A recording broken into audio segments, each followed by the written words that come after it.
Okay.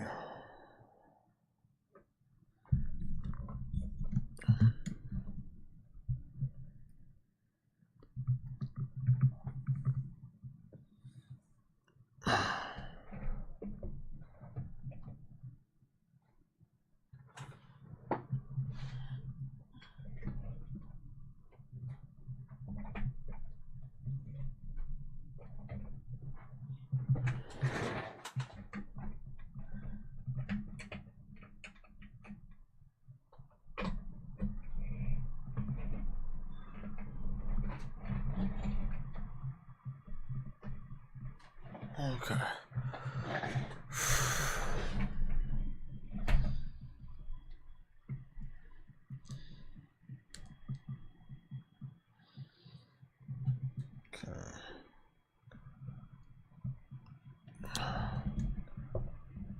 Okay. Let's see right here.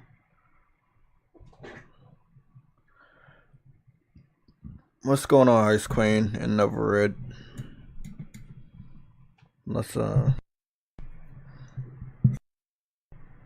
Let's get started. I really want to wipe this shit off. It's irritating. Okay. It's irritating. Let me turn off the echo. Glad I was able to catch that. I know it's an odd time. I had to get a haircut and get on back here and catch up on some other stuff. So we're going to be live for a while, but not forever. Okay. I'm going to get started with the shoutouts and we can start breaking into the news. We still have 70 members. Big shout out to the 70 members. If you want to become a part of this channel's membership program, you can do so. We're starting the memberships out at 99 cents. Yes, I know it sounds too good to be true, but it really does. I mean, just 99 cents. So if you want to become a member of this channel, you can do so at this time so that we can give you a proper shout out, or you can do it at any time through the stream. And the automated system will give you a proper shout out, and then I'll probably echo that if I see it. Okay. 70 members. Let's get started. We got Dadley Pierre. We got El Nini, Chris Coleman, Zero Skill 3D. What up? Why YouTube full of? Again, that's his name. Seven City, Kevin Logan, Fred Vance, Babbling Idiots, Epsilon Eagle, Verge Brizzle, Fresh 2180, Warlock, Nelson Gaming, Mass Produce, Henry Heck, Prince G, John Dexter, High Tech Dream, Gregory. Then we have who else? Harlem PS Gamer, Freddy 214, Lucci Sky, Mary Wilcox, Imaris the Swag Lord, J-Ro 49, Dez, Donald Milton, Juice, Briarios, Lost Vein 105, Press Alpha, All Day, Outlaw. I was about to say All Day is good.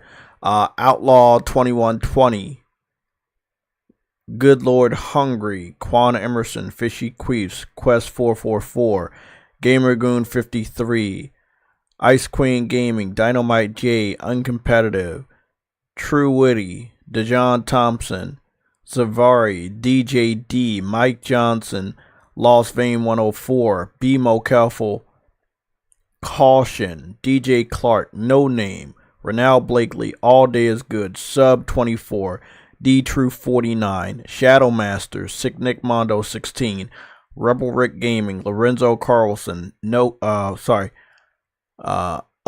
Gaming, No Cap Podcast, Viper Reaps Corner, All Day, Always Mad Gaming, Cedric, VR God V, MG Warrior, Cyber Dragon, Enzo, Caleb Kaiser, and Frostbite Slash. Those are the 70 members of this channel right now, and I expect to get more before the end of spring. because there's a lot of hot video games to cover. So let me see. We got a nice preview. We got Frostbite Slash as far as the super chats are concerned. So we got Frostbite Slash, Viper Reap's Corner, Games for Eternity, and VR God V. Again, from the bottom to the top, we got VR God V, Games for Eternity, Viper Reap's Corner, and Frostbite Slash. So those are the 4 individuals that have given donations through YouTube's Super Chat program. And we're going to hit the chat. So the first person in the chat today was Lorenzo Carlson. And he is a mod and a member as well. And this is what he says in the second comment. It says, third party has been very hit or miss this gen. Yes, it has. And I don't have a topic for that, but I would definitely love to talk to you guys about that if you guys feel that is something that's happening. I'm inclined to agree. I'm a lot of third-party devs games that they bring them out, and I feel like I'll be perfectly fine just missing those games, and I am. I'm not missing out on much. We got Mary Wilcox. She is a mod and a member as well. Briarios is a mod and a member. We got Mass Produce. He's a mod and a member as well. JRO49 is a mod and a member. Nova Red is a mod. We have Ice Queen Gaming. She's a mod and a member. And Harlem PS Gamer is a mod and a member. And Dadley Pierre, he's down there. He's a mod and a member. And BMO Kelfor is also a mod and a member. I know it's an awkward time, and normally on the day I'm off, I'll go and we'll do a morning stream. I would have got my hair cut on Sunday, but I thought the place was closed, but come to find out it was open. So that sucks. So I went today to get it. And it was just fucking, I don't know, it's just cold outside. So I got back, warmed up, finished some other editing and stuff, and yeah, and here we are. I did follow the voting, and it was a tie between 1 to 2 p.m. and then 3 p.m. So I said, let me do 2:30 since it was a tie. So thank you to the few people that voted. Again, make sure you keep an eye on the community section of my YouTube channel. I definitely do post over there to engage with you guys. So for everybody that voted, thank you.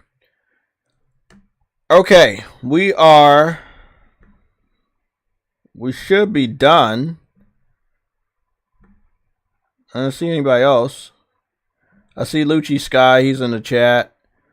He's a mod and a member. At Foxing Around, he is a mod. And that's it. Okay. Well, I gave everybody what they want. I did it in between. You guys, a lot of people said 3 p.m. A lot of people said 1 to 2 p.m. So I did 2:30. Weird time, but that's, you guys voted, right? Okay. This is episode 95 of the PSLOG news and updates. We do have a great many things to talk about, so we're gonna get started with that real quick. Let me get my controller. That makes perfect sense.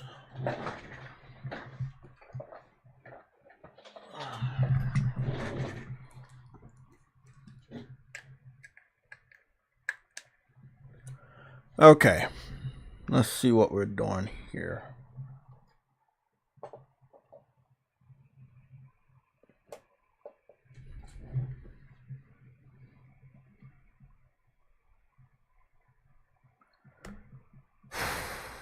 What are our topics?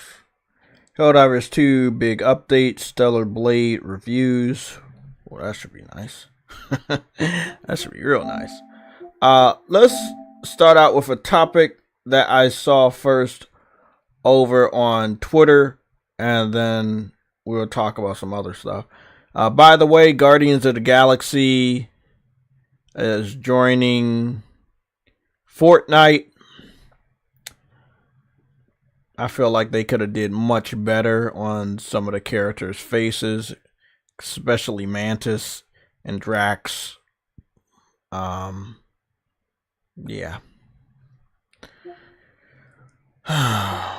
Let's get started. I wanted to go over to the pre-order section. Somebody had said something, and the individual, I don't know if I can trust them because they had said something about Amazon bestsellers, and I check that more than anybody in our community. And if Stellar Blade was #1 on Amazon bestsellers, it would be a lot of people talking about it, and I would have knew.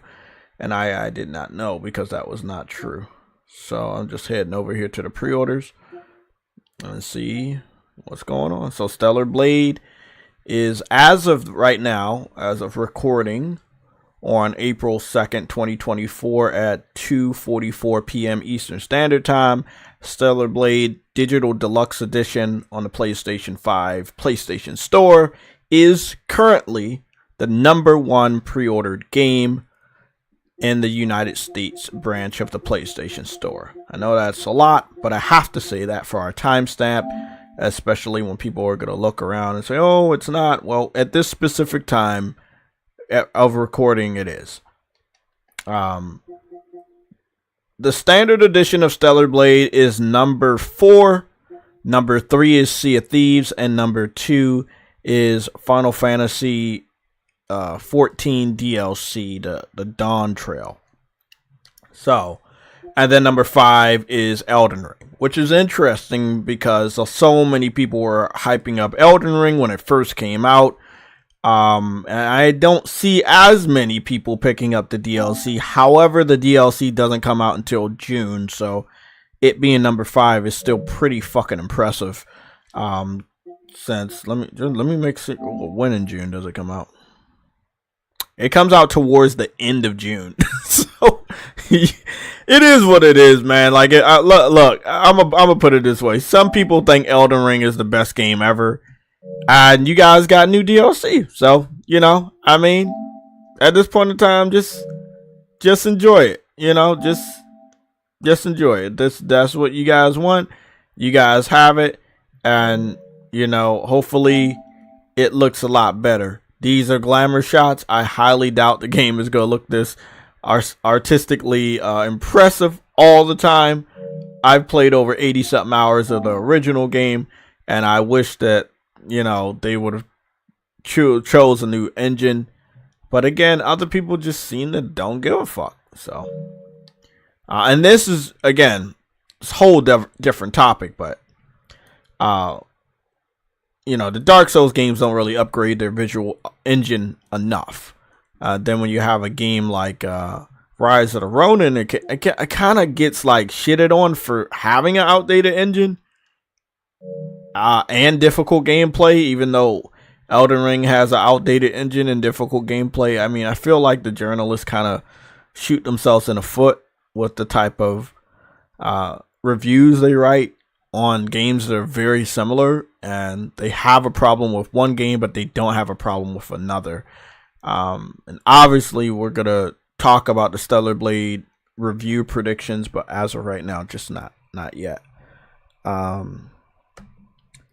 Just want to keep this here. So, let's see. I think we should start our poll. I want to have 2 polls today, but I don't know if you guys are going to participate. So let's just try to do the easier one first.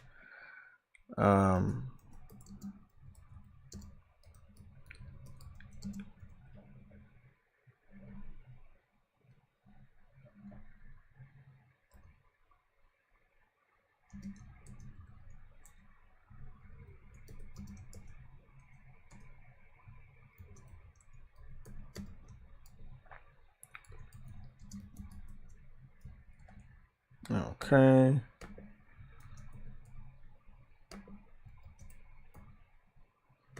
Okay. I think we're good. That is the question. Very simple question. Are you picking up Stellar Blade day one? We know what day one means. We know it means support for the developer. We know it gives a direct message to Sony and PlayStation that we like a specific type of game, or that we do still support games day one.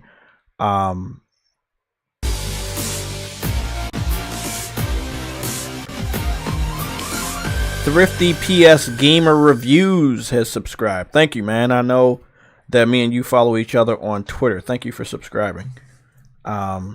It's a day one for me. It's already purchased, as you can see. I didn't have to wait for the demo or any of that shit. When it went up available to purchase, I pre-ordered it. It's a day one. Day one, you don't need a review for day one buy. You know a game is day one. You pick it up day one.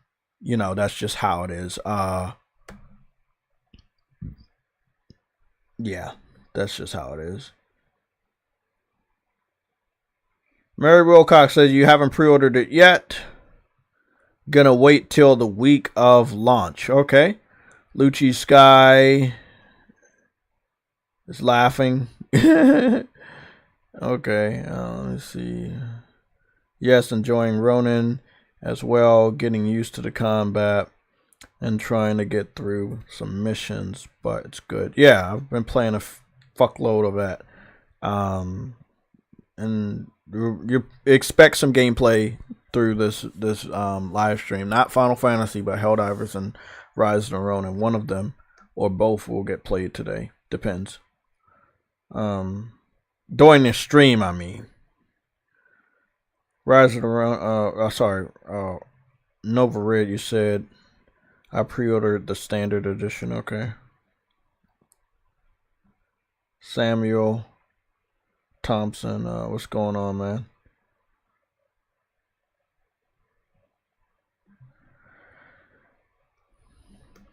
Just scrolling up real quick. That boy called Eastwood finally told the truth. Yeah, I knew one of you guys were gonna remind me. You gonna remind me I have the sound bite, but then I wanted to custom edit the sound bite.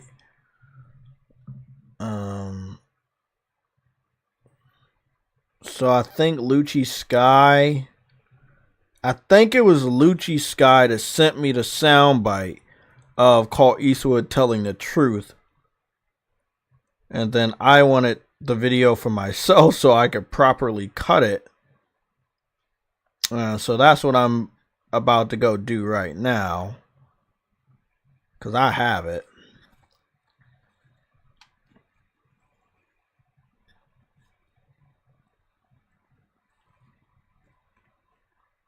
The year that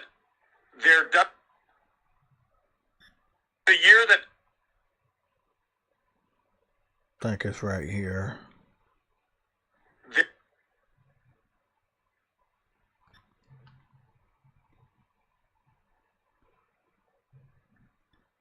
There does seem to be There we go. That one gets deleted. All the way at the very end of the video, it maxes out. Okay. Because they don't have games. There we go. Cut that. Yeah, save that again. No.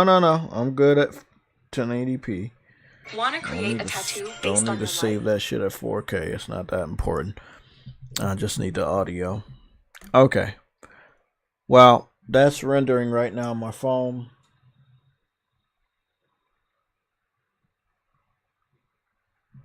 Okay. Back to it.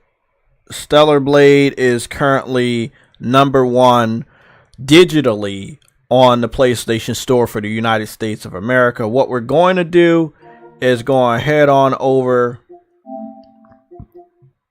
to the Amazon bestsellers. We're going to have this timestamp, something about pre-orders and stuff. So let me just go on up here. Also, let me make sure everything's set with the music and stuff, because I don't want that shit being loud. Yeah, that shit is loud. Okay. Good thing the Elgato's on today. Like, I didn't think it was gonna capture the sound and shit. So our two polls today would probably be around if you're going to pick the game up and what the reviews are going to be. But we're going to make the reviews a little bit different, so we're going to just worry about some of the other stuff right now, like pre-orders. We'll talk about the reviews and our expectations for the reviews, and a little bit later in the show, so that we don't confuse them. I do want to say I think the sale is still on. You know, you get Spider-Man PS2 with the physical PS5 for $450. That sale is still available. People are still buying PS5s with Spider-Man 2. It's still number 14. It's been roughly around the top 10, top 15 spot. So people are still buying it if you wanted to take a look at that. Nobody's lying here. Now, this is where it gets really interesting. When you go down the row below that, you got an Xbox controller, you got Super Mario, and you got Stellar Blade. Stellar Blade is number 18 on the United States video game bestseller section for Amazon. This is the overall video game section. It's very impressive that Stellar Blade, now the game is like 3 weeks away, is sitting at number 18. That is very impressive. $70 game sitting at number 18. The power of demos, the power of betas, the power of gamers enjoying a game, posting their impressions, and other gamers seeing that and them understanding, oh, wow, this is a good game. That's what this is all about. So again, let me just zoom in here so you guys can see we are doing our timestamp for pre-orders and Amazon bestsellers, which you already know. This is going to have another timestamp just for looking at Amazon bestsellers. Because normally when we do the Amazon bestsellers overview, it takes a while because we're going to go into the PS5 section. But as you can see right here, $70 game, number 18, 3 weeks away, demo released. Don't need to wait for reviews. You see your favorite gamers, your favorite content creators, your favorite gaming content creators playing this game and talking highly about this game, and it's certified gold. It's a hit. It's more than just tits and ass. It's a good game.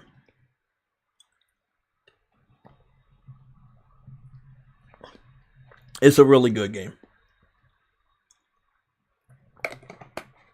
You know what? We won't do Rise of the Ronin during the stream. We'll do Stellar Blade and Helldivers during the stream. Okay. With that being said, we're just going to scroll down and see where Helldivers is, and then scroll all the way down to like the 100s and see where the other stuff is. I think Helldivers slipped beyond top 50. Yeah, slipped beyond top 50. So it's in, last time I checked like an hour or so ago, it was like 50 something, but we got to go check. Yeah, there it is. Helldivers 2 is number 57. From last time we checked it, it was like 49.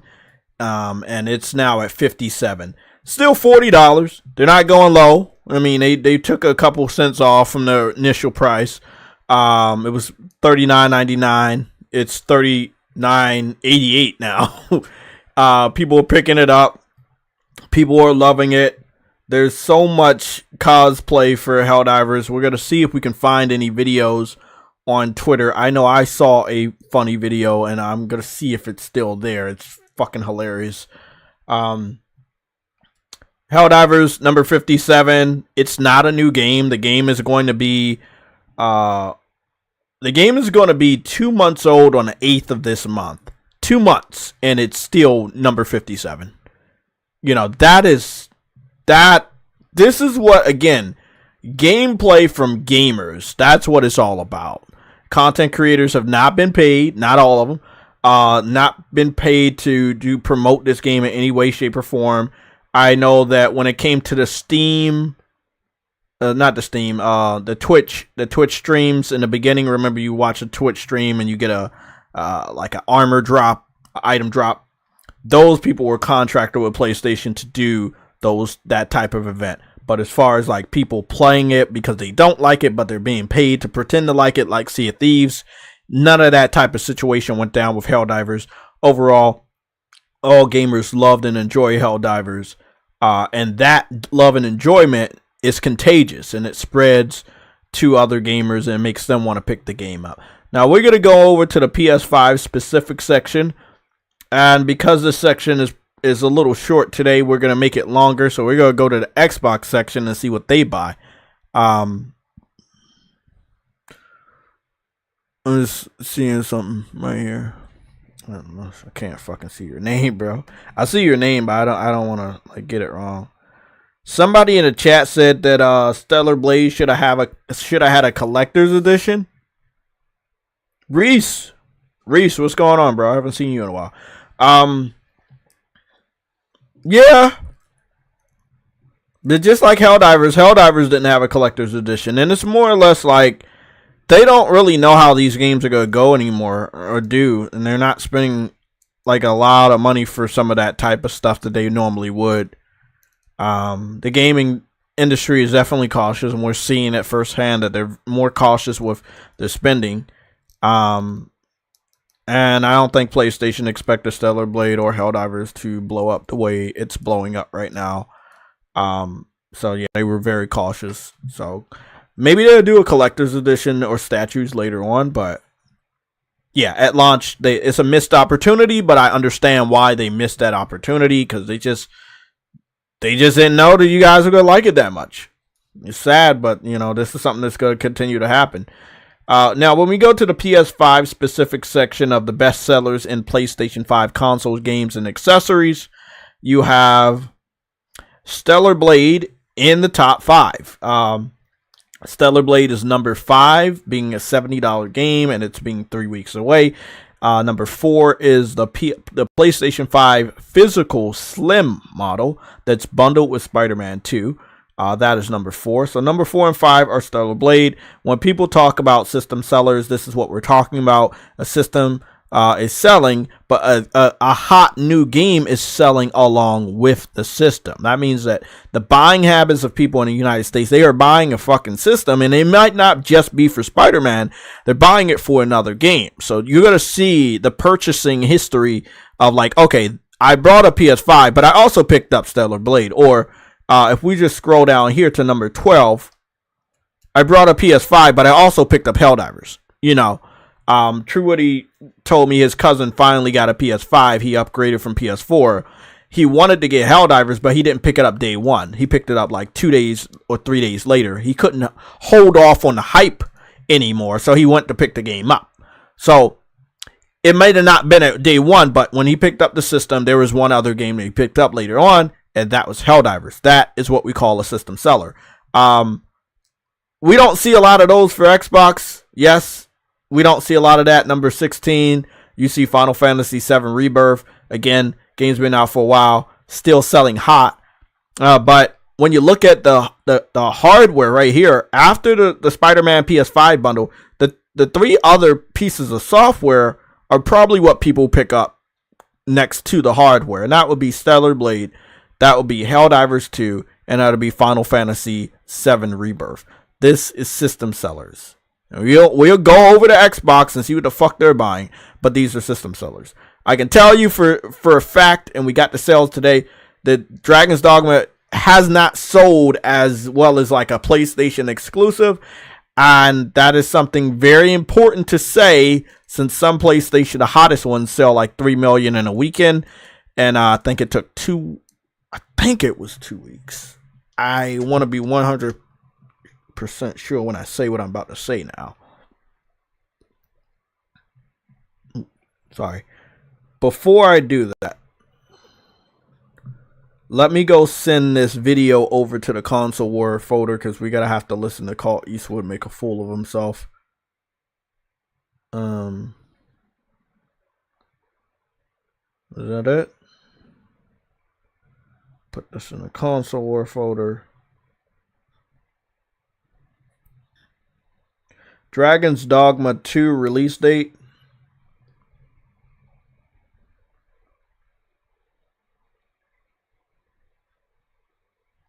Yeah, about 2 weeks ago. So Dragon's Dogma came out the 22nd. So about about 2 weeks ago. Not exactly 2 weeks ago, but about 2 weeks ago. So roughly 2 weeks, and it sold, I think, 2.5 million. Now, I'm not saying the game's bad or anything, but what I find a little funny about this is that the game was available on PlayStation, Xbox, and PC. It's on 3 different platforms, right? Spider-Man and God of War did 3 million in 3 days on one platform, and Dragon's Dogma is doing 2.5 million in roughly 2 weeks on 3 platforms. That's embarrassing. There are platforms that don't pull their weight, and if a game is not on a third platform, making it normally in these cases a multi-platform or a timed exclusive, or a multi-platform console exclusive, or a console exclusive but also available on PC, however you want to word it, it's not on Xbox most of the time when we talk about these types of games, and they actually do very well. Helldivers is a prime example of that, right? It actually makes the game sell better when it's not on Xbox. I mean, depending on the Xbox community, you know, the value of the game sometimes is not as high, because you know they have to cut corners in order to put it on Xbox, the weaker hardware, and some people don't trust it, and it's just not that flattering for some people. This is not always the case. But in Dragon's Dogma's case, being 30 frames per second, no one, and I do mean no one, has ever asked, oh, was Xbox the reason why the game is stuck at 30? I'm asking that question, and I'm going to answer it. Yes, it was. We shouldn't have to wait for another generation. We shouldn't have to wait for stronger pro consoles. You know, developers should do what they need to do with the hardware, and if there's a specific hardware holding everybody else's hardware back, you should cancel the game on that hardware. I know people are going to be mad at me about this, but I think this is fair, right? Xbox is holding your development process back. Cancel the Xbox version and put out the PlayStation and PC version instead. It's not that many people. Okay, it's raining outside. It's not that many people that fuck with Xbox anyway, so I don't find it to be that massive of a problem. And I'll explain that later in the show with multiple instances of people trading in their Xboxes. It is not something new. It is something. It is like people are definitely picking up PS5s. Again, we're just scrolling through right here. You see this? You see, there's another PS5, the $500 standard PS5 without bundled with a game, $500. That's number 21 in the PS5 specific section. Again, look at all of this stuff. This is letting me know whoever's picking up a PS5, they're picking up games, they're picking up controllers, they're picking up headsets. They're new. They're new. I can understand if we just see consoles and then we see games. Yeah, but you see consoles, headsets, and controllers. The new people are picking this shit up. We got brand new gamers picking up a PS5. And this is dope. This is really awesome to see. Dragon's Dogma is sitting at number 24 in the PS5 specific section. It's sitting at 3.5 stars. Also a $70 game. I can't really say anything positive or negative about the game because I don't own it. I do know the character creation looks amazing, and from the combat and magic that I've seen, it looks fucking good. As far as me being stacked right now with great games, another $70 game that's going to make it harder for me to focus on other $70 games that I picked up is not something I want to deal with right now. I just don't have the time. I do not have the time. So I'll pick it up at a later date when it comes down off of that price. Maybe $40, maybe fucking I'll wait until $20, or maybe I'll never pick it up. But we'll see. Jedi Survivor is a game I still want to pick up. It's at $30 now. I think I'll wait for it to go to $20, and maybe it'll end up on Plus, who knows, but I'm gonna wait. And the reason why is the game came out with a performance mess on consoles, and it was blamed on the hardware. And then many months after it launched, they fixed the problem, which means it wasn't the hardware, it was the developers. So I'm not a big fan when developers allow the hardware to get shitted on all over the internet for being weak, and then come to find out it was your fault the whole time. So same thing is going to happen with Dragon's Dogma. It's not the hardware, it's the developer. Okay? So you got to understand that. I'm not saying that we should or should not get a pro. I'm just saying that if some developers work a little bit harder and stop making fucking excuses, you can get the performance that we all love. I'm going to get to the chat real quick. I almost broke my controller playing Ronin. I know how to parry, damn game, be cheating. Yeah, I know, man. The parrying window on Ronin is so fucking small. I feel like I'm not good at parrying anyway, but in the short amount of time that I played Stellar Blade, I've parried more over there, and it feels much better to parry on that game than it does on Rise of the Ronin. It also feels really good to parry on Final Fantasy VII Rebirth. So yeah, I don't know, man. They want to make the game they want to make, and yes, it turns off people and some of the stuff, the gameplay decisions they decide. That's something they're gonna have to deal with later on. Like, do they want to continue to have the same gameplay decisions that people have told you they don't like? Or do you want to kind of like modernize it enough and change it around a little bit to the gameplay decisions that gamers really like? You know, at the end of the day, you're trying to make the customer happy so that they trust you enough to give you money the next time. And I don't know if that's something they want to do right now. They want to make the game the way they want to make it. It's not a bad game. It's not a horrible game, but your game's centered most of the time around the parrying system. So maybe, you know, do a little bit better with that. Make it a little easier sometimes. Some people want a little bit easier parrying system, but the window is fucking small. I will say that. And I've gotten much better with the parrying system, and it's still like, I get overwhelmed if it's more than one person. If I'm fighting more than one person, I'm overwhelmed, and I can't fucking do it, bro. Because it's like you really gotta look at and study the enemy's pattern. And it's like when you got one or two more additional enemies in the battle, like you're gonna have to study their movements at the same time you're studying the main guy's movements to parry correctly. And I always get fucking jumped, and I never parry anybody when I'm getting jumped, man. It sucks. So I normally do the jumping. I do a lot of stealth. I do a lot of sniping. You know, that's what I do. What's going on, Nelson? Not much. I just figured I'd jump on for a little bit. I'm here for a good time, not a long time. I gotta go to work soon. But oh shit, what's going on? I see Rise of the Ronin at number 29. By the way, it's sitting at 4 stars, and that's higher than Dragon's Dogma, which is sitting at 3.5 stars, which is very rare.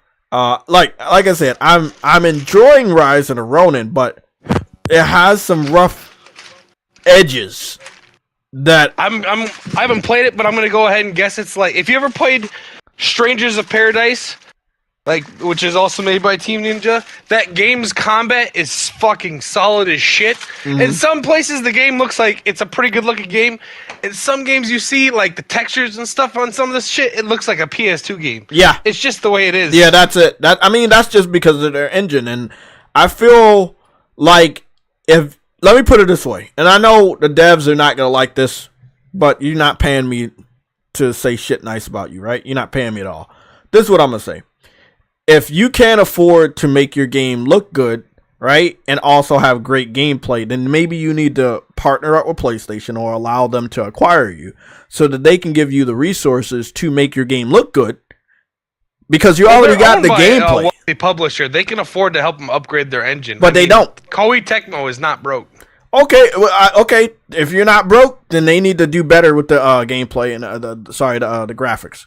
I know they can afford it. That's what's crazy about this. I know. You can. There's only like 300 people that work at Team Ninja, and they're cranking out a game like every year, every other year. Y'all need to take a year off and concentrate on the engine. Take that budget and concentrate on the engine instead of just pumping out a game every year. Yeah, I mean, well, maybe not that same engine. Maybe get a new one. Form a new one. Prime or example. If you're gonna partner up with PlayStation, at least you maybe use one of theirs. There you go. Use Sucker Punches or something. Yep. There you go. Or Decima. The thing I loved about Helldivers is that they took a long time between Helldivers 1 and 2, and they modified the current engine to what we have now. You know, and I feel like a lot of developers feel like they're pressured to keep pumping out a game, but there's always going to be games for us. It might not be yours. You may not be getting the money, but there's always going to be games for gamers. So, you know, take your time and make sure that you create the best game. You do not want discourse between gamers and critics about what's good or what's bad on your game. You should release a game that's just fucking stellar. No pun intended. That is just fucking great, and everybody can agree that's a great game. I think they look more at volume, but if you think like if your game's selling 2 million, if you would have taken in time, say your 2 games that you released in 23 and 24, you didn't release one in 23. Instead of those 2 games you released selling 2 million, you're selling 4 to 5 million on your next 3 or 4 titles.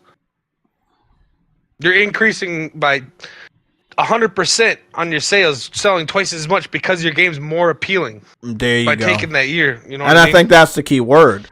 I'm not saying that their game isn't appealing, right? I just feel like they have to.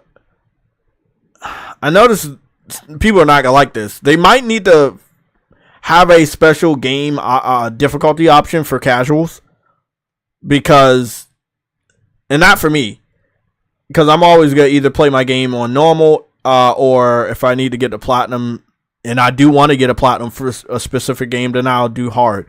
Doesn't mean I'm gonna do it, so don't look for me to get platinums on fucking hard ass difficulties, because that's not something I always want to deal with. Stressful as fuck. But I feel like when it comes to this game and the window that you have for the parrying system and how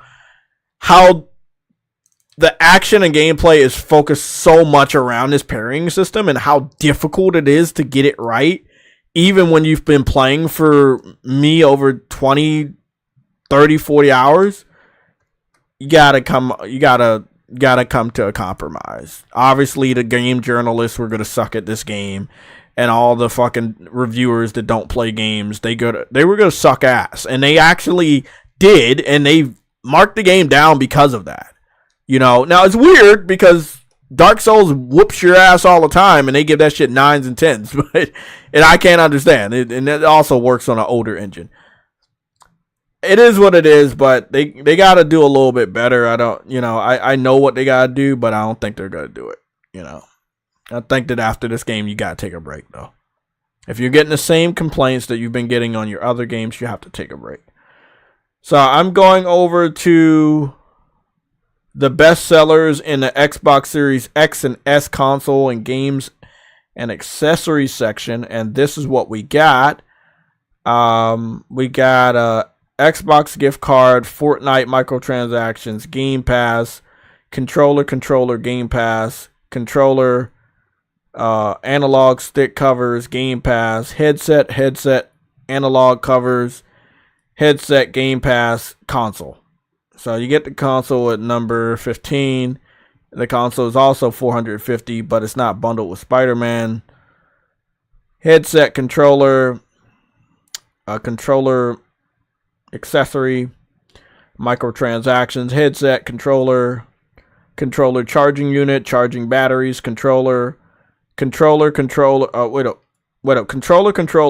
controller, batteries, analog stick covers, batteries, controller, batteries, fan, headset, car pedals, controller accessory, headset, controller, Game Pass, controller, battery, headset, battery, headset, batteries, headset, controller, charger, controller.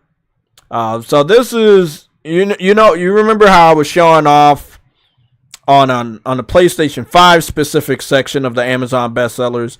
There was hello?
Okay, back to it. I was trying to like show differences, but I'm not really trying to like shit on Xbox, but I mean, is that bad though? Like this is supposed to be the games and accessories, consoles, games and accessories, not just the console and accessories. But again, we got gift card, microtransactions, Game Pass, controller, Game Pass, controller accessories, Game Pass, headset, controller accessories, controller, Game Pass. If they bought half consoles. as many games as they did controllers, they wouldn't need to have needed to make a Game Pass. Exactly. You got headset, controller accessory, microtransactions, headset, controller battery charging unit, batteries, controller, headset, controller, batteries, controller accessory, batteries, controller, batteries, fan, headset, gaming accessory, controller accessory, headset, controller, Game Pass, controller, batteries, headset, batteries, headset, batteries, headset, controller, charger, controller. There's no games in the top 50. We're going to go to 51 to 100, but that is pretty embarrassing. So here we go. We got a racing accessory, and then you have some other type of accessory. I don't know what the fuck that is. And the first game is number 53. And I don't know much about baseball. I don't know if it's good or bad. But MLB The Show 24, the Xbox version, is sitting at number 53. It's sitting at 1.5 stars with only 2 reviews. It's a $70 game. Can anybody tell me, is the game bad, or did somebody just get mad and give it like low scores? Like, is this year's game bad on Xbox, or Team Ninja combat always solid? Yeah, the combat's always solid, you know. But it's not for everybody. And you can't expect everybody to love your combat if it's not for everybody. Yeah, I'm a gamer. So I had difficulties with the combat, but I didn't give up. And I continue to play to this day. And I got a lot of shit done on this game. Other people will not give it that fucking chance, right? They're not going to give it that chance. They're going to shit on the game and they're going to leave. And they're going to tell their friends that the game's bad, and they're going to not want to buy their next game. That's the problem with Team Ninja. Not saying they make horrible games, but they don't make games for everybody. And not everybody likes their games, and not everybody likes their combat, even though their combat is high. It's just, I don't know. Okay. Nobody knows about MLB The Show? Maybe I should take a look at Amazon, the Metacritic.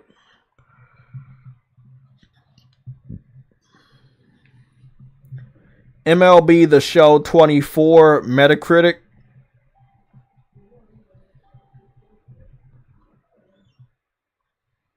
It's sitting at a 79 on PS5 with a user score of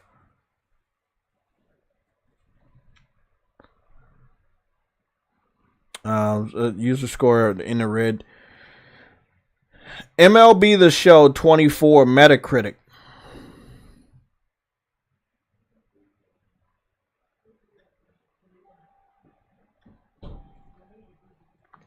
MLB The Show 24 Metacritic.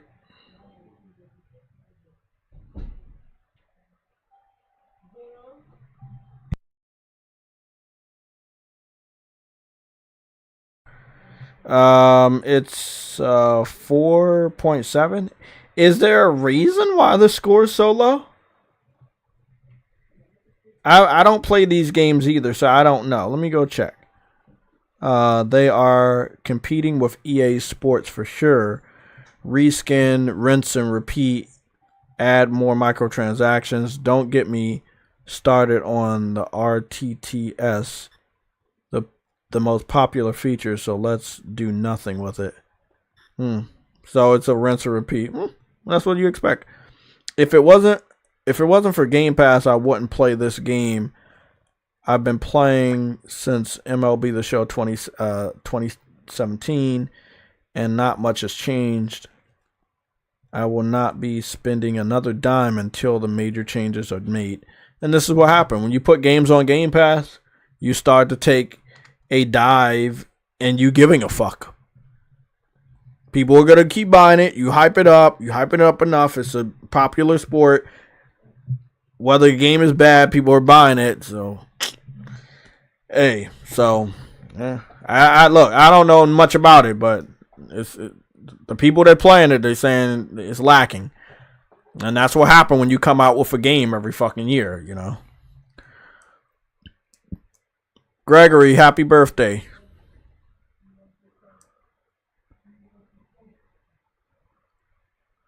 Been busy with class, but I've been grinding on Helldivers. Yeah, I'm getting back on there today. Okay, let's see what we got. We got a fan, we got a headset, controller, accessory, console, headset, another MLB The Show. So Xbox fans, again, this is American pastime. That's what the name of baseball actually is. American pastime. If you're in the United States, you love baseball, right? I love basketball and football second. Baseball is like a far fucking last. I'll watch extreme sports before I watch fucking baseball. But that's just me, I guess. But, you know, Xbox is an American branded console. You have the digital version of MLB The Show. You have the physical version of MLB The Show. And then you have a headset, another accessory, headset, SSD, headset, controller, Call of Duty. Yeah, right? That makes sense, right? Not a surprise there. Headset, another controller, accessory, headset, soccer. That, again, another sports game, very casual, comes out every year. You say what you want to say about it. It's fucking casual. Let me see. I call a game casual if it comes out every year and everybody plays it. It's nothing special about it. It's not unique. It's always going to be there. You're never going to have time to miss it. It's casual. Call of Duty every year. It's casual. You know, soccer, basketball, football, it comes out every year. It's casual. You're never going to have time to miss it. They have to keep whipping them out every fucking year. There's nothing special. It's a lot of reskins. You know, it is what it is. Controller, accessory, headset, South Park, $30 game, digital version, controller, accessory, headset, microtransactions, controller, and we got Starfield at number 87. People still buying that, but it is at number 87, so they're not buying it enough. It has went all the way down to a permanent pricing of $40. I do expect this game to come to the PS5 before they can lose all the value of that game. Another controller accessory, microtransactions, controller, a fan, controller, Minecraft at number 94. Another accessory, a fan, controller accessories, headset, fight stick, and a Elgato HD60, which isn't really related to Xbox at all. It's a capture device for all platforms. But that is at number 100. Very few games. Minecraft, Starfield, South Park, soccer, Call of Duty, and baseball. When developers skip their platforms with games like Final Fantasy and other like-minded games that are different, think outside the box, there's a reason why they skip this platform, because this platform does not buy those games. This platform does not care about those games. You looked at the Amazon bestsellers for the Xbox section. This is in the United States of America, and this is what they buy. They don't care over there anymore, and I think it's perfectly fine for developers to skip their platform. That's embarrassing. That's embarrassing. Like, for real, that is embarrassing.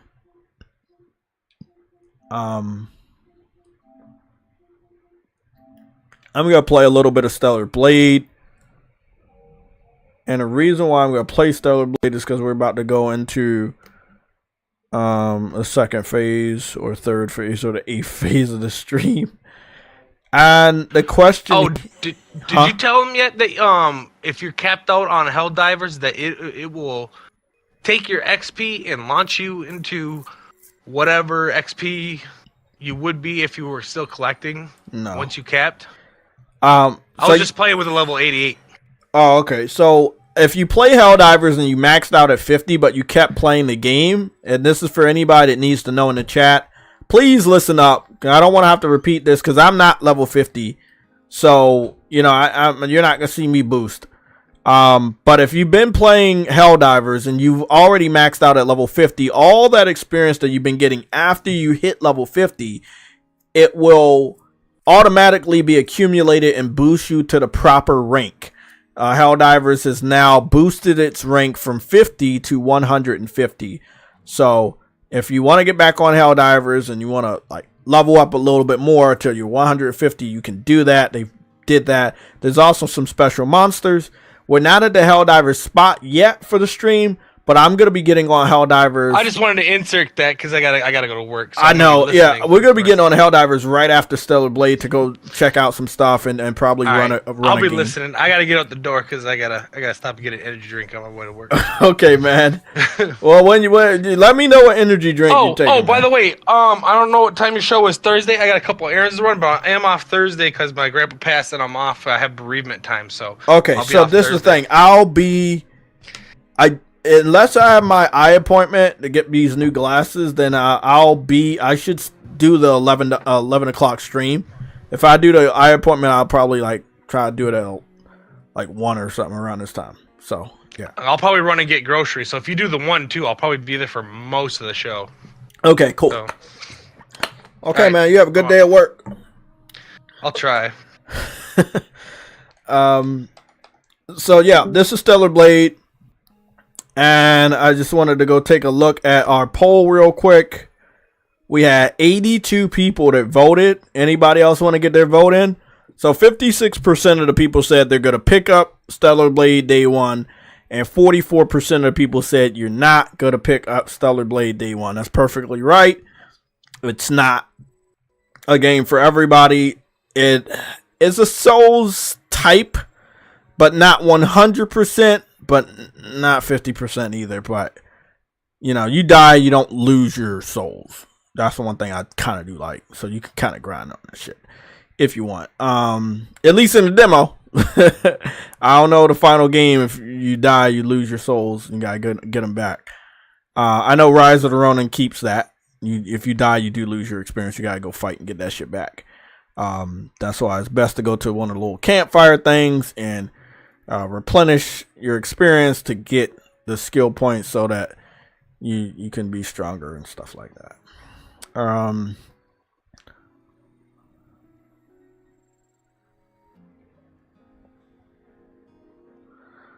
The arc shotgun is fire, but it sucks against bots. Okay, that's unexpected. I thought, you know, electricity would work against the bots, but I guess not. I may shift up groupie. This is what Dynamite J says. Playing or played all of their mobile games, so I fully support their work. Cool. Is it like Nier Automata? I think at an artistic level, yeah. Like, you know, you got a pretty damn good looking female protagonist, but as far as like the gameplay, you know what? Maybe you guys didn't watch the gameplay the other day, so I'll just play it for you guys real quick. I'll boost this up to 77 audio, and I'll play a little bit for you guys. How about that? This is still a stream, you know, for, you know, news and shit. So let me just go to the full screen. We're still going to cover the news, but I just want you guys to have a better look at this.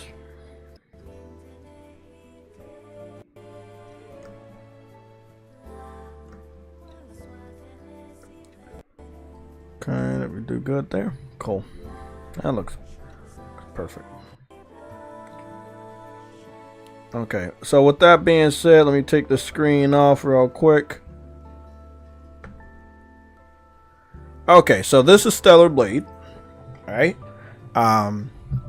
If you don't know how the game is played, I'm going to show a little bit of it to you right now. I'm not the best in Souls games, but I played a lot of Souls games. I'm not the best in any game, so please, again, don't think that I am. Okay, let's get it. You got a 3-hit combo here. You got small enemies right here.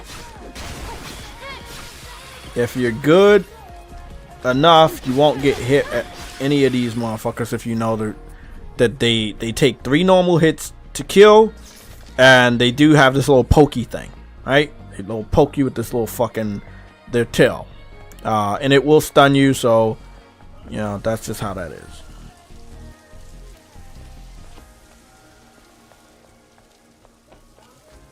Oh, okay. I was like, bro.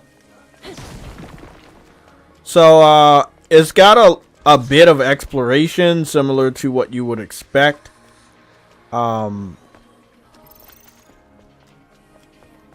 This is where I started out. The spaceship flew over this pretty dead of a city.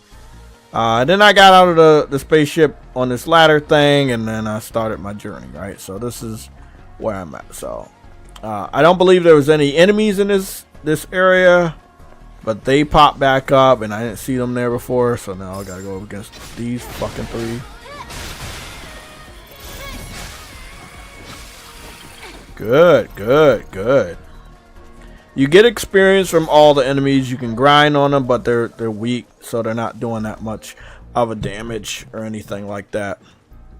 So yeah, that's there. Once you defeat the enemies, they're done until you do the campfire thing. No, there's not a campfire, but basically what they have is a chair here. You sit down, you take a little rest. Obviously, you know you're resting because you have a vending machine there, and you have nice music here, and then you have a little computer here for your skill tree. So if you ever want to do skill tree stuff, you're going to have to go to a rest spot to go to the computer next to the rest spot to do your skill tree.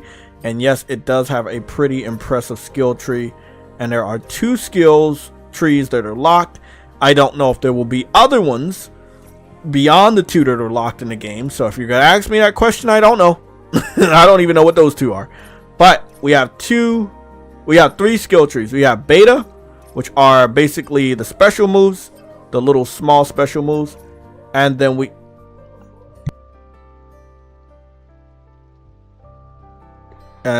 have, let's see, then you have your normal attacks on this one, and then you have survival. So your survival will not be what you think it is. Survival will be like your parrying, your dodging, stuff like that.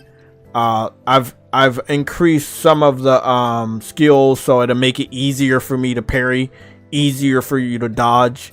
So there's actually skills in the skill tree that they know it's difficult for you to get that window. So they'll have skills that you can unlock that help you get to that window a little bit quicker. So that's pretty dope. Unable to learn the skill. So again, some of the skills are easy to use and to unlock, and some are not. Like, so there will be some skills that take 1 point. It's easy to grind to get that 1 point, but to grind 2 times to get the other one is, yeah. So that's there. So this rest spot will be where you can sit down, gain your health, gain your 3 potions back. I don't know, maybe later on you can enhance it to have more potions. Once you do that, all the enemies will be reset. So I'm going to kill this enemy so you can see what it looks like. I'm explaining this to you. I knew you guys were going to leave as soon as I started playing the game, but this is the whole thing. When people ask me for something, I can't explain it perfectly, but I can show it to you. Okay, so I'm trying to dodge perfectly, but there we go.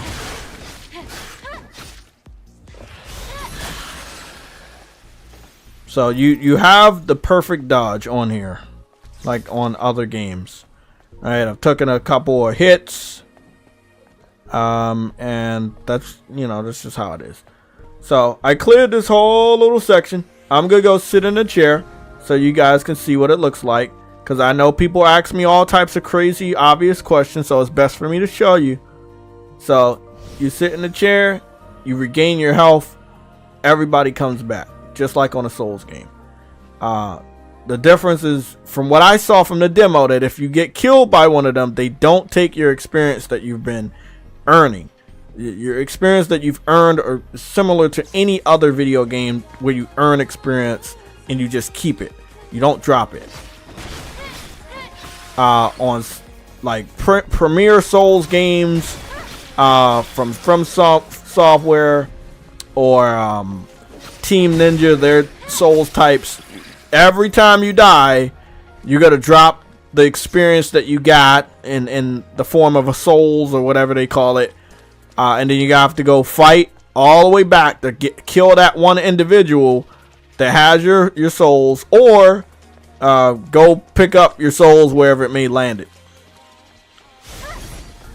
So you have perfect dodge, right? Where something where you dodge, and then you have the block. The block, and that one's gonna allow you to do the parrying. So you have dodging and parrying in this game, and you can do perfect dodges and perfect parry.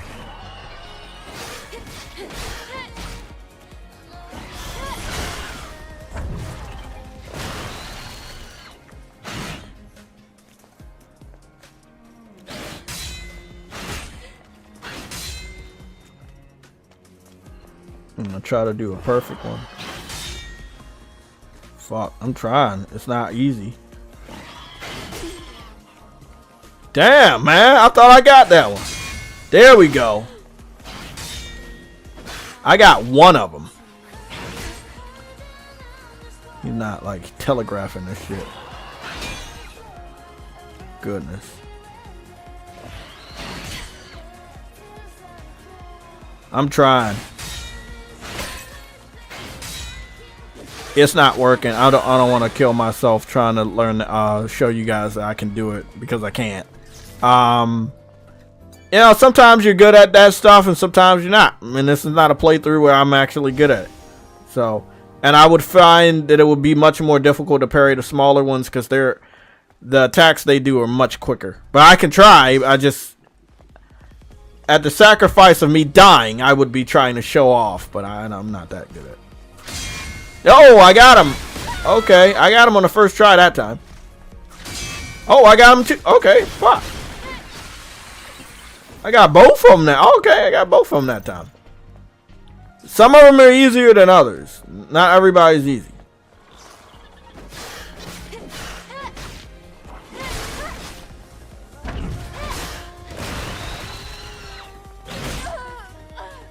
That hurt, you fucking bitch.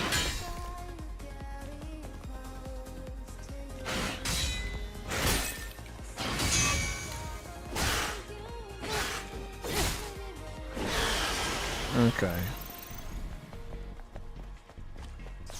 I'm doing a little bit of grinding on these guys, trying to show you how the dodge and parrying system works. But it's really up to you and your skill set, if you're good at this and if you're not.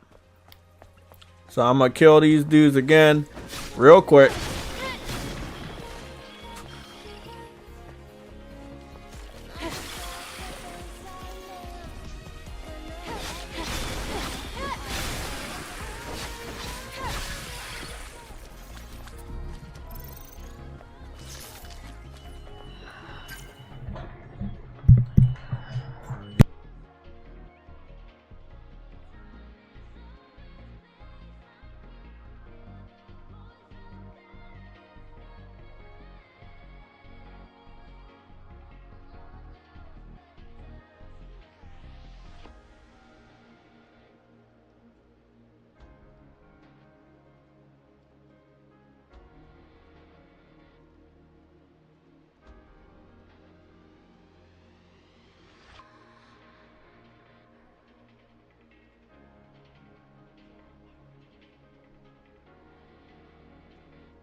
Oh, fuck. That was the 8th time I was interrupted. Back to it. So, you can see how it's like Souls. What I will do, right, is I'm going to try to do dodges and do an attack every time I dodge. And if he kills me, then you'll see that I still have my experience. Now, my subscribe button in the chat is covering it. Uh-oh. Okay. Okay. Dodging is better than fucking parrying. Uh-oh.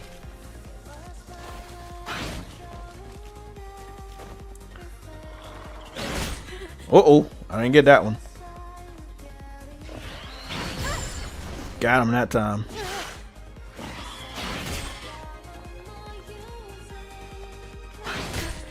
Fuck. Oh, shit. Okay, now I'm fucking up. There we go.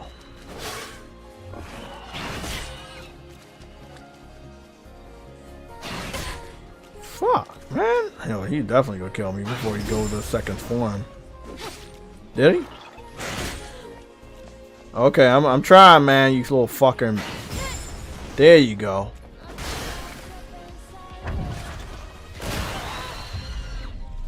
He went to his second form, and the fucking acid that he sprays out during his second form killed me. So when they do the little try to go in their second form, it's best to just like step away, because that shit will hurt you. It won't take a lot away from you, not a lot of damage, but if you barely have any health, it will kill you. So when you're dead, it says you've died, you are dead, and you push square to revive.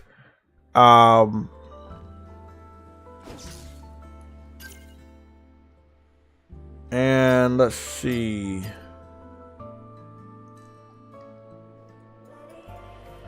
So I'm going to scroll up. You see right there, it says SP, which is my experience. You see it's at 50%.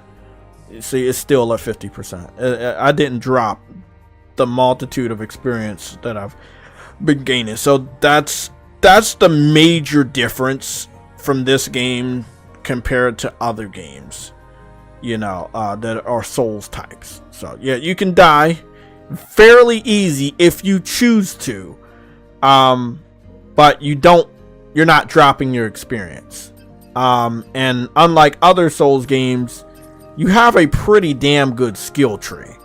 I think this is the first Souls type game that I played that had such a fucking robust skill tree here. So really excited about that. Lots to play around with. So that right there, that brightens your fucking day. You definitely can fight back against the hardcore bad guys. I'm just gonna go kill these dudes.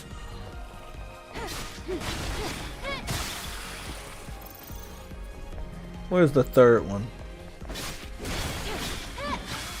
There we go.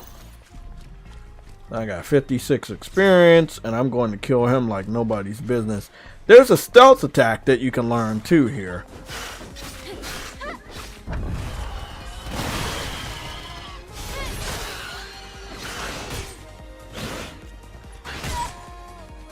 Oh, yeah? I can't dodge your fucking attacks?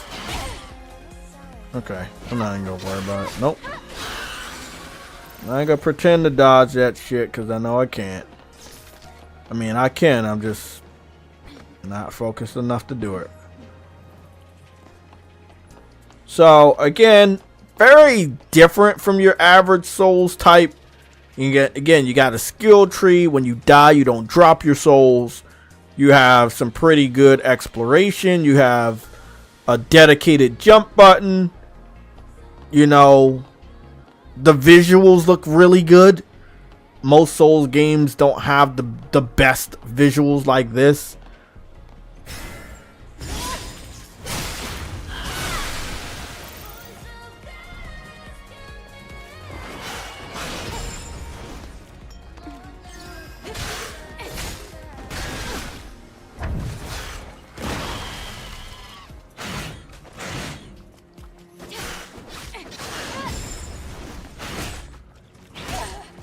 Oh shit, you did that fucking. I'm not waiting. Fuck that.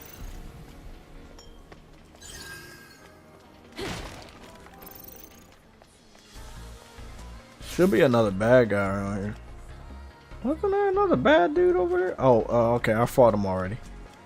Okay.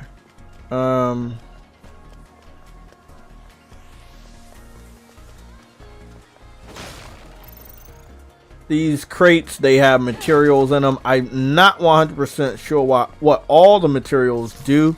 I know some of them are like, you know, currency, so you can like buy stuff later on. I only have one potion. I'm not really trying to use that. I feel like I might die.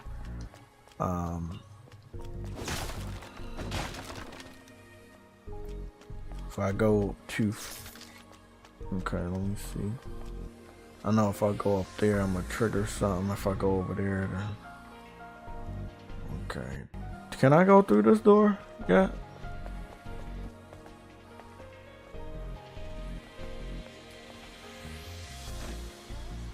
No, I can't go through there. And I know I can. Fuck. Ah, yeah, I remember that fucker. Yeah, he waits right there in the doorway. You can barely see him, and if you go too deep in there, he'll try to get you. I don't have like nothing to shoot him with.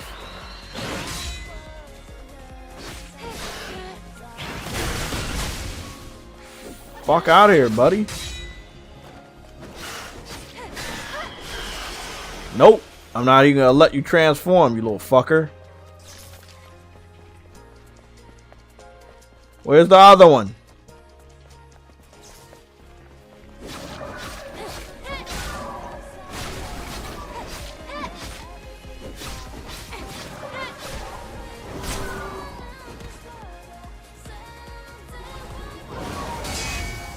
Fuck you, bastard. Fuck out of here. Got him.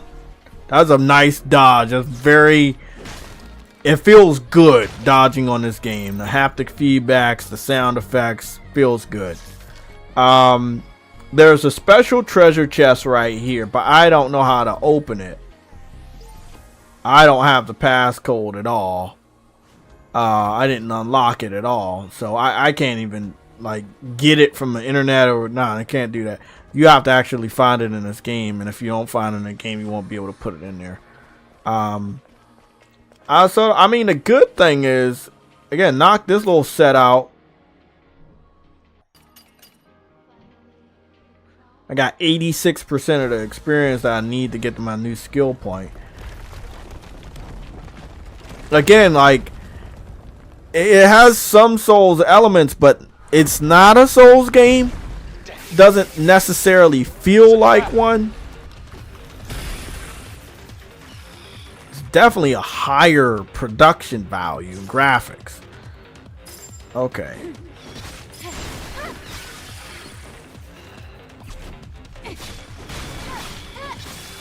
Oh shit. Whoa, you little fucking bitch! Ow! Fuck! Oh, he's a big one. Let me kill him first.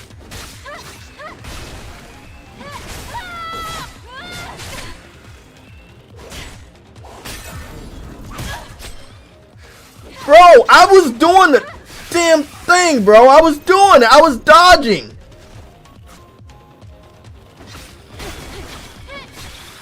I was dodging. They said hold L1.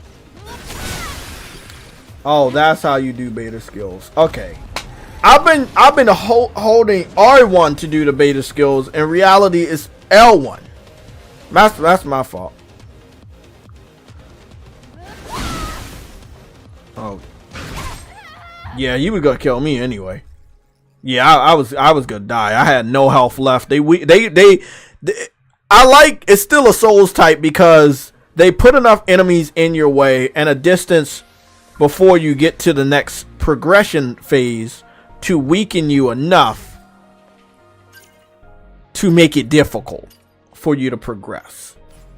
So it was smart. They did a smart thing.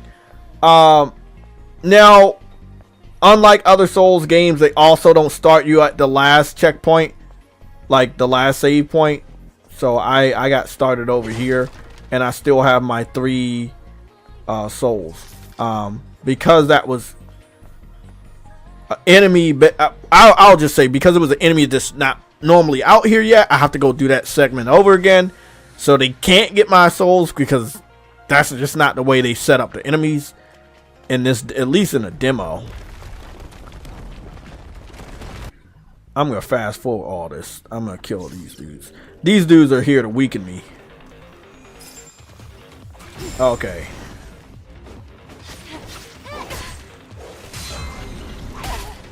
Okay. Fuck!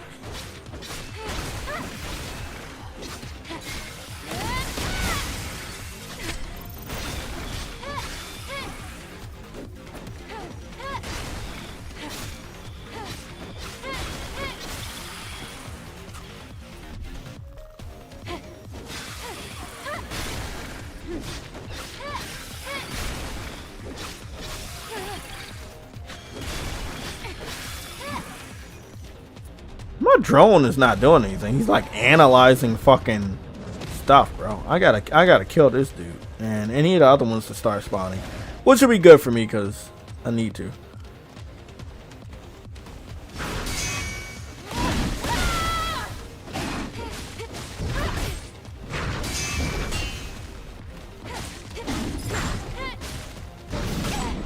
Oh shit.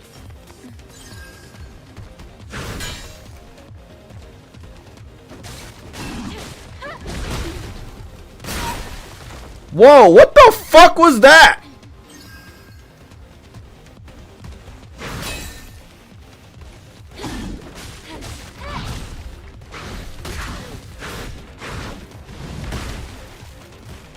Shit.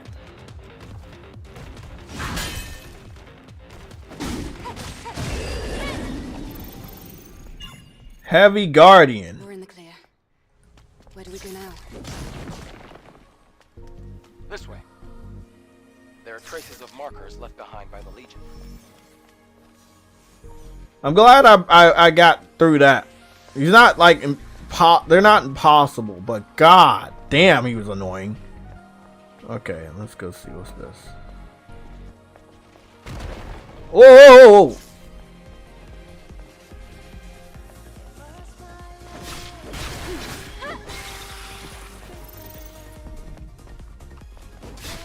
To do your beta skills, it looks like you need to, you know, kill enough enemies, deal enough damage.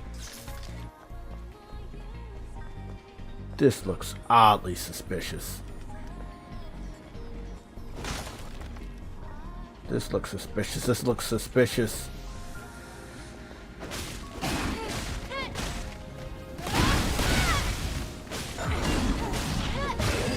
Nope, I'm not even gonna let you. No, no, no. We're not gonna let you. What's going on? What happened to this chick? What is this?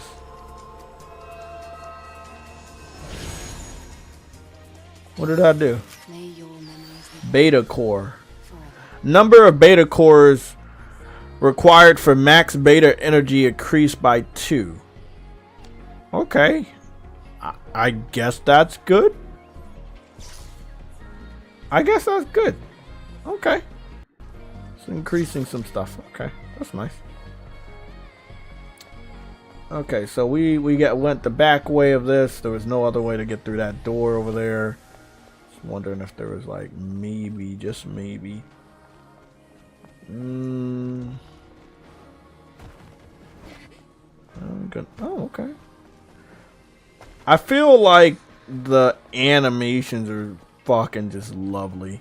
I can't wait till this game gets photo mode for obvious reasons, but it looks fucking gorgeous.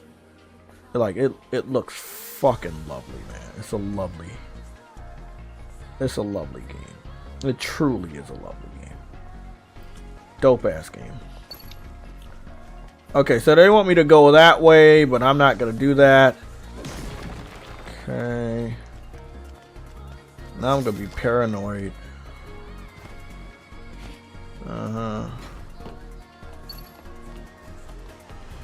Oh shit. Get up. I want to see if I can jump from this dumpster to that ledge. Oh, they don't. Oh, don't do that. Oh, they didn't let me. It's an invisible wall in between. Okay. Okay, so I did all of that. Okay, so I go there and come around. Okay. Because there's no other way to get over here. Well, never mind. You get over there by going to the treasure chest. These are bombs. Something nice over there. What's this?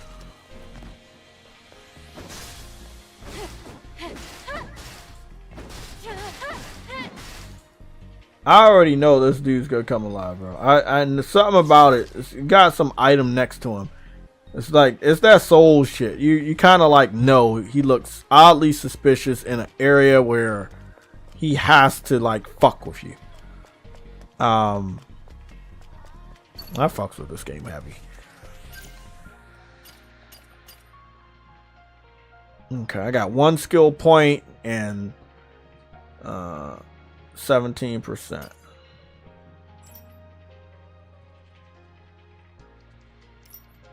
What are these? Only death remains in this city. Humans have who've lost all hope, have locked themselves up and are waiting for death to take them. I think some areas of orbit, the orbit elevator are still functional. Let's use that to head.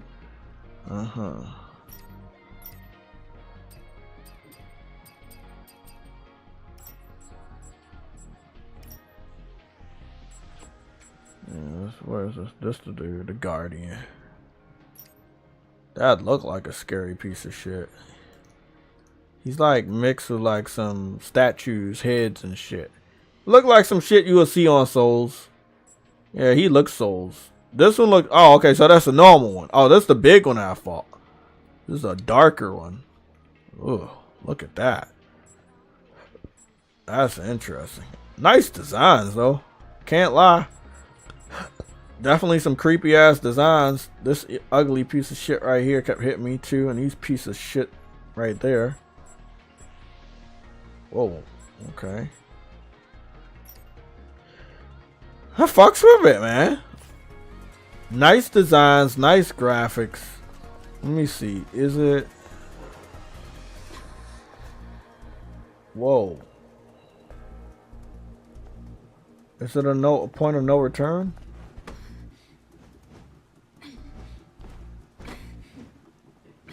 I like this right here, platforming.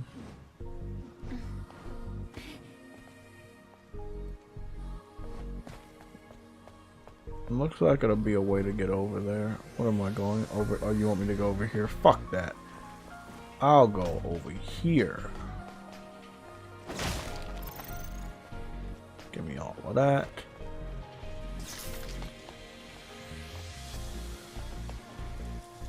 Ah, fuck!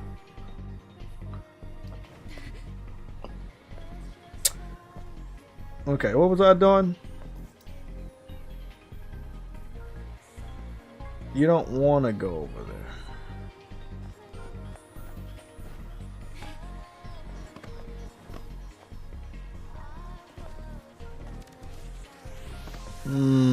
What is this?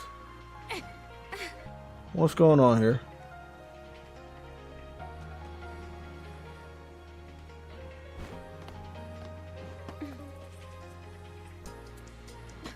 Oh, okay.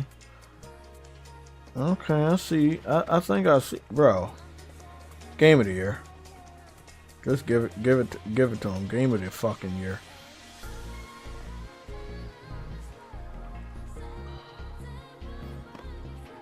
Oh, I didn't even see this yellow. Okay. Oh my god, are you serious? Oh, that's dope.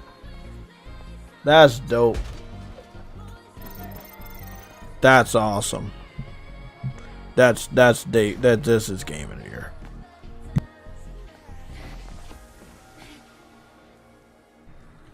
This is game of the year. I like this. I like what I just experienced right there. Okay. Well,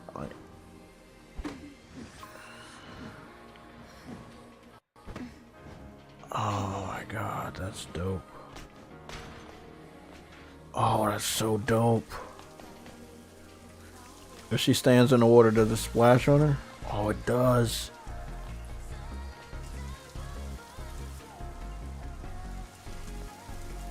That's awesome. Game of the year. Yeah, that little detour of exploration.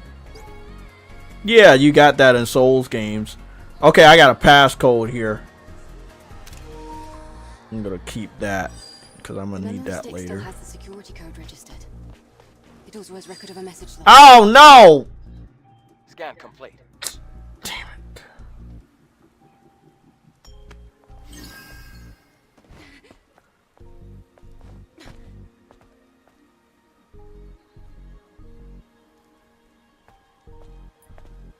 You know what?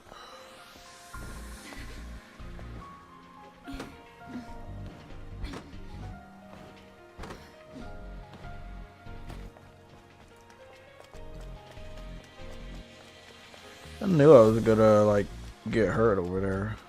I think this is the door. Oh shit! I forgot you spawned back. Oh my gosh. Forgot all about you, buddy.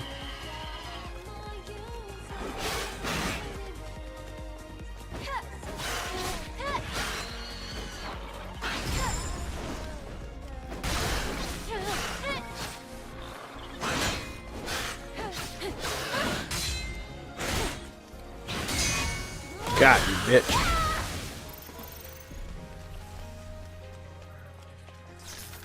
Okay. Let's try to go get the other one.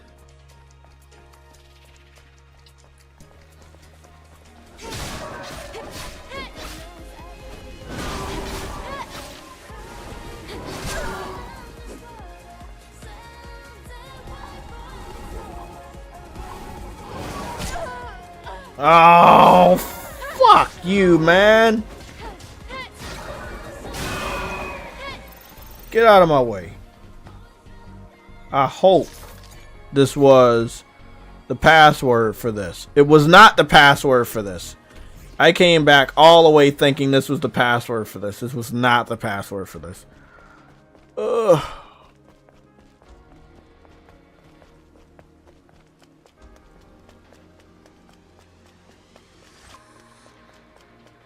Okay.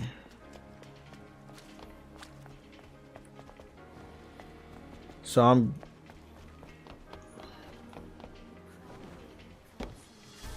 Oh my god, guess what? They're all back because I died over there.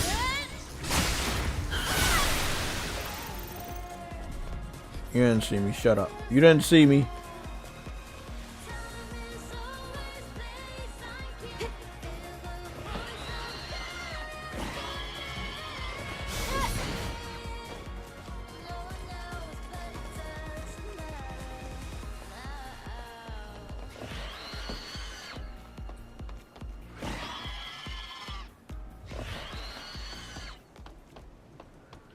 Ugh, I don't know why my heart's pounding so much. Okay.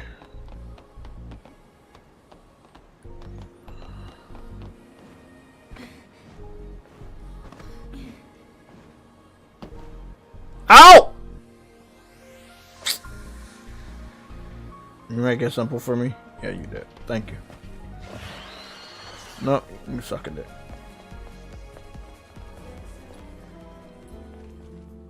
Oh, I'm in combat?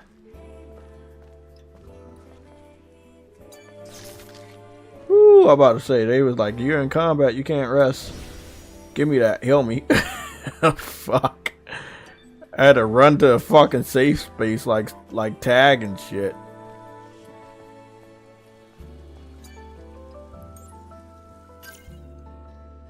I got one.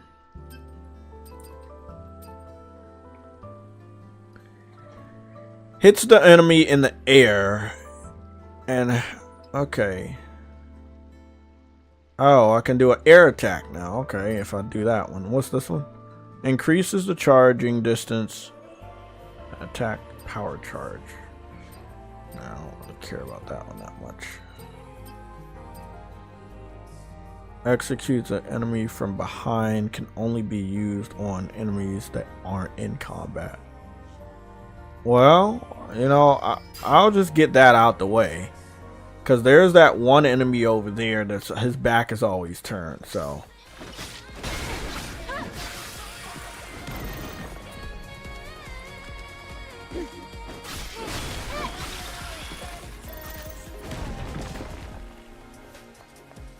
So now I'm not. Oh shit! I'm not noticing if it, like there's a level or anything.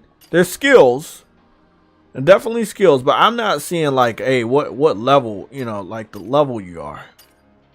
So I'm not seeing that. Okay, so this is a dude that's not in combat.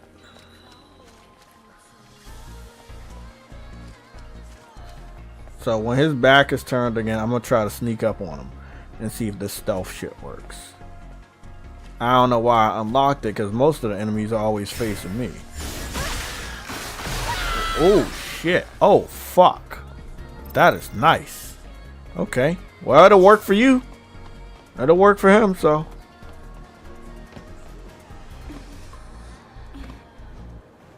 Okay. It works for him. It's not that bad.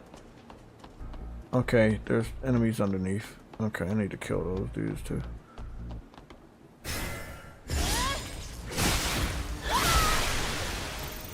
You didn't see me. You think you saw me, but you didn't fucking see me. Fucking.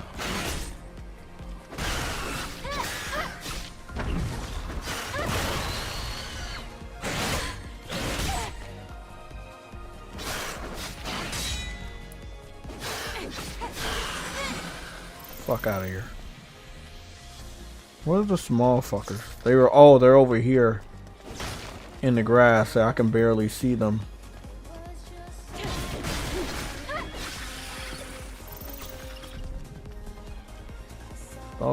Thought it was more. Oh, it is another one over here. I can barely see them. That's a horrible place to fight those guys. I can barely see them in the grass. Probably why they placed them over there. Okay.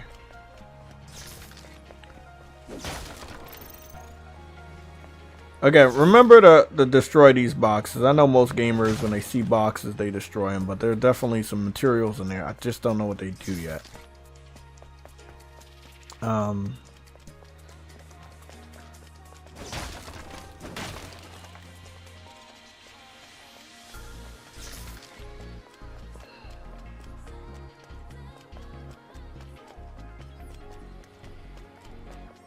So you already finished this checkpoint. Yep, you already finished this checkpoint. If you go back here, I'm not sure if the demon thing's still gonna be waiting over here. Oh. Okay.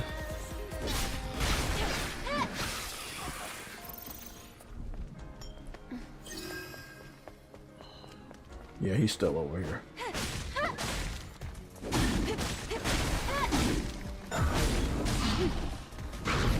Don't grab me, buddy. Yeah, back the fuck up. Okay. So, he's dealt with. Those two are dealt with. I'm about to get another skill point.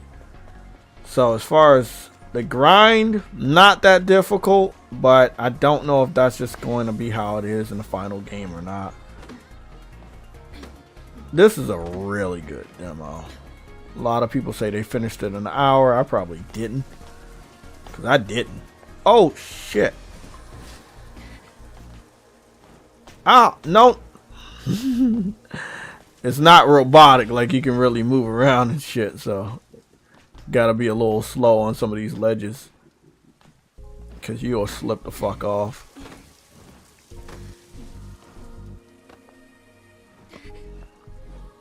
The climbing You is have to really cross good. here. See, we got water down there. That's pretty dope.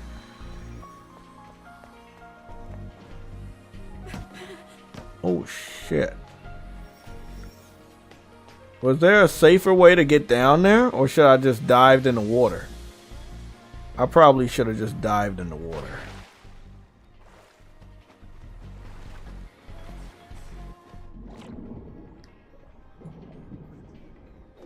How do we dive again?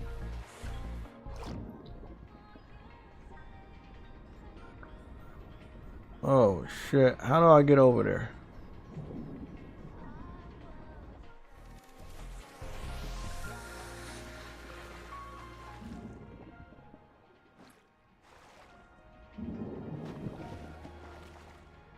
Okay, so if I go towards the wall, I'm automatically gonna dive. I don't like that.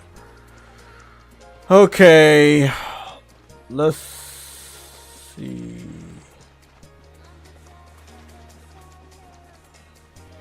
Oh, you automatically push it. Ah, fuck.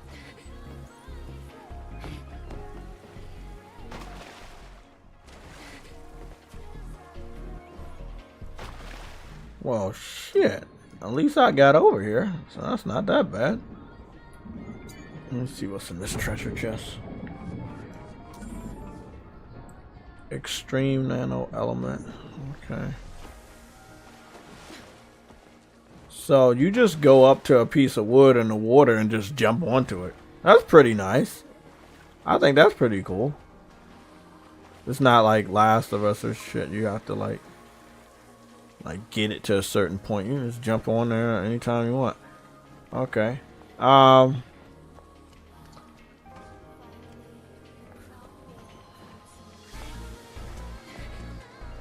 So we got bad guys down there next to the statue.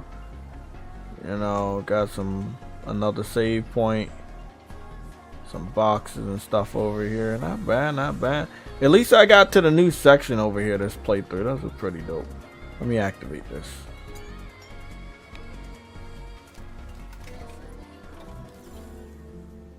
I fucks with this so heavy. I fucks with this so heavy. That's so fucking dope. That is so fucking cool. That's so dope. Oh, that's so awesome. Oh. Okay.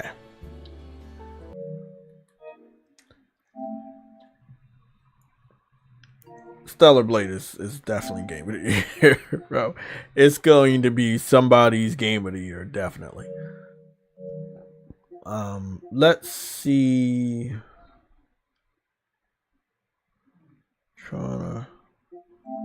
We're gonna go to the other segments. I want to go to the section of our stream where we're going to talk about this sound bite that I just put in the console war folder a while ago of Clint Eastwood admitting that Xbox didn't have anything this year. So again, I want to turn this up and check my messages. Final Fantasy 16 sold over 3 million copies. Lucci Sky. Is that like confirmed, or let me go check that out. Did they announce that like now, or is that like just a normal statement? Let me go take a look at this. You know how it is. I gotta double check you guys, because you know it don't matter who you are. I gotta double check it before I report it, man. It's different, you know. Like I'll say what you say, and I get an L for what you said, even though you know I'm supposed to be responsible enough to double check.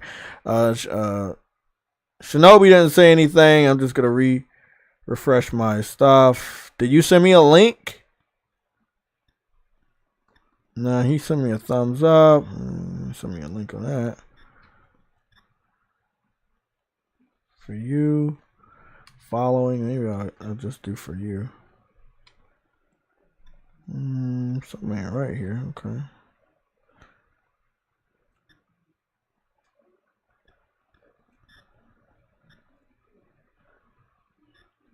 Final Fantasy 7 Rebirth destroyed Princess Peach in Japan. Is this the end of Nintendo first-party games outside of third-party? I don't know. God damn, it only did 77. Nobody wanted a Princess Peach game, though.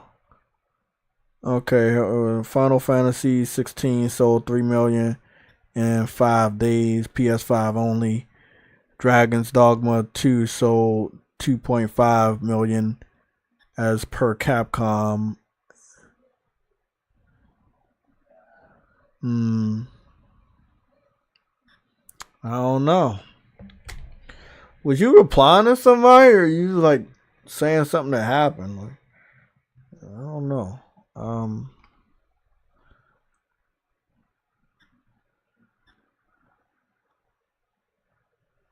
Definitely go check that out.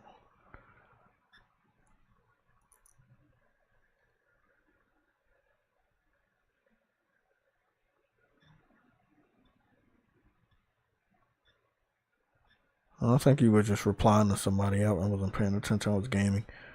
I think the Final Fantasy numbers are better because it's one platform and it's higher when the developer gave out the number in a quicker amount of time. I feel like it took much longer than 5 days for Dragon's Dogma to hit 2.5 million, and it's shipped, not sold. It's already been confirmed. It's shipped, not sold. That's really weird because it's on 3 different platforms. It should have got a definitive sold 2.5, not shipped. I've read all of the announcements all morning. A lot of people have been saying shipped, not sold. Your game should be sold numbers when you give out those type of milestones. It should be much higher if it's on 3 platforms or more. As simple as that, bro.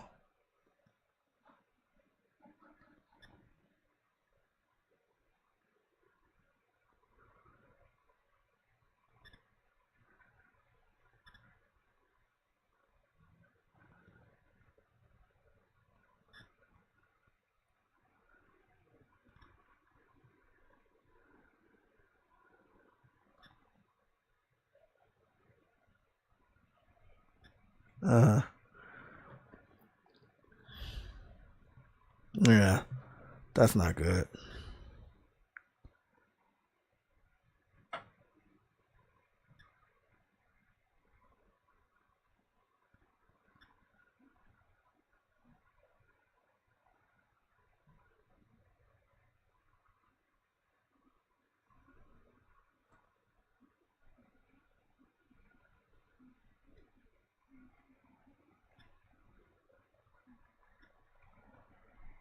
Fucking David Jaffe attacking Stellar Blade, bro. This dude's wild.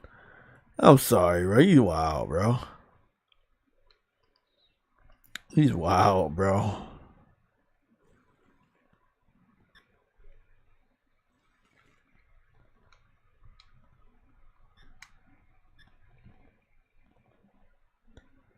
He's fucking wild, bro.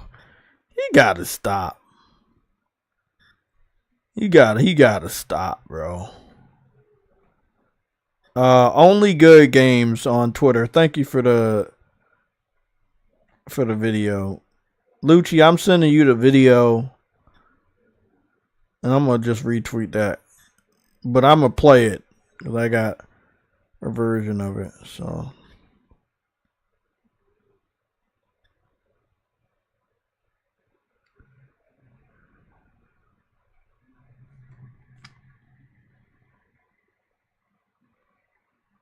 that's wild. Man, Thunder Kitty is level 70, bro. Shit. They passed the shit out of me, bro.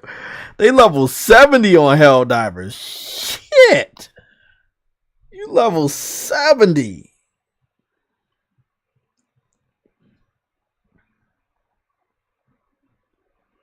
That's wild, bro. That's wild. They should add some more trophies for Helldivers. I ain't gonna lie, bro. Like, I got the platinum, but I feel like, bro, that's crazy, bro.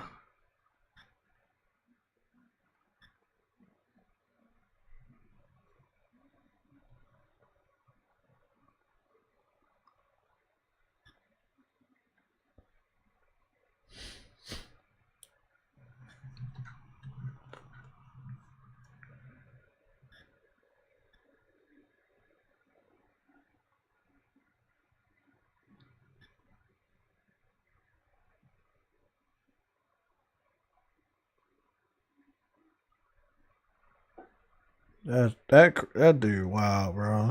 We got this other Xbox dude, bro. Like, bro, like, at this point in time, like, if the only way to defend Xbox is to just completely lie. Whenever, like, Call Eastwood is telling the truth. So you mean to tell me that other Xbox fans are spawning and they're like, well, we have to defend Xbox, but we have no good news, so we're gonna create good news based off of lies. Like, you can't fucking make this shit up, bro.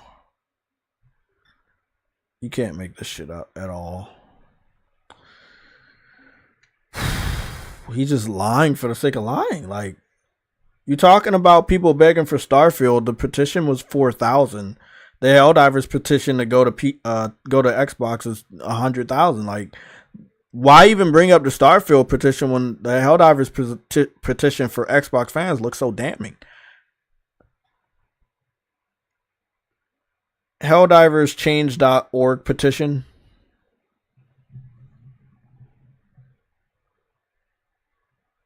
This is how you deal with these dudes, man. Just go to the page, get the screenshot, show this dumb motherfucker what's going on, and just leave. Like, I'm not even gonna quote him. I'm not gonna quote him. I'm just gonna leave it underneath. I'm hoping that they have enough community notes from Twitter that he'll end up deleting his post, because it's just like, if all you can do to defend Xbox is to lie about success that doesn't exist, there's a problem.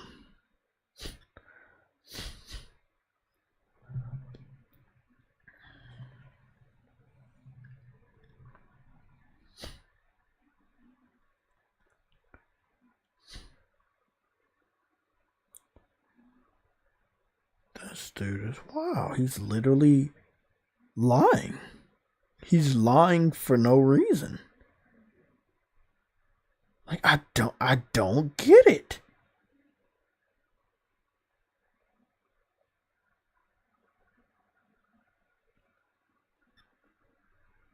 What up? You tagged me? If you consult the graph to my right, you will see that Pow World has 5 times the number of concurrent players in its first month that Helldivers 2 did. So it's cute. It's very cute, but it's not quite there. 460k concurrent is about what Starfield did, and it's a very fine number, but 2.1 million concurrent is a lot bigger. It's a lot bigger. JTech, sweetie. I still don't understand what he's talking about, because Power World got that a long ass time ago, and it only stood there for I think less than a week, and it significantly started to drop. When Helldivers came out, it really started to drop. But you know what? If you believe so.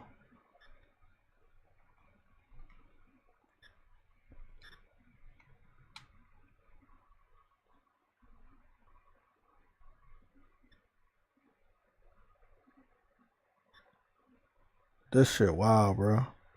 This shit wild.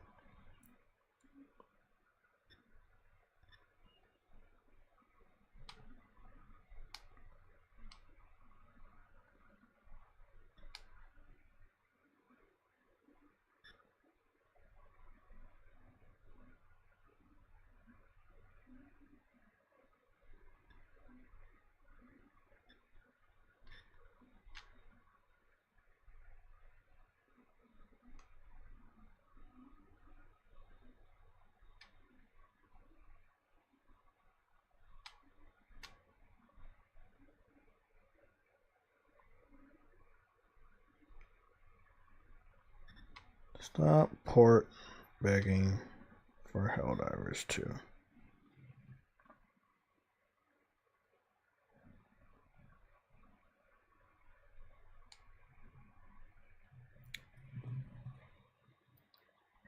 So that's what's going on now. You guys you're not seeing anything, but so Xbox fans are, at least one of them, he's trying to use the early concurrent numbers of Power World to say that it's better than Helldivers, even though Helldivers has held a steady 200,000 concurrent, 200,000 to 300,000 concurrent player base for almost 2 months now. And it hasn't dipped into single digits or double digits. It holds really good most of the time. And again, this is Power. This is not a game that Xbox fans like at all. They do not like that game at all. Don't get it twisted. Don't let them confuse you. They do not like Power World. That is not their type of game. Because the month after Power World launched, Helldivers launched, and they started port begging for the game nonstop. So I hope that if you're going up against Xbox fan and they try to use Power World hitting 2 million on PC, it hit 2 million on PC because Nintendo fans love Pokemon, and some Nintendo fans, a good amount of them, have gaming PCs, and they were itching to find out what Power World was all about. So that's exactly what they did. They went on to Power World, they purchased the early access for $30, and they found out what Power World was all about. Okay, did I tap that right? I did tap it right. Okay, cool.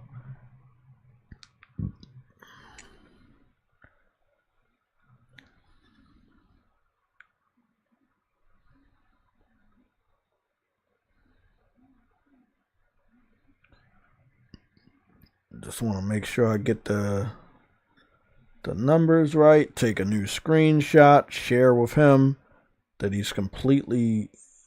Bro, what? I'm trying to figure out the first... Not the first month. Was it the first month?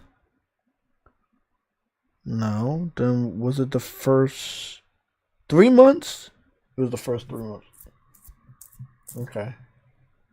So it was the first... During the first, between, what is that, January 20, I don't know what that is. It's between January and, okay, that's 1,000K.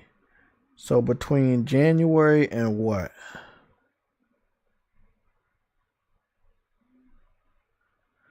Between January and February 6th. And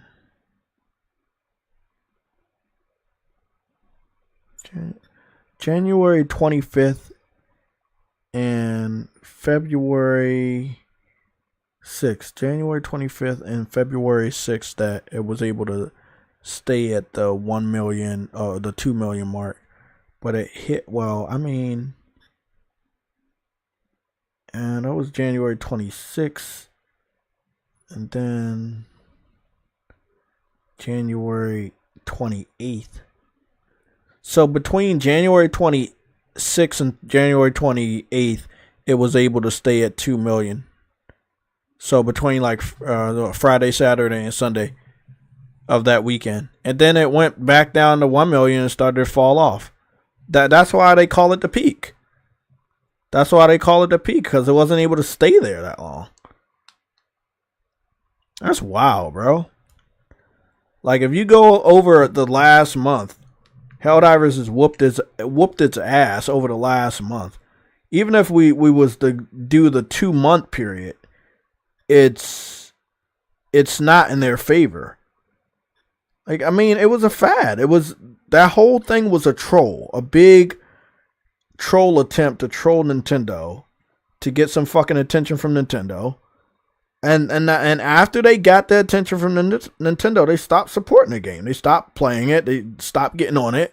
There was not enough content to hold it over. It is classified as a games as a service title, even though they don't want to admit it. That shit's fucking funny. There's 25,000 people on Power World right now. There is 224,000 people on Helldivers right now. The game is about to be 2 months old next week. So for 2 months, it's stayed steady between 100,000, 200,000, and even 300,000 views. Concurrent users. Power World can't even get to 100,000 users anymore. It barely gets to fucking 50. It maxes out at 50. Yeah, it peaks at 50 a day, about 56 right now in the last 24 hours, and now it's at 25,000. Yeah, nobody really gave a fuck about Power World, bro. Like, I don't care what nobody says. People didn't care about Power World the way you think people care. And it's not an Xbox type of game, so again, I'm not going to allow them to pretend like they care about the game.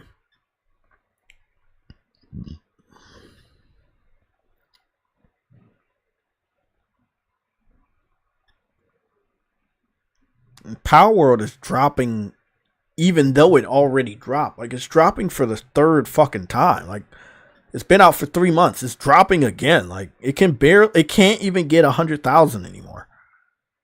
It can't get 100,000 anymore. That shit's crazy, bro. Fuck out of here.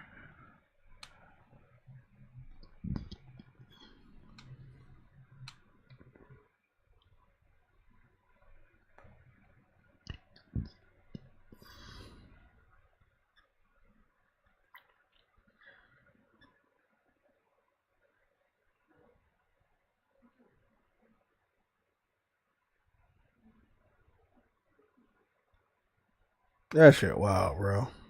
I wish. Exactly. Nobody wants to admit that it died really, really quick.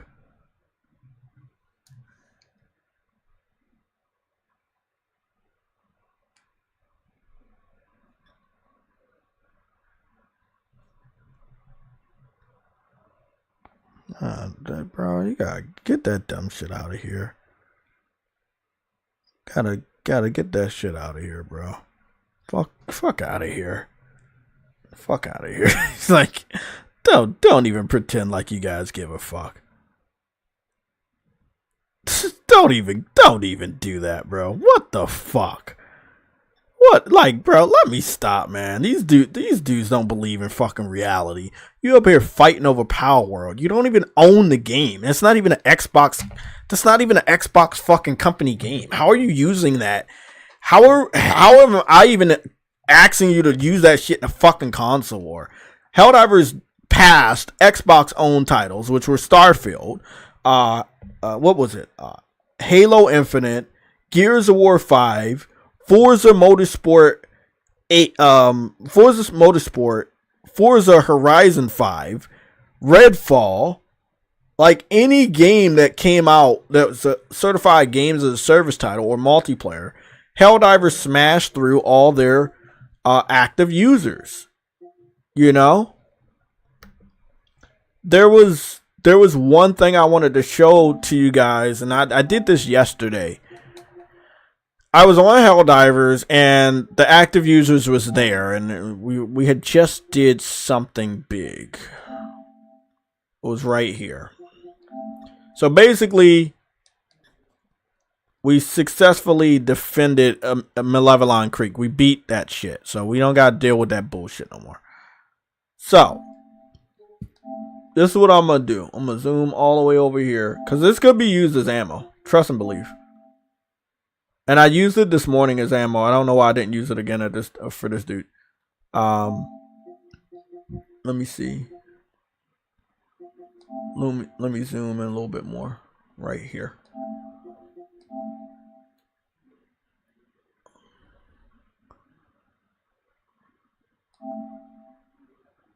That's good. That's perfect. Perfect. So, zoomed in all the way, right? You can see the number all the way. That was yesterday. As soon as I got home. That must have been around, I got off for work like, what, 3:15? So it must have been around 4 or 5. So around 4 or 5 p.m. yesterday, there was 294,996 active Helldivers on the game itself, on the server. I have crossplay off, so I do not believe that's a representation of the PC numbers included, because it doesn't make sense if it was, right? It would be much higher. But these are the active users, right?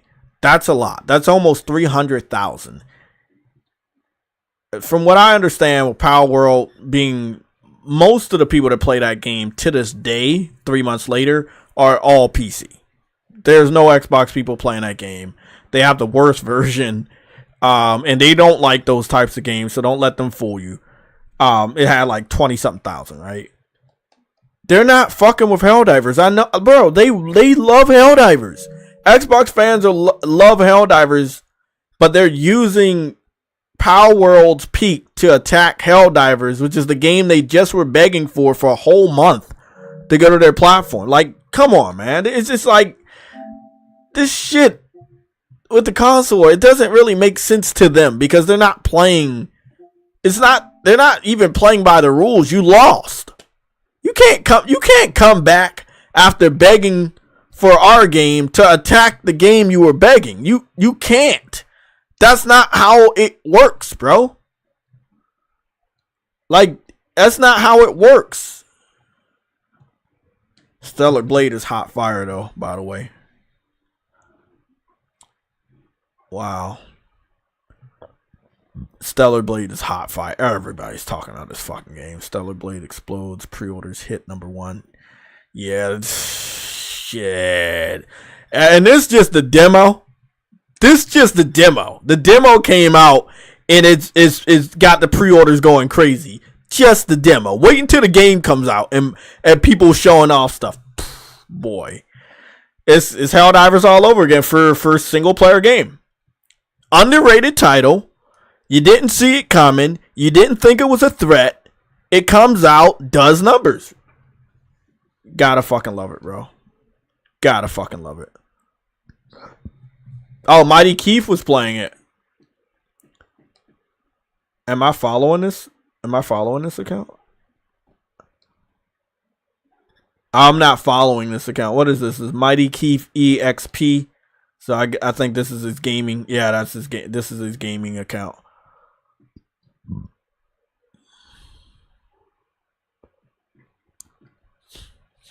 Either a gaming account or reaction account. I think it's this gaming account. Yeah.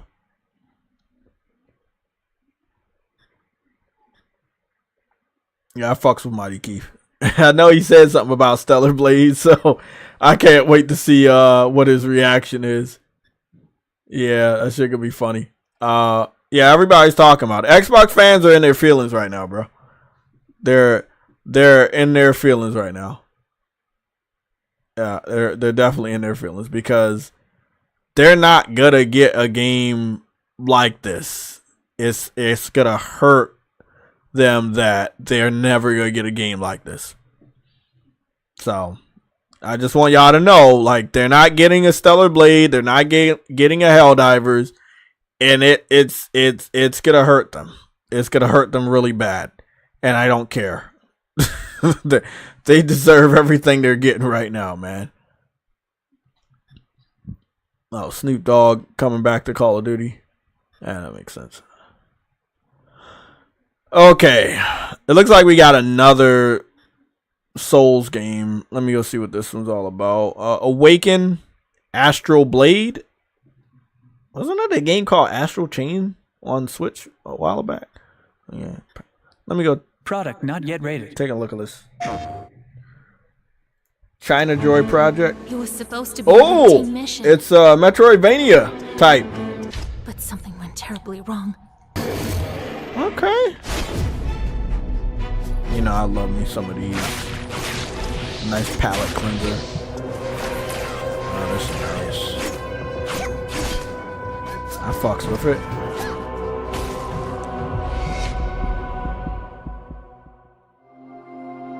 This is not the end. I will get to the truth. No matter what. Looks dope. Artwork doesn't reflect what the game's gonna look like. I'm a little disappointed on that.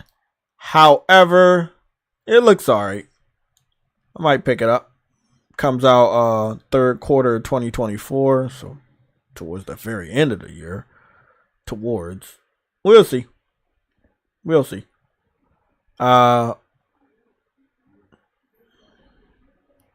They're damn Conan Exile is still receiving content. That game is old as dirt. That game is old as dirt. Let me go take a look at this trailer real quick from Eve.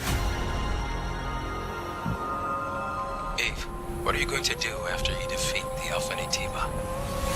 All airborne squad members exist for one sole purpose. This shit looks so All we good. must do is complete Again, a mission. Souls game with To this think level the of point your existence quality and is to detail. survive another species.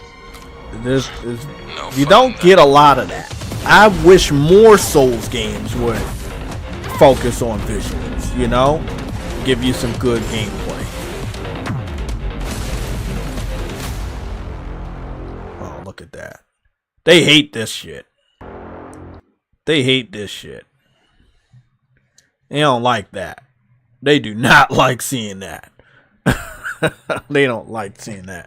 Let's talk to the chat. What's going on? Briarios, Lorenzo, Mass Produce, Samuel, what's going on? What are y'all thoughts? Xbox fans are salty.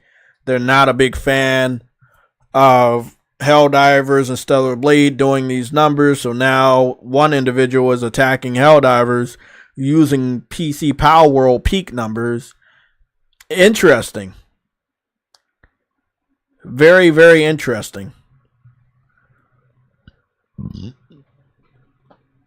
Like, he doesn't want to talk about Power World peak 2 months ago. Literally. I'll put that right there in your face. Look at that. It hit 2 million peak 2 months ago. It hasn't been that high in 2 fucking months. Now it's only at 25,000. It can't even stay at 50,000. It can go nowhere near 100,000. That's where it's at right now.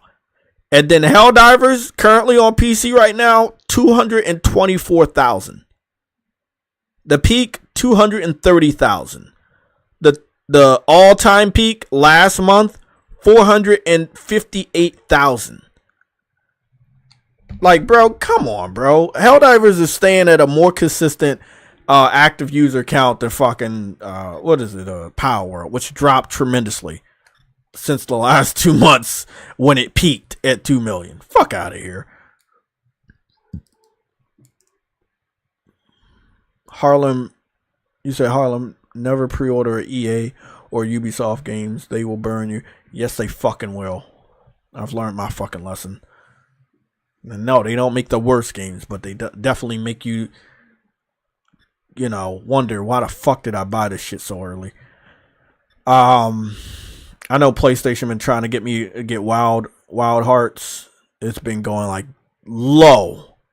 Wild Hearts has been very, very low when it comes to sales. Like, I think it was like as low as 30. But again, it's a multiplayer game. It's a Monster Hunter game, and those games are only as good as the community. And if it's nobody on there, it's not gonna be that much fun. Samuel said, and it's true. This year, Helldivers 2 is a hit. Rebirth is a hit. Ronin is a hit. Stellar Blade is also going to be a hit too. Yeah, they don't have a lot. And that'll take us into the soundbite from called Eastwood that we're going to go play. Lucci Scott, you said this game has some serious legs on the weekends. The numbers get even higher.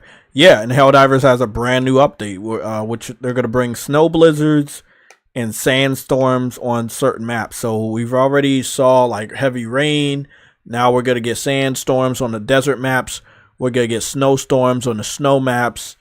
And we got new maps that we're going to be playing with. A brand new update that's going to add stuff. You also can max out your level now at level 150 instead of 50. So if you're level 50 and you've been playing, they're going to fix your level to where it should be based on the experience you've been getting after maxing out at level 50. So that's a really nice thing that they're going to do. It's crazy, bro. PlayStation's on a whole different fucking level. A whole different fucking level.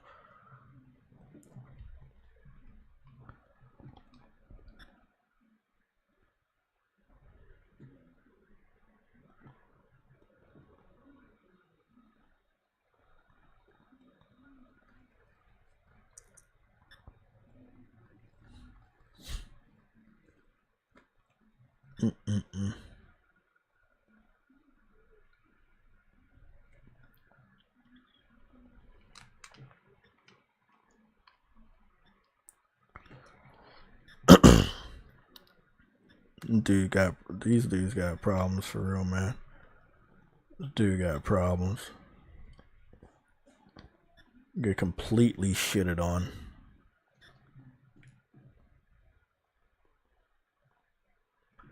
Again, your boy don't lie. I never lied about Power World getting 2 million. And I'm never going to hide the fact because you can't hide it. You try to hide it, you try to lie, bam, checkmate, they win that argument. I'm not going to give them an option to win the argument.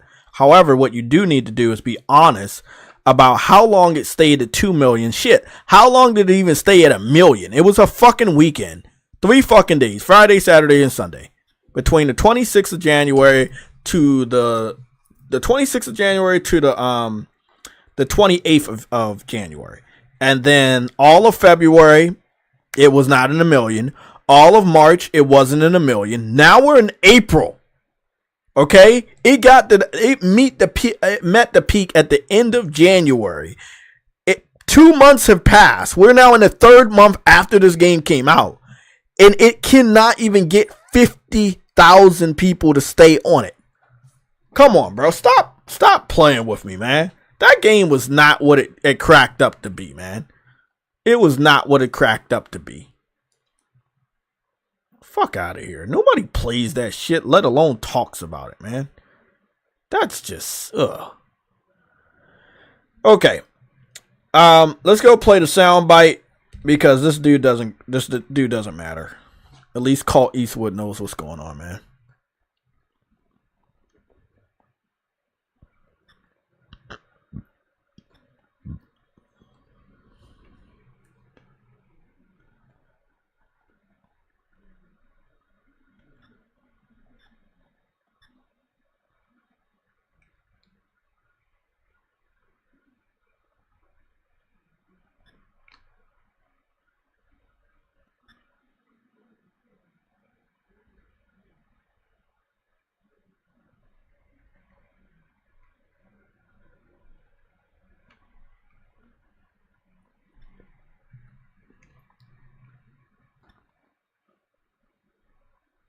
You know what? Nah, this shit's irritating.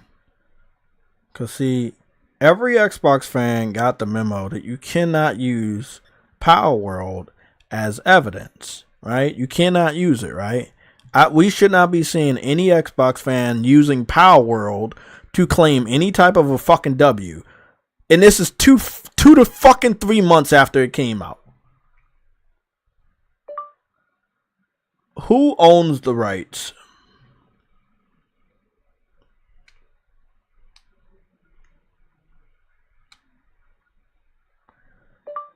You're championing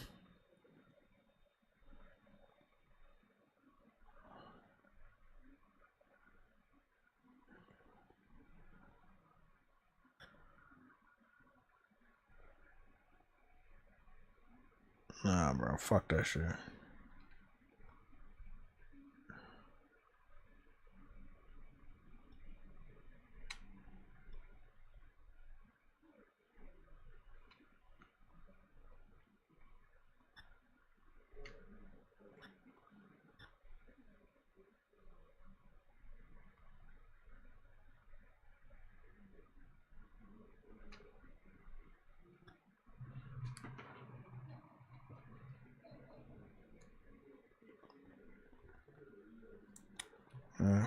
There. That's checkmate. That's checkmate. So, that's how I'm going to do that. I asked them who owns the rights. I send them a screenshot to who owns the rights to Helldivers, challenging him to send me a screenshot back and a reply to who owns the rights to Power World. Because if Power World is not owned by Xbox, then why should you be trying to hype up the fact that it peaked at 2 million? That's not even a reflection of what you guys did, bro. God, even the developer said users on Xbox, and then what was it? They said sold on PC. Because they didn't even fucking support the game, bro. They didn't even fucking support the game, man. That shit crazy.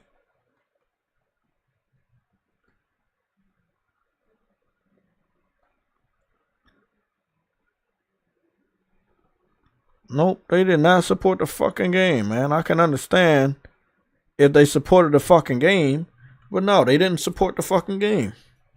I'm not gonna sit up here 2 months later and let you fucking claim a W on a game that's fucking dead on PC and been deader on fucking Xbox. Fuck out of here, man. Fuck out of here. If the game's so fucking good, most Xbox fans should have been playing it, but nobody touched it. They were up there begging for fucking Helldivers. Carson, there's nothing wrong with the game I pre-ordered. No. What game y'all talking about that y'all pre-ordered? John Wayne, what's going on? Hey, Ice Queen, what's going on, man? What game are y'all talking about? I'm confused.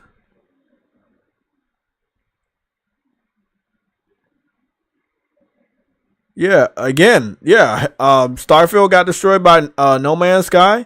Starfield got destroyed by Helldivers. They don't want to talk about that. They want to talk about Power World, a game that they don't own. Oh, I didn't pre-order that yet.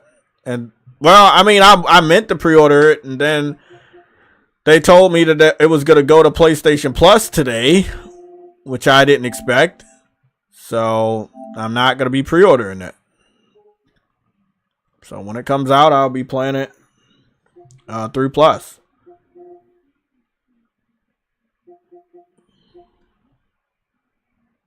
Now, I'm not sure if that game is going to all platforms or not. But it's been low on the pre-orders. And I don't know why. Because it's only $17.99.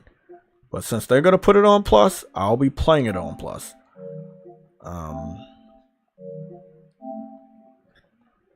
It doesn't look bad. And, you know, I do like my little side-scrolling Metrovania types. So I hope it's really good. It looks really good when I saw the trailer. So I'll be picking that up. Again, if you guys see any Xbox fans hyping up Power World, ask them, does Xbox own the rights to the game? That's all you gotta do. That'll shut them up. If they can't confirm that Xbox owns the rights to the game, they should not be talking about the game. Simple as that, bro. Like, they talking about a game that they didn't even help. Like, they didn't even help that game do anything.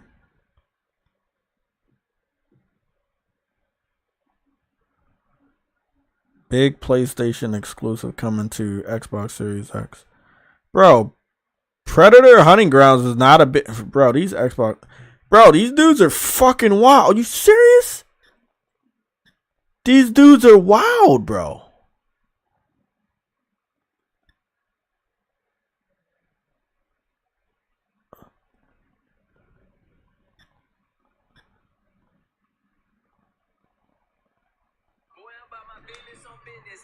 $5:00. These dudes is wild, bro, for real.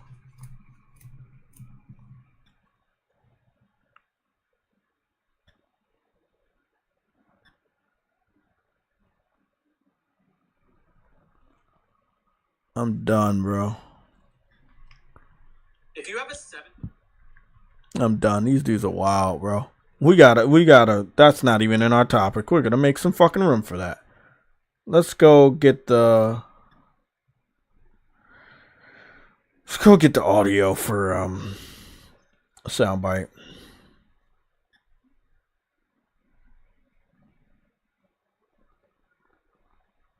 That shit's so fucking wild, bro. Bro, let them tell it. That's our biggest game, bro. Let them tell it. If that's our biggest exclusive, what is Helldivers? And when we're talking about multiplayer games, like, if that's our biggest multiplayer exclusive, what is Helldivers? Fuck out of here, bro. These dudes are fucking desperate. Like, all they can do right now is resort to fucking lying, man. That is my problem with these dudes. They don't take shit seriously, man. They playing on a completely different fucking board game than we're playing, bro. They're not on our level, man. Like, we're telling the truth, they're fucking lying. I can't fuck with it, man. It's too different, bro. It's too fucking different.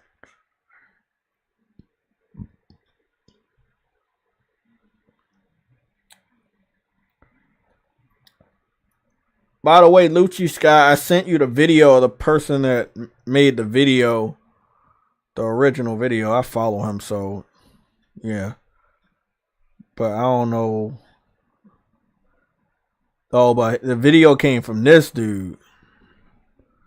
I'ma just save the original video also so I can have that shit. Cause I'd rather have that one. It costs less memory on my fucking phone. There we go.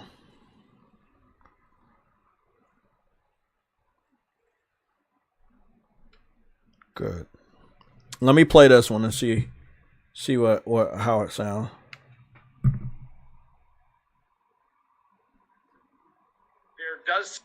There does seem to be the sentiment, this public sentiment out there, and I'm not trying to be. I'm really not trying to be a Debbie Downer here, but I'm just saying the public sentiment out there is like people are just like, I just don't care anymore. You see what's been happening this year, and like I said, look what's been happening. Everybody's saying, 2024 is Xbox this year. It's April, and nothing from January 1st to April 1st, which is today. Exactly 4 months. There's not been one Xbox release. Yeah. And it's been literally not one Game Pass, like Game Pass highlight. Like we got this for Game Pass. MLB The Show, I guess, could be one. But if you look at everything else, everything else has been PlayStation. So the year that PlayStation was supposed to have nothing, and this is supposed to be Xbox's year, it is directly the opposite. What's everybody talking about? Final Fantasy VII. And it doesn't matter whether the PlayStation made them or not. You can only play them there. Yeah, I don't think so. Yeah, I agree. It doesn't matter if they're first party or not. Helldivers, which was a lucky. I don't know. I never would have put my money on that being huge, but it is. But that's what's been happening. So when people are saying, they keep seeing these articles, these interviews, these podcasts, these whatever, and it's just nothing after nothing. Yeah, okay, there's stuff coming up. We get it. But you have to look at the reality of the last 4 months. And beyond that, it's not like they had anything in December. And you know what I mean? In November. So you're looking at it and just going, oh my God, what is, you know what I mean? Let me clarify what Mag is saying. I've been calling this, because I didn't see this before. Meg, I've been calling this like the tap dancing, the old soft shoe. If I'm going to use a really old reference, like something that from our grandpa's time. Hey, look, we've got this. We're branding with nail polish, and over the years, we're branding with body wash. We're branding with the American Girl doll. We're putting out several controllers. It's all this song and dance, like boo, hey, because they don't have games. There does seem to be the sentiment, this public sentiment out there. He ends up, he's saying like they're doing all of this stuff because they don't have games. But that is correct. They are doing all of this stuff because they don't have games. Lorenzo Carson laughing. Like, it's true. They're doing all of that distraction because they don't got no games. And it's the 4th month and they don't have any games. And he's finally like realizing, oh, we don't got no games. Now, you know what? He didn't bring up Power World at all. Mag, he didn't bring up Power World at all as a defense to them having something. Because it didn't mean shit. At the end of the day, it didn't mean anything. Power World didn't move the needle at all. There was nothing you could really say about it. And now that the developers came out and said that they don't want to be acquired by Xbox, and that bro, you know what's funny though? You want to know what's funny? I can go and destroy that one dude right now with the confirmation from the developer that he went on record and said he does not want to be acquired by Xbox. Power World doesn't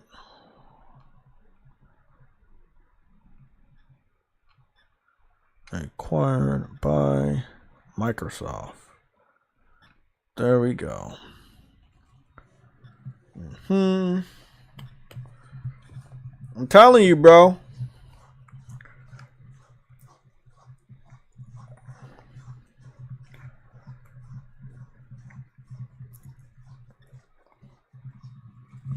Like, it's really, really simple shit. It's really fucking easy to just destroy Xbox fans with the facts. And then, I know they're not gonna like this, but if you don't want to listen to the truth, I can always block you. Like, I mean, you don't have, like, I don't have to talk to you, but I'm not gonna waste my time talking to somebody that's just lying all the time. Like, that's your defense mechanism to the truth, is to lie. There's no point in us talking. Like, I've already won our argument, our discussion. You know, let me see.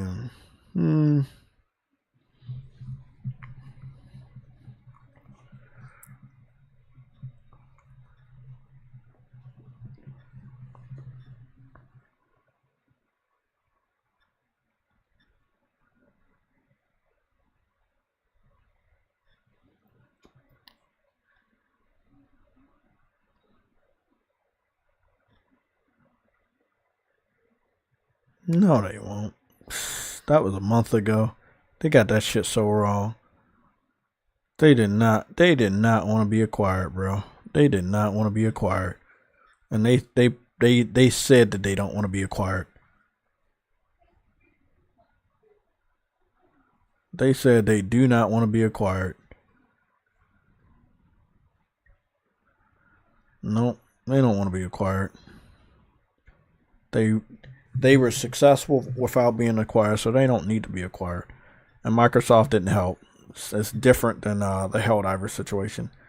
At least with Helldivers, they actually Sony actually did help and gave them what they wanted.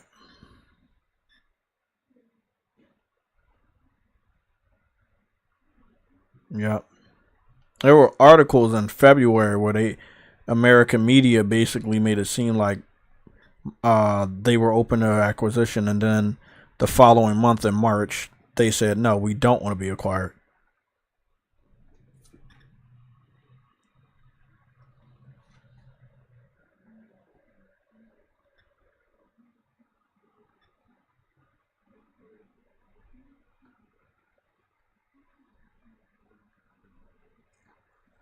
Gotta love it, bro.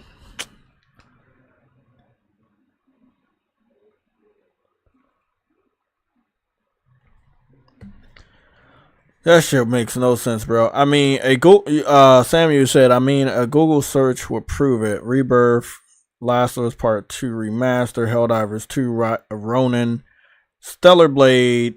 I'm not saying anything about that last one and more. I don't believe in Silent Hill 2. You guys, when Silent Hill 2 comes out, you will understand why I say I don't believe in that game. If you love Silent Hill, that's cool, but I would be worried. A Bloober Team, and Konami, I don't know if I will be a good leader to say blindly hype that game up. I don't think it would be good for the PlayStation community to hype up Silent Hill 2 by Bloober Team and Konami. I do not believe I don't think that's going to be a W. I don't trust Bloober Team. I don't trust Konami. I don't trust them. They have not done good separately, and together, I don't think they're going to do any better. So, respectfully, I will not be using that on the list of ammunition. Nope. I don't believe in that one either. Metal Gear Solid. Nope. Nope. I would temper my expectations for both of those projects. I would temper my expectations. I'm not saying they're gonna be horrible, but I just would wait and see. I will wait and see, man. Nope. Samuel, you said these stupid lying Xbox like cult knew that Xbox doesn't have any games to compete against PS5, so they have to do everything else but tell the truth and call out Microsoft for sucking. Exactly. Exactly.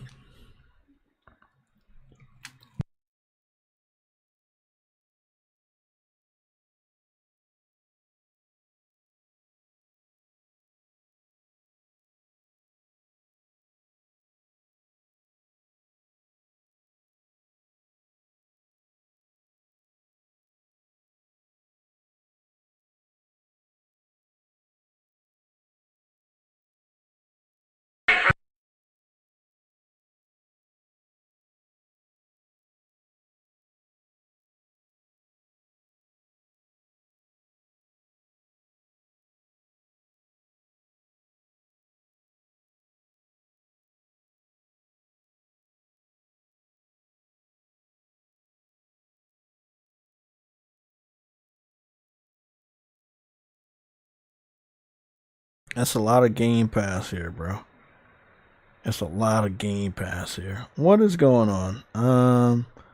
Somebody posted a video. Realistic body. Gamer girl, she knows what's her name.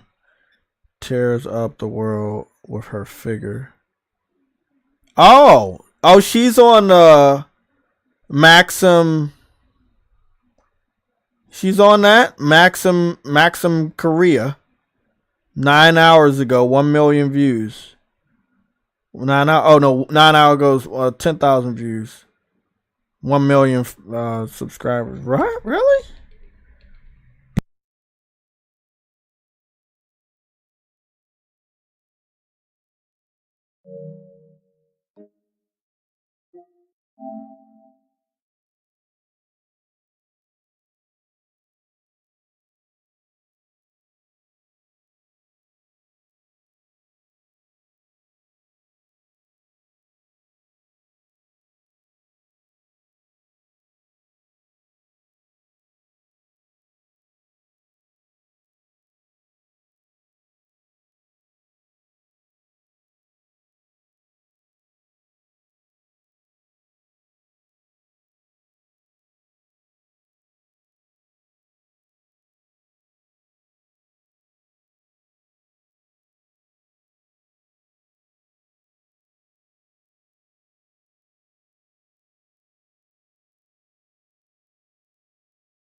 I had to wait through a long ass, unskippable commercial.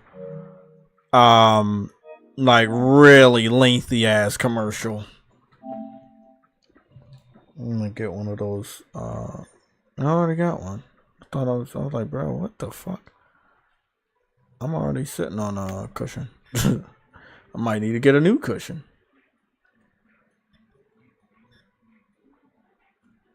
Okay, so this is the video that I was in the process of watching. Wow, it's got another fucking advertisement. Okay. 1 second.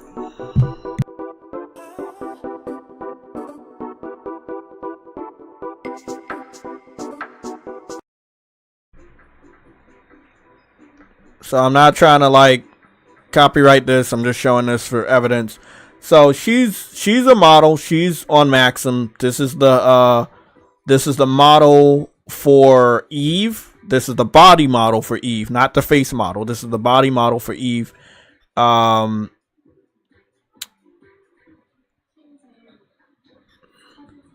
So this is how she looks. This is what's going on with her. So it's very weird when they say it's very weird when they say that she's not real or she doesn't have a specific shape. Like Eve doesn't look in every angle. Eve doesn't look curvy. In different angles she looks curvy, in different angles she doesn't. Every female has their best sides and not so best sides.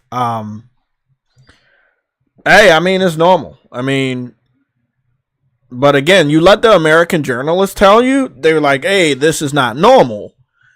have you seen the American females? Shit, I saw a female the other day in my place of work with a BBL. I'm like, oh, you know, you didn't have to. You didn't have to. Oh, you didn't have to, but you did it. You got a BBL. You don't need a BBL, but you got a BBL. That's not realistic. You know, that's not a realistic natural shape. But it is a shape on a real human. You know, this is a realistic natural shape. You can have this shape if you eat the foods they eat and you work out and you have those genetics. But for you to say, okay, well, this isn't natural, you know, in the grand scheme of the definition, it's not true. Yes, females in this country don't look like this. Yes, females in this country are not supposed to look like this, but this is not a game where females are supposed to look like that. And you have to be okay with that, right? They have to be okay with the bullshit that America does with all the uglyizing, what is it, uglitize, the uglitizing of the females in video games. They have to be okay with that. And now we have to be okay with this. And I'm perfectly fine with that. I think any and everybody in the chat is perfectly fine with Eve looking or having the body that she has. I think that's perfectly fine. That's the unrealistic real model. Yes, that's the unrealistic real model.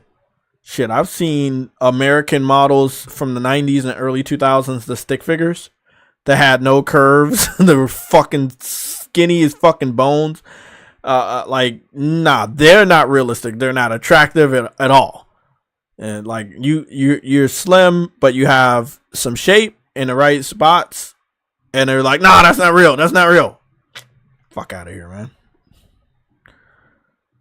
They're haters. They're haters, bro. You guys be aware of the diddleries running rampant. Yeah, well, they'll catch them. If they want to catch them, they'll catch them. If they want to capture P Diddy, they will capture P Diddy. Trust me.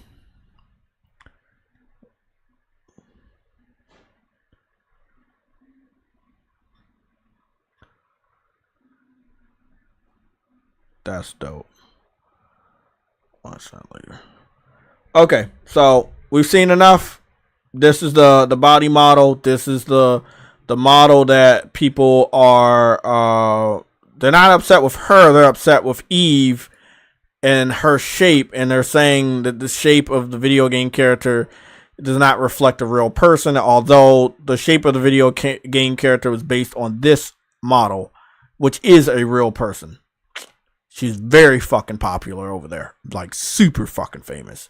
And I do believe, based off of this video game, she's going to get even more famous. So if you don't believe, this is the video right here. It says, realistic body, question mark. Gamer girl Shinjan On tears up the world. So she now acknowledged the bullshit going on in the United States. She knows what's going on. She's seen the fucking internet. I love it.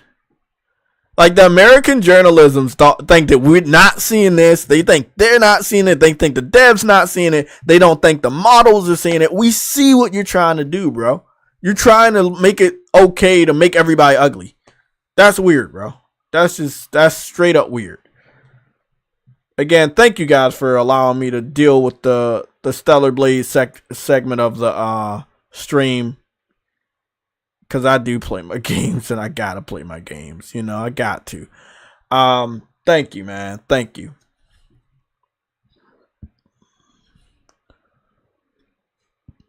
A lot of people have played Stellar Blade. Bro, I'm telling you, a lot of people have played Stellar Blade. Oh, he played Rise of the Ronin? Hey, I gotta watch some Mighty Keith when I'm done with the stream, bro. Oh shit. The Shield Walker. The Shield Walker secret. Okay.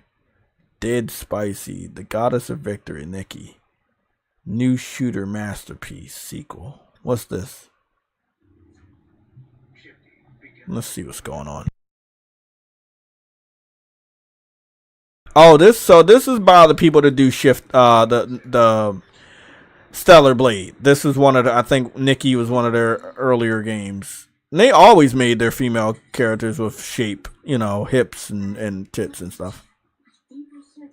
But it's like an anime character in a realistic world and shit. It's a different R2/tab. Maybe this game comes to PlayStation. I don't see a reason why it shouldn't. Oh, okay. Oh, you got a cover system? Oh, shit. Oh, fuck. What is this, like a cell phone game?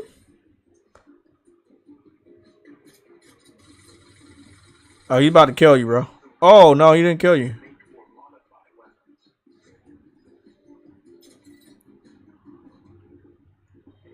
The walking animations are a bit stiff.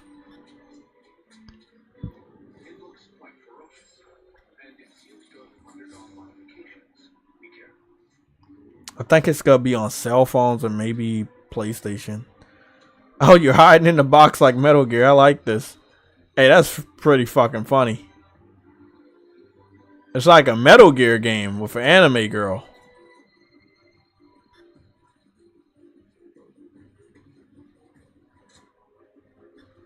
This is fucking hilarious.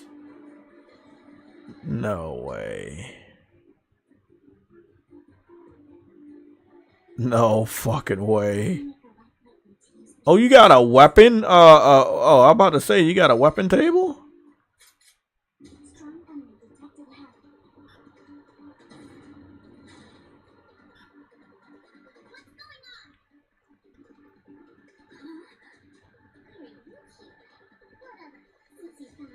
I'd watch this anime. If it was an anime, I would watch this.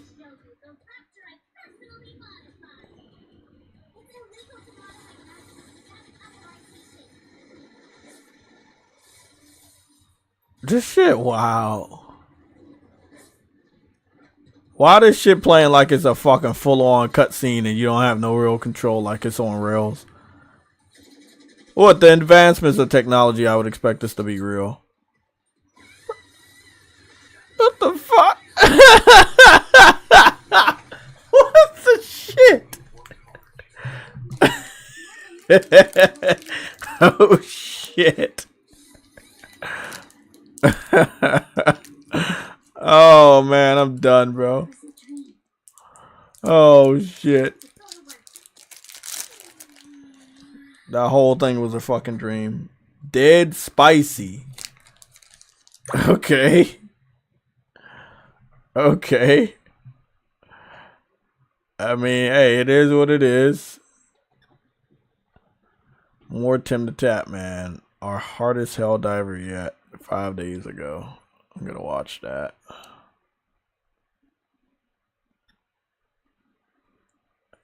That right there. I can't wait for this game.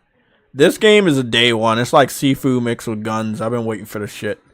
Right here. It's called Spine. Yes, Spine, like the back. It's dope. They put a little bit of a shape on a female, and I'm kind of happy about that. It's not like super like woke ass female, which is pretty dope. And I think the developer understands that you can make a good looking female and have really good action. And it's kind of like Sifu meets Max Payne. Yeah, maybe Sifu meets Max Payne is a good mix. Visuals look good. The finishers are really good. That's nice. Oh, that's nice. Ooh, that's nice. Yeah, this is a day one. I already talked to the developer. I said this is day one. Yeah, this one gets picked. This one gets picked up. Oh, this gets picked up day one.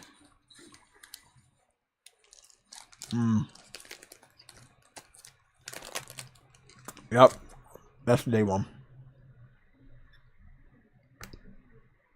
Uncompetitive.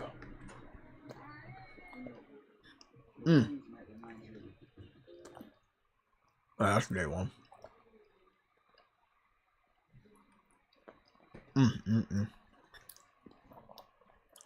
right now, the internet is talking about 2 games in their PlayStation titles. And that is Helldivers 2 and Stellar Blade. Very impressive. Very impressive. Finally, Clint Eastwood admits that Xbox sucks. I'm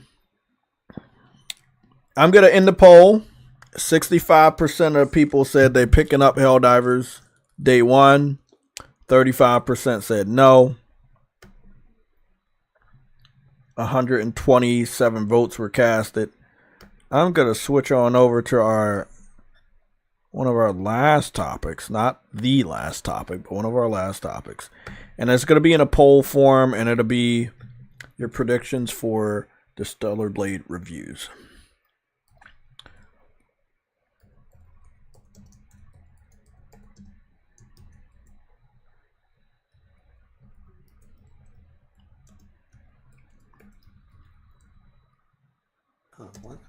Prediction. Let's see what we got. I'll go low. Okay, I'll go from.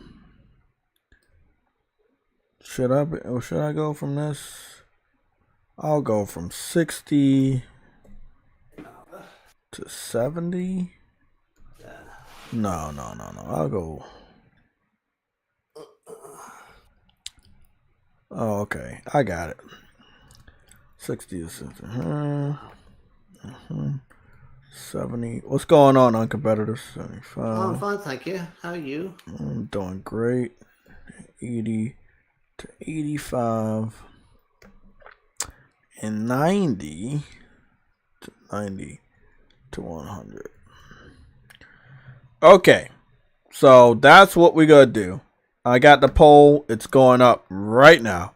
And these are your predictions for where you think the Metacritic score is going to be. So the predictions are between 60 and 65, 70 and 75, 80 and 85, or 90 to 100.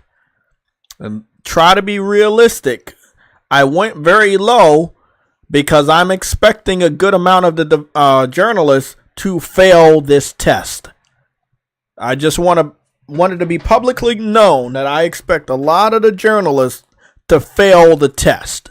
And I expect them to be giving the game a review that would be somewhere, I would assume, super fucking low.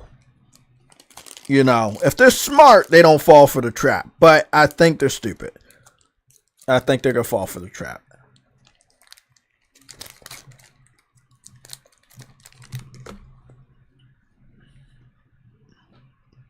It's going to be fun.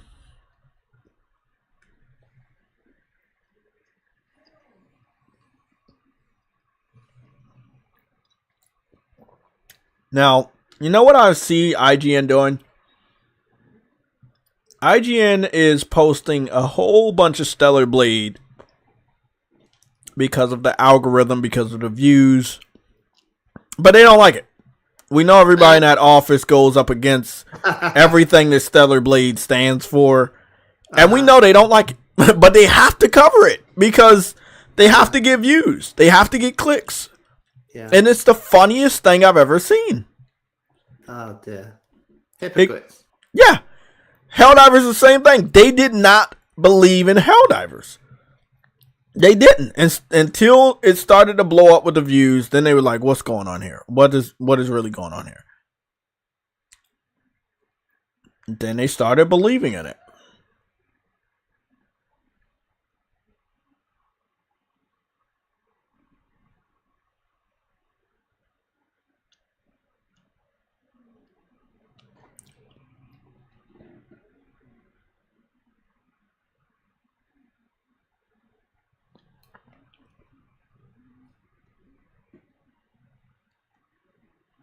Man, I don't. That whole black girl gamer, what is it? Sweet Baby Inc. It's crazy, bro. I heard they found another person in the Sweet Baby Inc. thing. What's this? It was the Crew Motorsport. Oh right, What, the Crew 2? Yeah, Crew Motorsport. The Crew, yeah, the Crew Motorsport, the latest one that was a spinoff. Yeah. Oh, I see. Right, there's a spinoff. I didn't know there was a spinoff. You know what I have found out? I have found out Forza Horizon 5 was really, really woke. Like, it was really, really, really woke. And I had to delete the game and go and play Forza Horizon 4, which was much more tolerable. But yeah, Forza Horizon 5 was very woke. It was so woke, bro. Is that the one with the volcano in? Yeah, that's the one that I think has a volcano, and it's based in Mexico. Yeah. Very, very woke. The Mexican ones was the one with the volcano. Yeah. Yeah. And it's not that it's focused in Mexico. It's because of the, like, if you the introduction of it is just very woke with, it's just, they couldn't get out. I don't think they could get out of their own way, bro. Like I already knew Ubisoft was fucking, I already knew we Ubisoft. know that Microsoft have accepted these directives, don't we? Yeah. 100%. And there's a lot of people in the United States that are boycotting them. There's people have came to me and let me know, hey, well, people are trading in their Xbox. I was like, yeah, bro, I know. I mean, at this point, there's going to be too many people to count how many people are going to switch to PlayStation this year and get rid of their Xbox. And well, it's kind of a race, really, to see, can you get rid of your Xbox while it's still worth anything? Because and people thought I was silly for doing it. Didn't they think I was silly for trading it in so quick? I was like, bro, I got $325, bro. You're not getting that right now. That's really good. You got to say that's really good. Yeah, that was really good. Because they did that's all profit. Exactly. Yeah, it didn't cost you anything. Nope. But somebody else the week before last, they said they only got 200. Yeah. I mean, look, as they get saturated in their inventory of the ones they offer money for, they're going to get to a point where you're going to take one in and they're going to say, no, we don't want it. We've got enough. They will say that to someone at some point. Or they'll offer you such a derisory amount of money. They'll say, look, we can do you an exchange. And they say, yeah, what for? And he said, well, not cash. We've got some stickers. Right? You'll get a sticker. Oh, man. Let me go right here. There we go. Microsoft hires Sweet Baby Inc. to ruin this game. That was a day ago. Sweet Baby Inc. ruins another YouTube channel. Yeah. What we should discuss, right, is this thing about it going multi-plat in terms of multi-launcher, right? So if Xbox becomes multi-launcher and the console allows you to run the Epic Game Store and the Steam Game Store and itch.io, right, which is like little tiny web-based games, then what you're going to have is you're going to have a little bit of a lease of life. Not for long, but, we have to admit that it's going to be a little bit of a lease of life where it's not really quite worth getting rid of, even if Xbox no longer has exclusives because they're all going to PS5. You're going to look at it and say, I can play lots of things that are only on the Steam store, even if I don't own a PC. Because there will be people who don't own PCs who only own an Xbox, and that will maybe keep them on Xbox a little bit longer. Now, when you look at it like that, you're thinking that's actually quite a shrewd move because Phil Spencer's probably got a big inventory of Xboxes that he needs to get rid of. Oh, definitely. Right, so you've got to have a reason to sell them out to people for whatever reason. And then once you've got shot at them, then you can say, right, we're done with Game Pass because they're going to kill Game Pass. They have to, man. Like, have you seen what they're offering for Game Pass? For April. Well, first thing I think we'll see. Maybe it won't be this year, but we'll start to see some of their bigger games outside the Game Pass. So, like, if they have like a Call of Duty, that won't be in Game Pass. That'll be like, no, you have to pay for that. Yeah, I'm sorry about that, D-Truth. And I think that's really awesome that you got that from your daughter. So that's very sweet. I think, but you know, Senua Saga might be day one in Game Pass, right? Oh, it is. It is a day one in Game Pass, so they're gonna lose a lot of money on that. I don't think anyone's particularly interested in that game, right? So it's like not anymore. The needle. Not anymore. Nope. Then I think Avowed will be in Game Pass. You know what I think is gonna happen? You know what I think is gonna happen though? I'm surprised if Indiana Jones: The Great Circle isn't. It has to be in Game Pass. You think it will be? It has to. What about next year? You're like after April, next financial year, 2025. Do you think they'll still be doing it then, or do you think they'll say, "Look, we had a Christmas, we got rid of a lot of our inventory because of the Steam thing. Now we can say, you know, we're gonna still do the Game Pass for a year, but we're gonna have it so that things will, you know, the AAAs are gonna be you have to pay for them outside the Game Pass." I mean, at this point in time, it doesn't matter because you're already alienating your gamers, your type of gamers. Like, you can do whatever, and it's gonna be the same effect. People are gonna run away from you. Like, the most popular games, not the system, the most popular games are on PlayStation. People are buying a PlayStation because it's cheaper. Yeah, the digital Spider-Man bundle at $400 has already sold out again on Amazon. I was wondering why I didn't see it. It's sold out. That's why I didn't see it. The $450 Spider-Man bundle with the physical PS5, that's still number 14 on Amazon bestsellers in the video game department of the United States. That's massive when you have to go all the way to page 2 to find the first Xbox console. Yeah. Yeah. So, whatever they're planning on doing, they need to hurry up. Think about this. Your next big game is at the end of May. Mm-hmm. Our next big game is towards the end of this month. And we've already had 3 fucking hit games. Like, it's getting hard for Xbox fans to find a reason to keep Xbox. I wanted to tell you this while you were talking. I do believe Sweet Baby Inc. is going to be detected on Hellblade 2. Okay. Yeah, and I think that is going to turn some people off that already own Xbox from buying that game. If they have Black Vikings in that game, that's going to be a bit of a red flag. No, I don't think it's going to be that. I think it's what they're doing. But just a female. That they've got that in there because I mean, it's not historical. That's the thing. I'm not got anything against people being black. And I'm not talking like, I don't think Black Girl Gamers has anything to do, but the inclusivity and stuff like that department, that's there. A female that doesn't look like a female that's as strong as a man.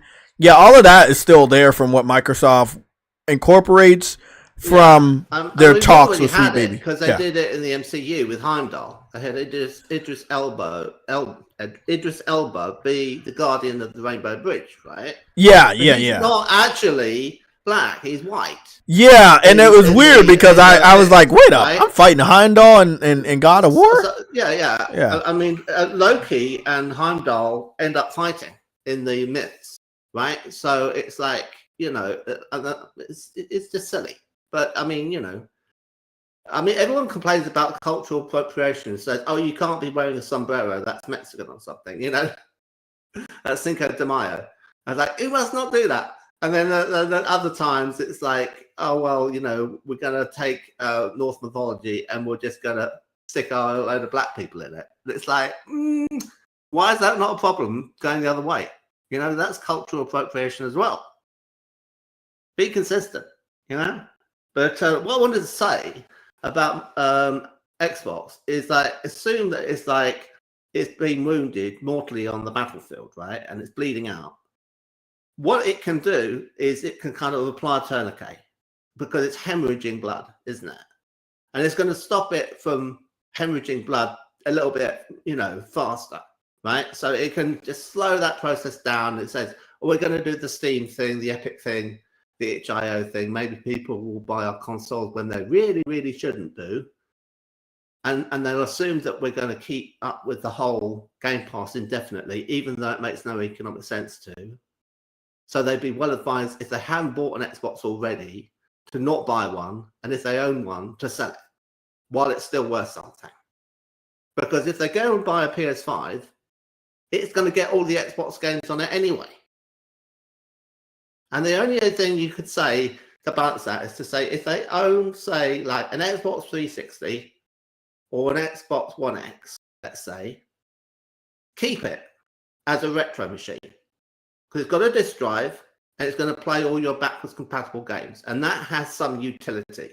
But at some point, Microsoft will turn off the multiplayer servers.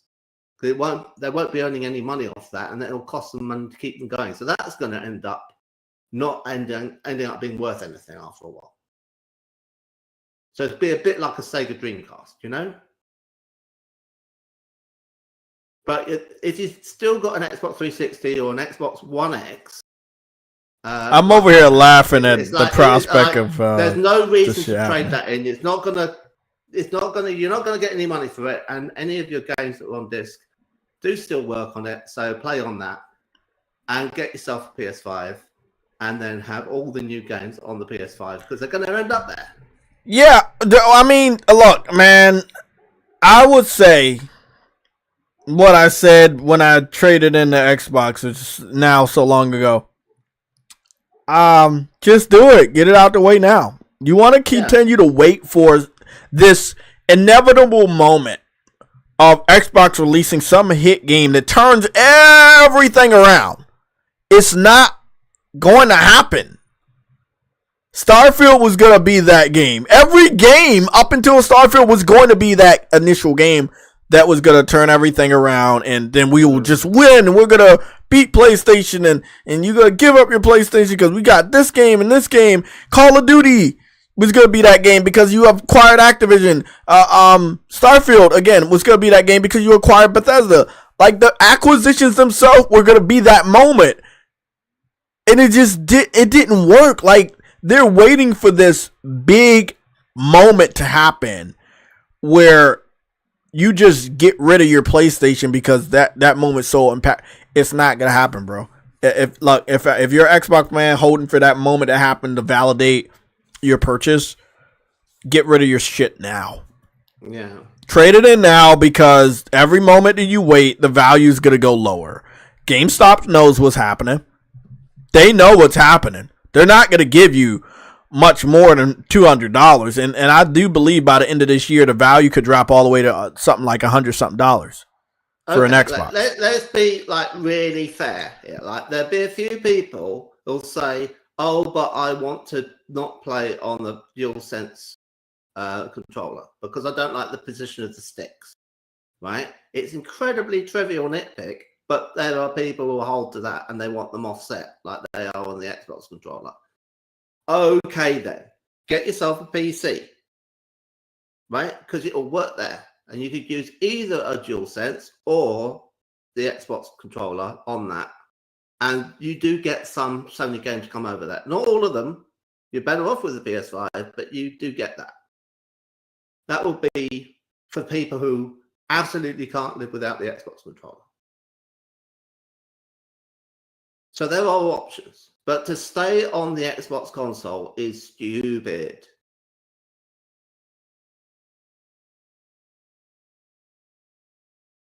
I'm being as fair as I can on this.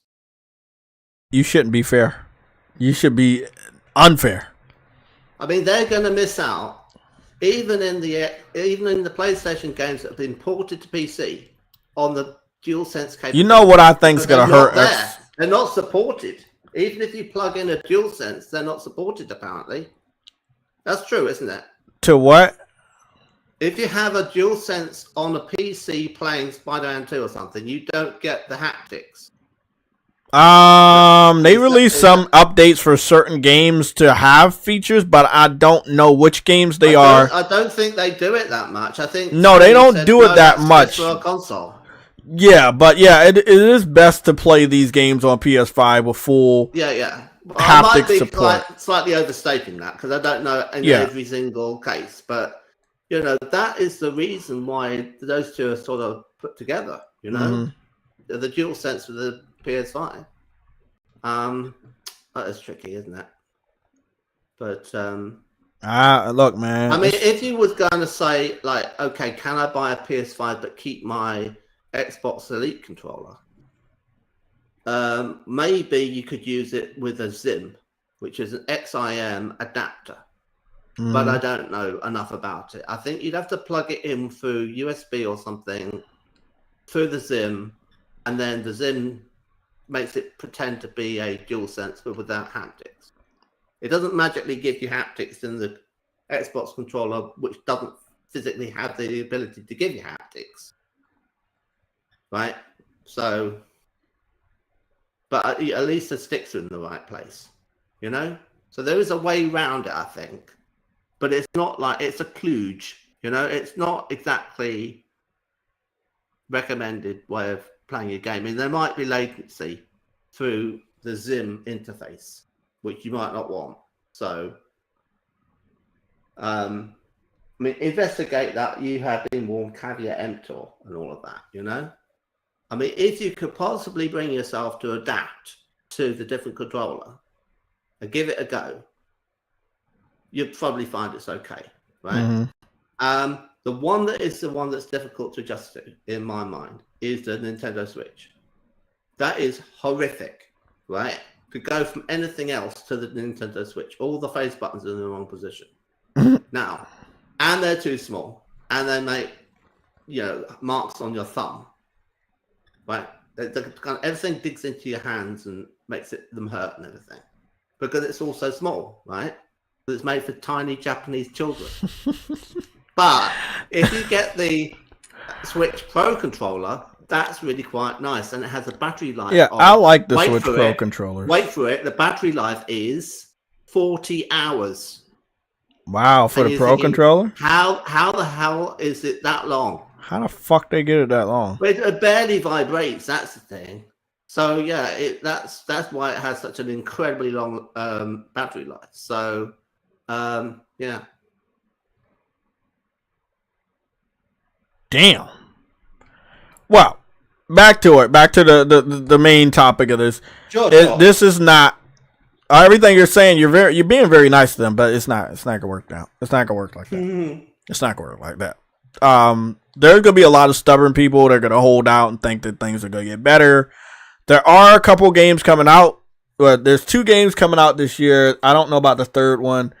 I think that people gonna give me my flowers on this, and that's Indiana Jones. I don't think that game is coming out this year. I think it's getting pushed back. I think that Disney and Microsoft desperately need that game, but I don't think they should rush it. And if it does come out, it's not gonna make any money. So I don't even know what you're bringing it out for. But when you have a game like Hellblade 2, that's not gonna sell anybody. Like, think about this. You got a system out here with sexy women as their main protagonists, right? And that's PlayStation. And then you have masculine men, which Helldivers, you know, right? Like, you're getting what you're supposed to get, right? So why the fuck would you go and buy an Xbox for a deranged female main protagonist that's not attractive to look like at the slightest? Combat is dog shit. Like, I mean, that's another thing you should really think about. Like, the story of Stellar Blade, the beauty of the character, the meaningful combat, and then you compare that to Hellblade 2. Bro, I'm gonna tell you right now, I would love to see journalists shit on Stellar Blade and give Hellblade 2 the best fucking score. I would love it. I would love it. It would, bro. It would be the best thing in the world. It would be so much evidence that you shouldn't listen to journalists. I mean, think about this. You have access to Stellar Blade, right? Right now, you have the free demo. You don't need Plus. You have a free demo on your PlayStation 5 for Stellar Blade. You don't have to listen to a journalist tell you if something's good or not. You can download the demo. It's only 16 gigabytes and play it yourself. Everybody that's played it said it's good. A lot of journalists haven't played it. A lot of journalists haven't put out their impressions. IGN has done it. I think GameSpot has done it. But all the other ones have not done it. Now, why would they shit on the game with a review but not give their impressions of the demo? Why should we listen to their review of the game when they didn't play the demo? You played the demo. You know how good it is. Why are you going to listen to them? That's one of the other things that these journalists don't like. They don't like when demos and betas exist and content creators can form an opinion of that game for themselves, and normal gamers can form an opinion for themselves, and they don't have to go to IGN to listen to them shit on a game. They hate that. They hate this. And it came out a month before the game comes out, so you know they hate it.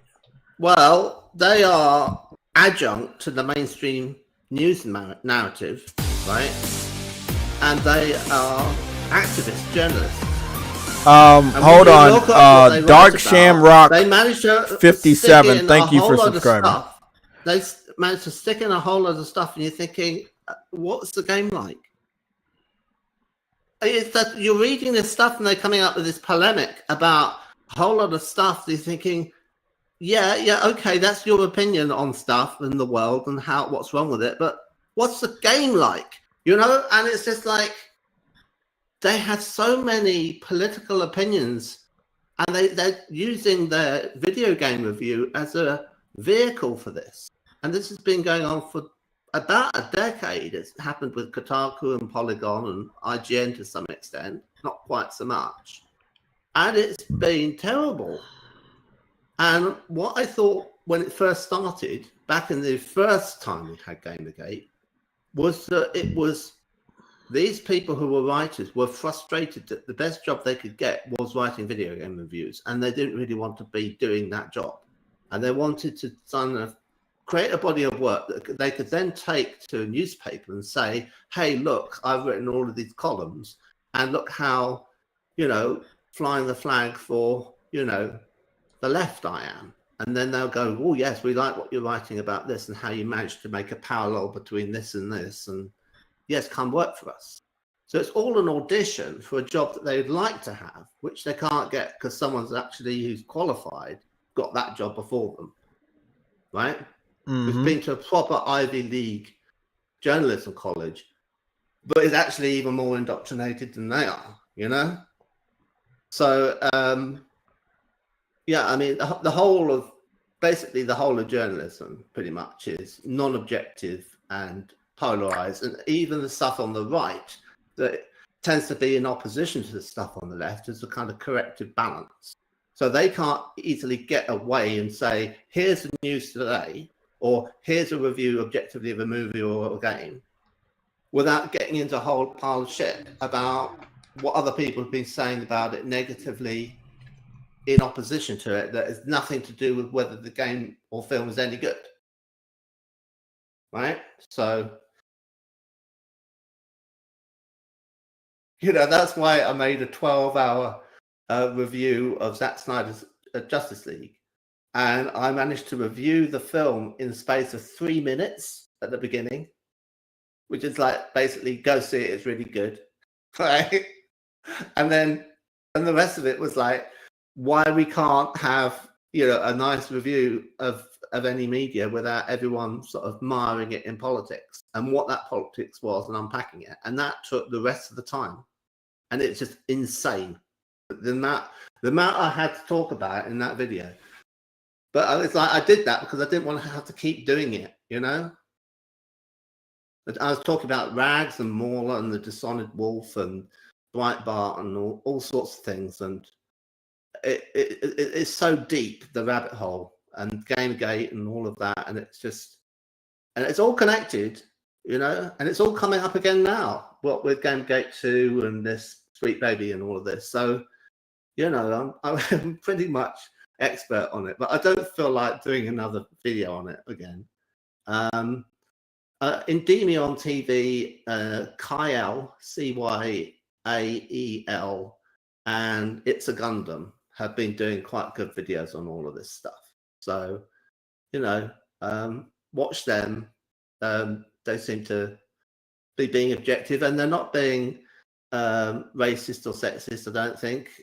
They've been Melanie Mac Go Boom was a woman, and she's made videos on it, so she's not being sexist or misogynistic because she's a woman. And the other ones are all, you know, people of color, right? So, you know, that if they criticize a game for swapping the race of characters and saying it's awkward, and they're also, you know, black or Hispanic themselves, then you can't say, oh, this is a white guy who's angry and he's ranting in his mother's basement or something, you know?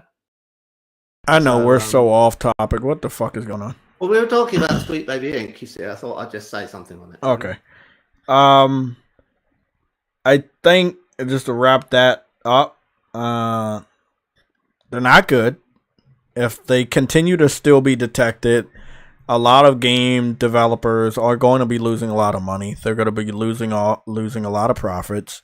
Studios will be getting closed down, but it's not Sweet Baby's fault. I mean, they're just making us aware of games that include messaging that we knew we were probably going to get, but now we know the specific games, who they took money from, why they took money from, did they or were they pressured into taking the money to add these messages? Were they very like okay, like I don't know, were they in agreement with adding these messages? You know, like the way that the chick from GDC made it seem like that she threatens all of them, but I don't think that's actually the case. I've got the answer, right? Larry Fink of BlackRock said that we've got to force. He was in an interview, which is on YouTube. He said we have to force diversity, equity, and inclusion into things, into media, as propaganda in order to change society. And we have to force environmental, sustainable governments and sustainable development goals into things, because it's like he had a big hard-on for kind of saving the planet from climate change as well, right?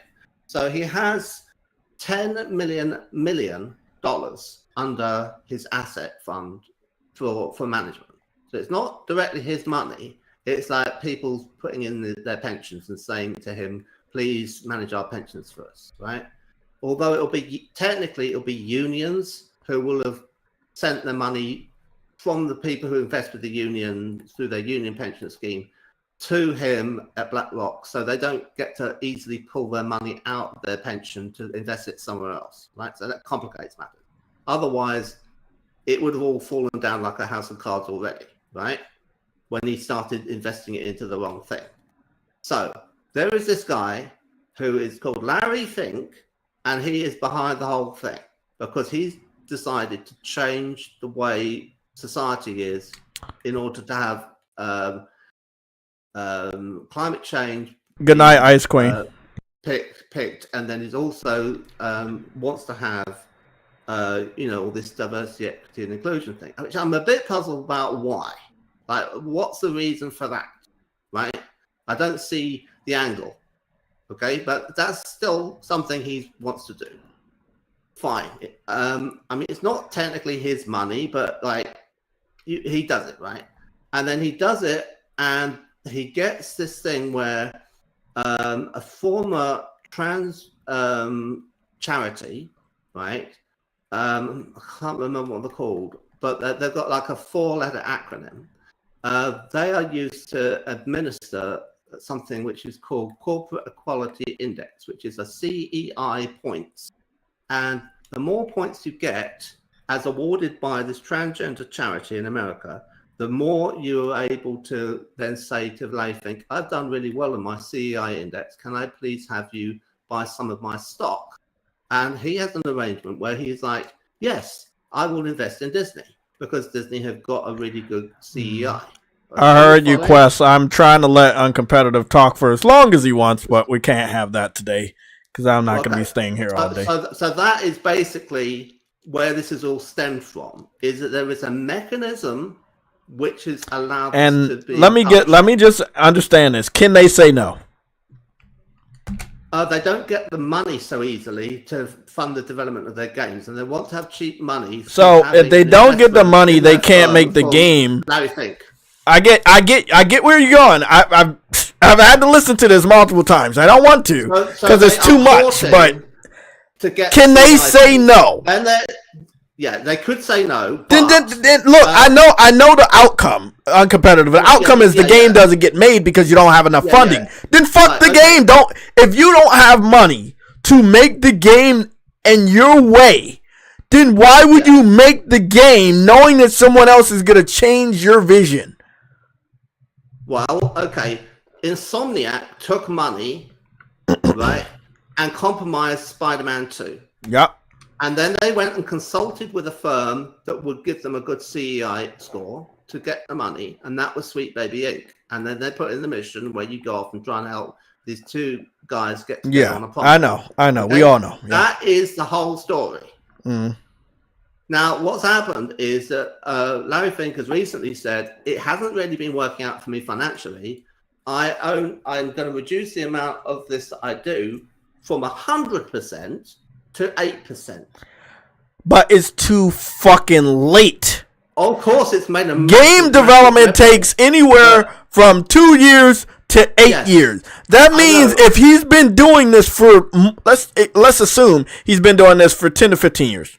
Like I'm just being generous. And then all the games that have been changed and the movies that have been changed have been in the works for a while. Exactly. A while still before they all come out. There you go. That's all I'm trying to say, man. It's gonna be a long time before this shit corrects itself. It'll be maybe 2 years at most. No, I think it'll be a little longer than. I think maybe next gen. It's not gonna be 2 years because it's gonna still be a lot of games and movies and shows that have these themes.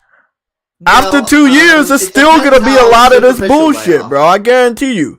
It depends how superficial they are. They might be able to yank things out of it if they are, at a stage of development where they can pull it out before. Well, if they know that we're on to them. If they are just on the verge of shipping something, it's going to be really difficult. Okay, so they know we're on to them, right? They know they work with Sweet Baby Inc. They know they will be detected. What do?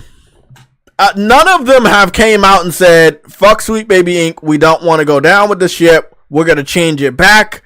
We're going to add this mission. We're going to make the female cuter. We're going to make her have more shape. No one has done that. No one has came out and said, we understand your frustration. We're going to change it back. Yeah. You're very hopeful, right? And that's awesome. I don't see this shit going away anytime soon. Definitely not 2 years. No, I mean, look, if you look at Dylan Mulvaney and Budweiser, light beer, right? Mm-hmm. Anheuser-Busch has still not apologized. And there are a lot of people who drink their beer and they have boycotted every single one of their beers, including Stella Artois, right? Mm-hmm. And they have said we don't want to have any of their products, and that's incredibly damaging to their company. And they've closed a whole factory, a whole bottling plant, and they've laid off a load of workers as a result of all this, just because of having Dylan Mulvaney associated with their brand. And people have said if they had just come forward and said we fucked up, we apologize, he's no longer associated with our stuff, we're really, really sorry, please come back, they would have considered coming back. But it's been way too long. It's been like a year now. So no one's going to forgive them. I noticed that Sony started putting out a lot of advertisements for Spider-Man 2 right around the time that they got caught with the Sweet Baby Inc. shit. I've been seeing a lot of advertisements for Spider-Man on my Instagram account and many other accounts. So like and also they got caught with, canceling the multiplayer, which was a stupid thing. I just don't understand it. I don't understand it. They seem to like money. And this is going to be a very, very controversial take, but they don't seem to like money from us. You see what I'm saying? If they're taking money from those people and they care more about that money than the potential money you get from us when you launch a good game, you're not making it for us. You can't even look forward to getting the money from us if you're making a game that's not for us. Well, there's money and there's money. Because I think the thing is that, like, you might assume naively that Sony would just front all the money for a game and then Insomniac would make it and that would be the end of it, right? But it seems as if Insomniac needed money from elsewhere, and so they went to see if they could get some, and there were strings attached, and that led to all of this nonsense.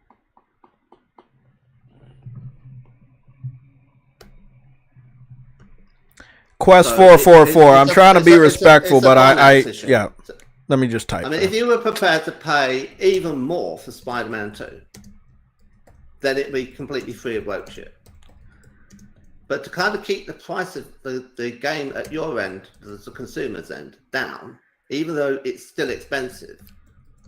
So it's not $100, right? When you buy it, you have to get cheaper money into Insomniac, which would have come from BlackRock, which would have come from Larry Fink, which would have had strings attached. And it's either that or it's microtransactions. It's always some kind of bullshit that has to make gaming not what it could be and ruin it. It's been going on for years. This is just the latest thing. Here's a bit of propaganda with your game. Hopefully not so much to put you off from buying it.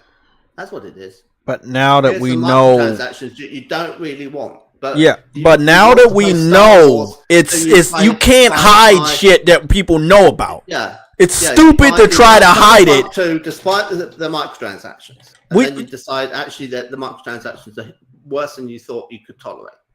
Yeah. That's all it is. They're not they're not getting away. There's no situation, there's no reality where they get away with this. They're not getting away with it because they're being put on the list.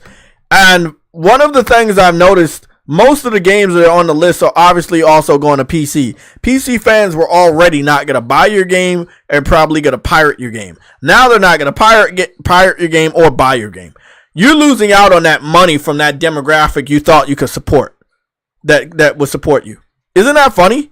The PC community, many developers lean on them because it's such a big market, they claim, that they need them. You can't have them of all people boycotting your game. Maybe console gamers too, but god damn, it sucks for them, man. You told me, right, that you saw Inside Out and you liked the movie. Yeah, the first one, yeah. You saw the sequel and you saw the trailer for the sequel and you thought, uh-oh, what's this? Right? Yep. It looked like they'd made this girl who was underage. Yep.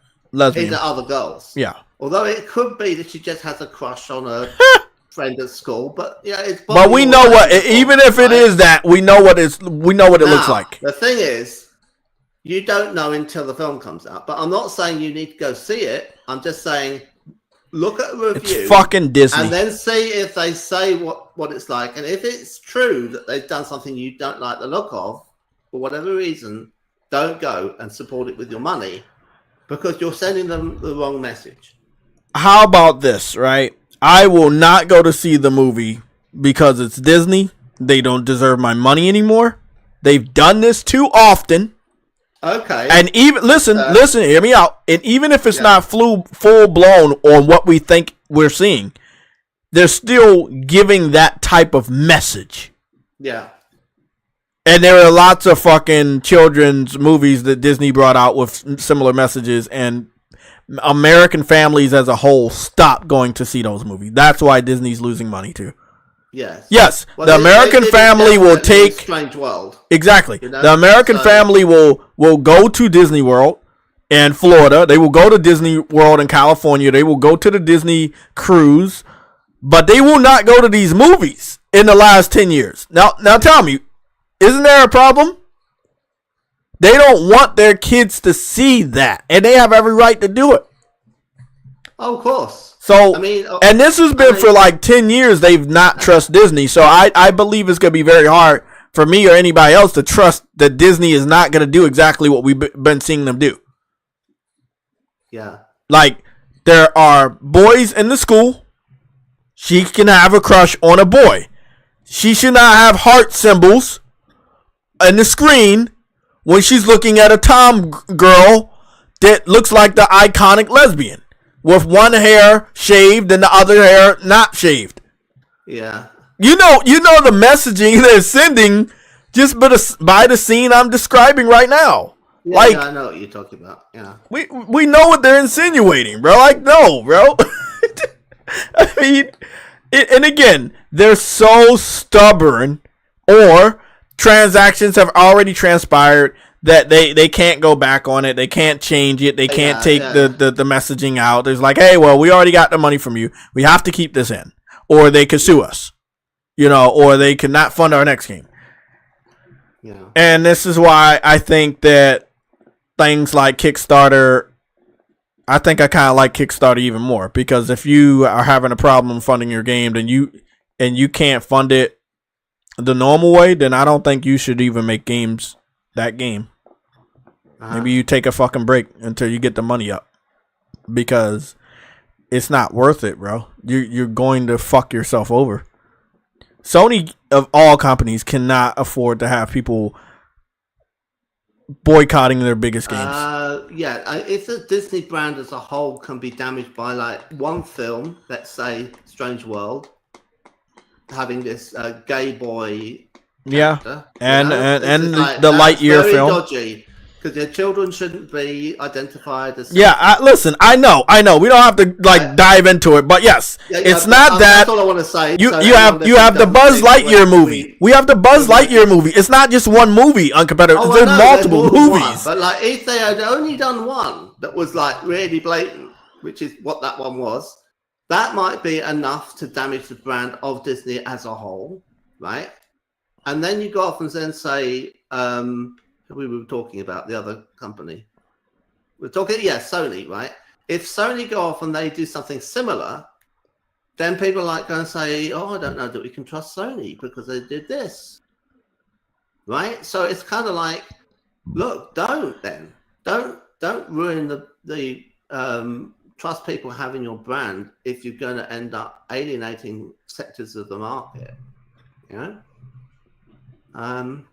It's not worth it, and I Sony of all people can't afford to have anyone boycott their game for any reason. They haven't got the money to waste, right? No. So Microsoft has, and they do seem to be playing around with this stuff, right? They've got those policies about female armor and having the men start crying and everything, right?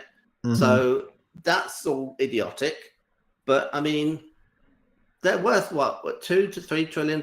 So like, let them waste their money. I mean, they're going down the tubes anyway with the Xbox, so it's just like they're going to go down the tubes faster. I kind of feel like, I've tried tweeting Sarah Bond about what to do to fix Xbox. Right? I've had some ideas, and I tweeted her my ideas on what they could still do even now to help save the Xbox, right? But I don't think any of them are listening to anything sensible, and that they would do anything other than, basically suicide themselves, which is what they've been doing with every move they've made since 2013.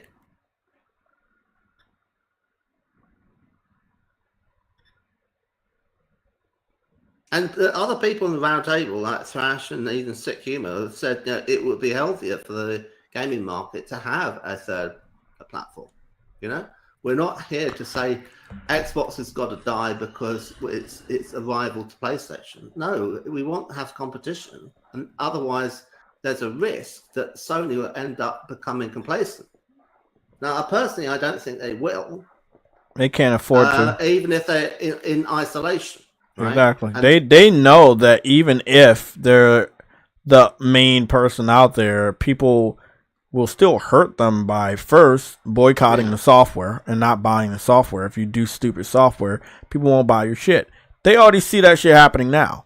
You depending on a PC community, that's a no-no. You should not depend on them. The discussion there is that they should not, that their own rival, Sony's main rival now is themselves, because there's a sector within their own firm that's got the stupid idea that they should be on PC. And they are destroying their own console sales with every title they bring over to PC. So yeah, they are. Yeah, they really they are. Effectively their own rival because no one else is. Right. So there's the PS5 games that are on PC, so that you could say, oh, PC's the rival. But no, Sony putting their games on the PC makes them the rival. Otherwise, if it was just regular PC games on PC, that would not be anything that would attract anyone that plays PS5 to buying a PC. Mm-hmm. Right? So it has to be that Sony put their PS5 games onto PC to make it relevant to be a competition to buying them sooner and earlier on PS5. Which is like completely kind of circular, bizarre logic, right? Because you're thinking like, so you can spend $400 on a console and get the game right now, or you can wait 2 years and spend maybe $2,000 on a PC and get it on PC and it doesn't necessarily run as well. Oh, I'll get it on PC. But I mean, even having that unequal situation where you're thinking, well, no one's going to go for the other option of having it on PC. There are people who are strongly defending having it on PC, and they would be better off not even having that part of the conversation. Therefore, you will just have PS5, the games on PS5, selling it, be system sellers, and that be the end of it. And then they have no rivals because Xbox is out of the market. And then the PC, it'll be for people who want to play RTS games and run Office. Which is like, go ahead and do that. It's not for me. I don't want to play Anno 1990 and Total War or anything like that. Doesn't interest me in the slightest, right? I'm not knocking those games. I'm just saying it doesn't interest me.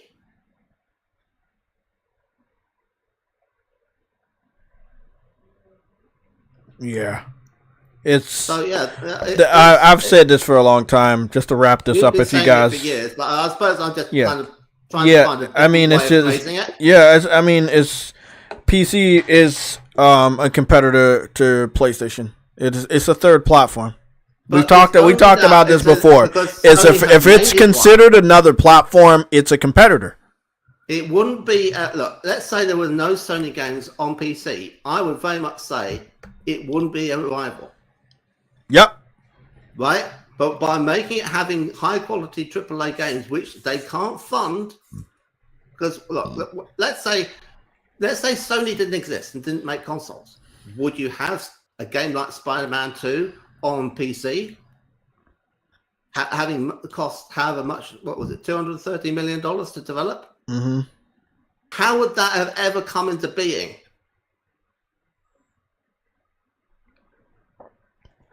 I mean, the anomaly, right? The anomaly of an expensive game on PC is Star Citizen.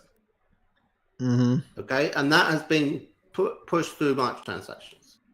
And something came out about that recently, which I thought was interesting, which was that their store for their microtransactions has a secret store page. So once you spent something like $1,000, then you get to see the next stage of the store, which has even more expensive stuff in it. And once you spend $10,000, another page of the store opens up with even more expensive stuff in it. And that's for like the whales. So, yeah, someone did a video about that recently and said how disgusting they thought it was. Wow. And that game has raised $500 million, and it hasn't even come out yet. And what game is that? Star Citizen. Oh, now, shit.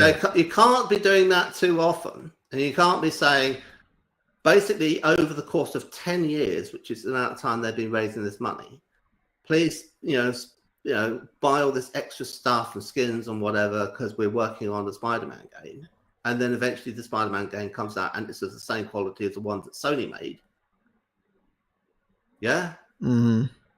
I mean, somehow, some way, they've got to make that money in order to make the game be high quality, right? And what I'm saying is that you either do early access or fund it through some kind of microtransactions, or someone comes in with an enormous checkbook and makes an enormous risk and writes that big checkbook for $230 million, makes the game, and then what do you charge for it? And of course, if it gets pirated, you really are screwed, and it's going to get pirated. So it's what I'm trying to say by going and kind of going through it in detail, right, and explaining it like all the ins and outs of the finances, is that it's completely impossible for PC to do a game like Spider-Man 2. They need someone who was trying to do it initially as a system seller on their console, and that's how it comes into being. And then the PC is a secondary market, and they benefit from that.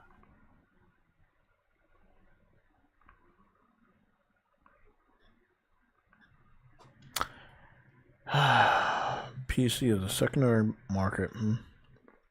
But you see, what's happening is that Sony have misunderstood and they got greedy and they tried to push closer towards day and date. And that means it's no longer the secondary market. It's becoming almost the primary market. And it's kind of making it so that their own console is irrelevant.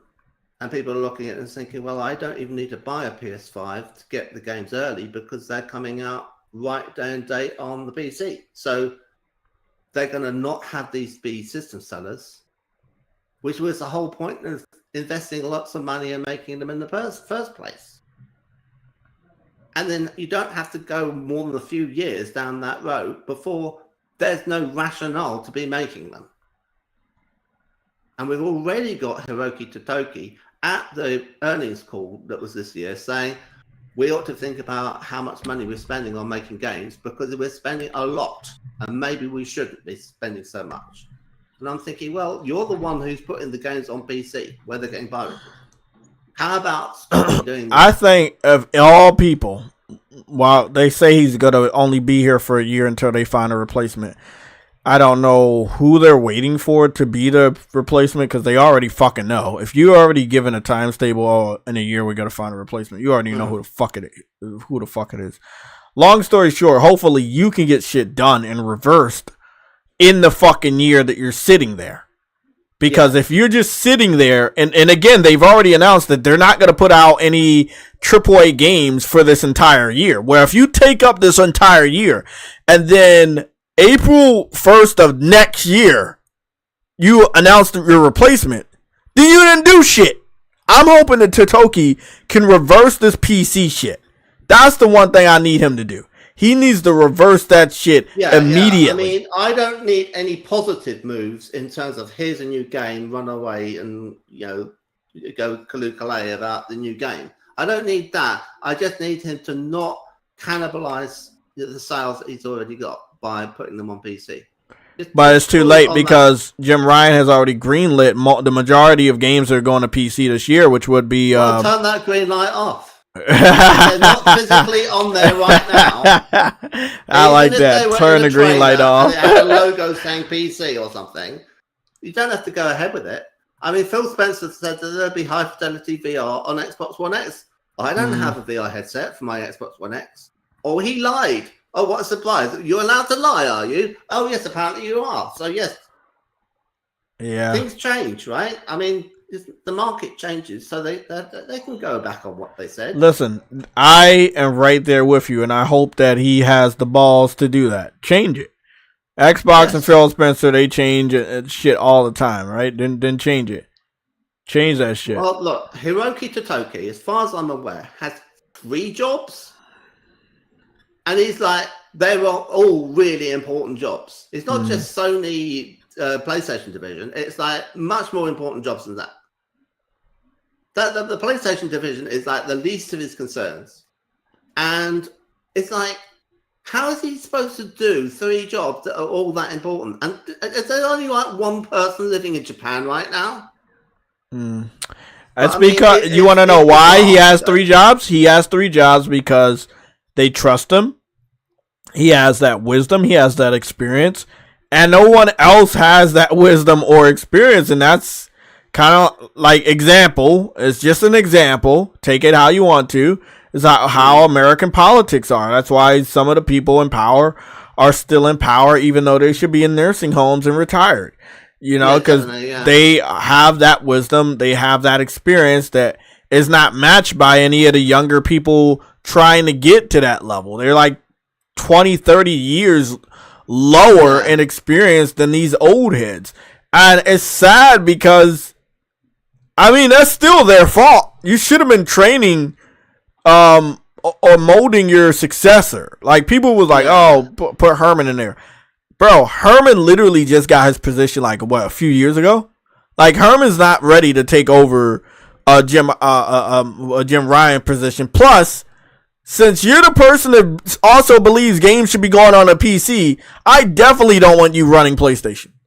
That's just my personal opinion. I don't want anybody that believes games going to PC was going to help the developers or help Sony to be in control of Sony. They need, whoever's in charge of PlayStation, they need to be strictly against that. You're killing your fucking brand. Well, there is a financial argument to be made. Otherwise, they wouldn't be doing it. But it is a short-term argument for short-term money and short-term gain. And it overlooks, you know, the ecosystem and the system selling leverage that you have from, you know, potentially selling a new game system at a loss and then recouping the money over a lifetime.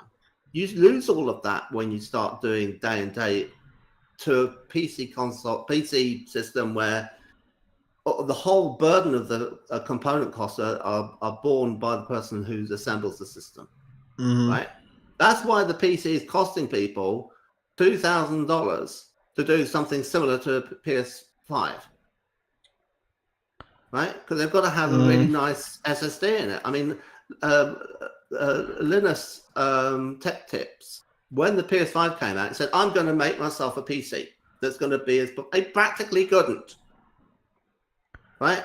And at the time, when he was assembling it, he had the hardest difficulty in trying to make it be as fast in terms of the SSD as the PS5, because there was nothing equivalent to the quark and decompression. That was what he was missing, right? So he had to go out of his way to have an even more powerful and more performant SSD. And I think it ended up being something like $15,000 by the time he's finished making the system. And he said, there, I've done it. It's possible. And it's like, no, you haven't done it. And I'm not expecting him to do it for 400. But I mean, it was complete fantasy, unrealistic. I win, you know, PC Master Race kind of woolly waving, right? And it's just like, no, you've lost. You're an embarrassment, right?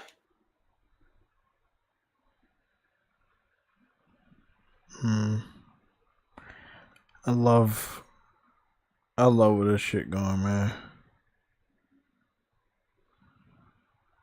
Good.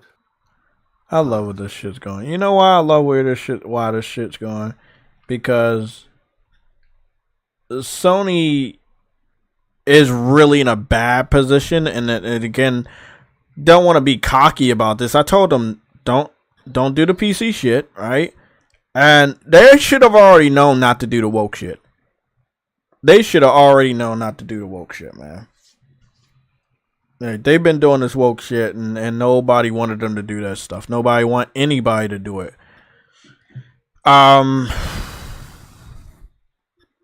There's a reason why they're taking a break this year from spending. They lost so much. They lost a lot of money. They lost a lot of money with the PC shit. Think about this. They were expecting to get a lot of money back from the PC. Well, they've made those acquisitions of things like Bungie, right? So that would have cost them money, and they've not seen a return on it. And they were hold on. The first year they did. The first year they did, because I have that financial sheet. Okay. And the first year they used Bungie's revenue to boost the PC revenue. I have it literally. Okay. Yeah. Do you remember when we looked at it and we saw that Spider-Man was like 1.5 million and Last of Us Part 1 was like low or some shit? Yeah. Okay. So there are two games that we know of that they should have released that could have made them some real serious money.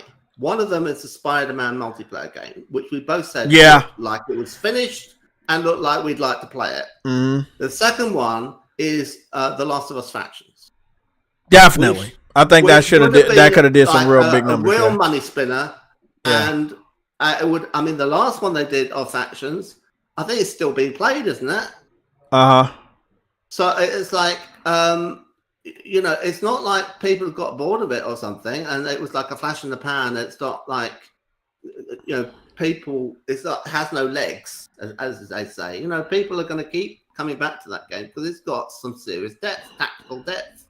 So if you do another one, unless it's like radically different and they spoilt the tone of it and everything, and it's not got any depth, then essentially just like an update, right? Then why would it be any different? Why would it not hit the same as the first time? I mean, the only thing I could see it failing is if it's just solely about you hitting Joel over the head with a golf club the entire time. Are you talking about the multiplayer or are you talking about part 2? Yeah, the multiplayer. Yeah, if there was like if it's like a golf game where you just keep striking him in order to see how far you can get him to go, I don't think that's going to actually be popular with people. Yeah, I think that I always thought that the multiplayer was going to do big numbers. I thought that The Last of Us Part 2 Factions 2 with the military background. I think that PC fans, knowing that they love military games, I thought they were going to love that game. And I don't know the real true reason why they canceled it. The reason they gave us is not the true reason. And then you see a military game also, Helldivers, and look what happened. Look what happened. They love military games over on PC. Last of Us Part 2 would have done big numbers. Factions 2.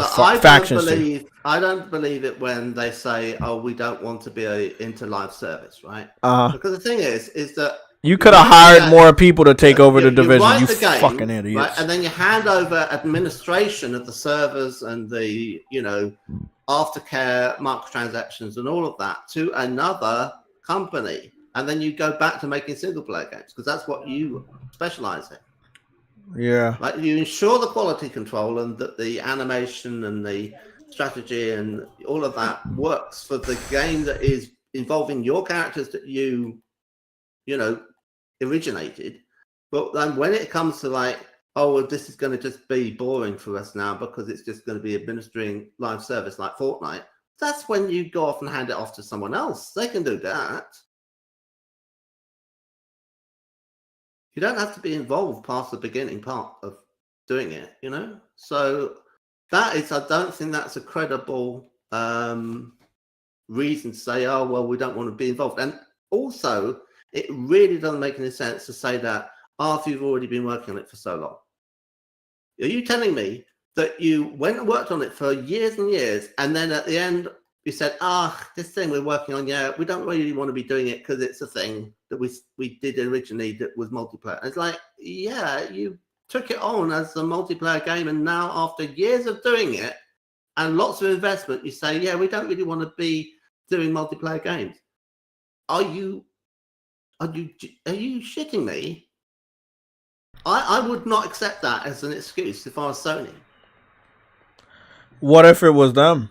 What if Sony told them to cancel it and they had to put out a bullshit press release? That's a theory where you say maybe Bungie told Sony, we've looked at this and it's not sticky, which is the thing that they say about games. But then let's put it this way. Now Sony doesn't trust Bungie, and the reason why is the same reason you just gave for Naughty Dog. Because Bungie looked at hold on. Bungie looked at Helldivers, and what do you think Bungie told Sony? Don't drink it. Yeah, don't buy it. Yeah, don't buy them. It's not gonna be big. Yeah, it's not gonna do anything. They'll have to pay more for it now. Yep. Now I think Sony should buy Helldivers at some point if they can. Arrowhead Studios. If unless they have a way of getting it cheap. I mean, Thrash was saying they don't have to buy it; they can have an exclusive marketing agreement or something, right? So no, they need to buy it. They need to buy them because if you don't, then you don't know what other company could start investing in stocks and buying their stocks. You don't want that. Buy what was it? The people behind Returnal, right? Lorenzo says sell Bungie. I agree. I'd rather have Arrowhead than fucking Bungie. Right? Then you know. I felt that there was less reason for them to buy the people behind Returnal than there is now to buy Arrowhead. Wait up, say that one more time. I'm just saying that, you know, what was it? Who makes Returnal? Returnal. House Marquee. House Marquee, yeah, okay. So that they made that. I mean, this would be the month, though. Like I said, April is the month where we would get an announcement of an acquisition. They worked on Next Machina with Eugene Jarvis, who was the person who created Robotron. It's like the best game ever made. You know, it's like, yeah, they've done some things, and they did that one that was on one of their launch titles. That was a kind of side-scrolling thing. Yeah, was with voxels. What was that called?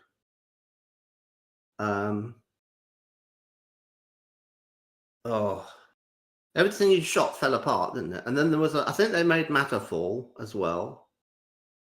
But they don't really, none of them are really, apart from Returnal, really kind of caught people's imagination that much. I don't think Next Machina particularly caught people's imagination. Not on the scale of Helldivers, anyway. But I would say you're right. I think that Bungie have been giving them bad advice. They don't want the competition. They have been ensuring that Destiny doesn't have a rival. And yeah, and I mean, this is similar to what we heard about Palofi Digital and Evolution Studios, where they didn't want a challenger from Driveclub. You mean Polyphony? Polyphony Digital, yeah. Yeah, people behind Gran Turismo. Yeah, they didn't want a challenge from Driveclub. Because remember, Driveclub fixed its reputation, had all the updates, great game. People started to acknowledge it. It was great, yeah. Yeah, and they didn't want that fucking threat. Just imagine if they didn't, and then Pro was around the corner, and they allowed them to release a fucking 60 frames per second upgrade for Driveclub. It would have been fucking over for Gran Turismo. The next Gran Turismo, yeah, because it was a better game. It was a more fun game. I like Gran Turismo and I like the VR mode, but hardly anyone has a VR headset to appreciate it, right? But the thing is that the Driveclub it looks so much better than Gran Turismo, and it's not just boring tracks, like just going around in a circle. It's like driving point to point through really nice scenery. And you've got all the weather in there, which is fantastic. And it's really accessible because it's more of a casual thing. Whereas Gran Turismo, it like makes everything super nerdy, right? Now, sometimes, you know, that's good. You want super nerdy. But other times, no, you don't want super nerdy. You just want to, you know, put your foot down and just, you know, start trying to drift around corners and things. And that's what it let you do. Mm-hmm. So yeah, I mean, given a choice, I'd rather play. Oh, I know it's not a sim racer, but it was still a competitor because Sony was paying the same licensing for the same vehicles that would appear in Gran Turismo, and it was like Sony ultimately wanted to only have one dedicated racer. They were always going to side with Gran Turismo, but Polyphony they definitely pushed the case that it's either them or us, and they weren't going to go anywhere anyway. It's just like they just didn't want them as a competitor. I mean, the association is there for them to do the racing game for the PlayStation. It's been probably the main system seller of PlayStation, aside from, say, Spider-Man. Mm-hmm. And I would argue that Spider-Man is the other one because the PS3, its actual logo on the actual console was in the Spider-Man font that was used by the Spider-Man movie. So it's obviously like once the branding of the console coincides with the branding of the film, then you're kind of thinking, I see what you're doing there, right? This is the Spider-Man console, right? But yeah, I mean, we've had various Gran Turismo games over the years, and they've been the things that have been like, this is why you have a PlayStation if you're into driving cars,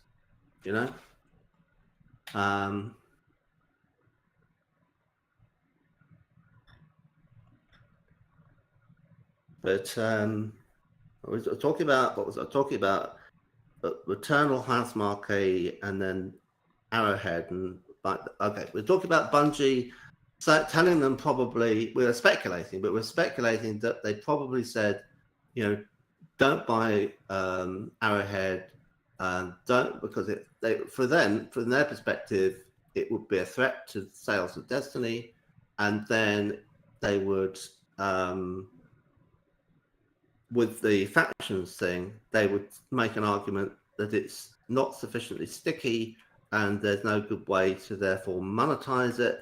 It won't make enough revenue as a service game. And it would all be a false argument because it would be based off like, oh, well, if it's free to play, therefore you can't get the money back that you spent developing it. And it's like, well, that assumes it's free to play.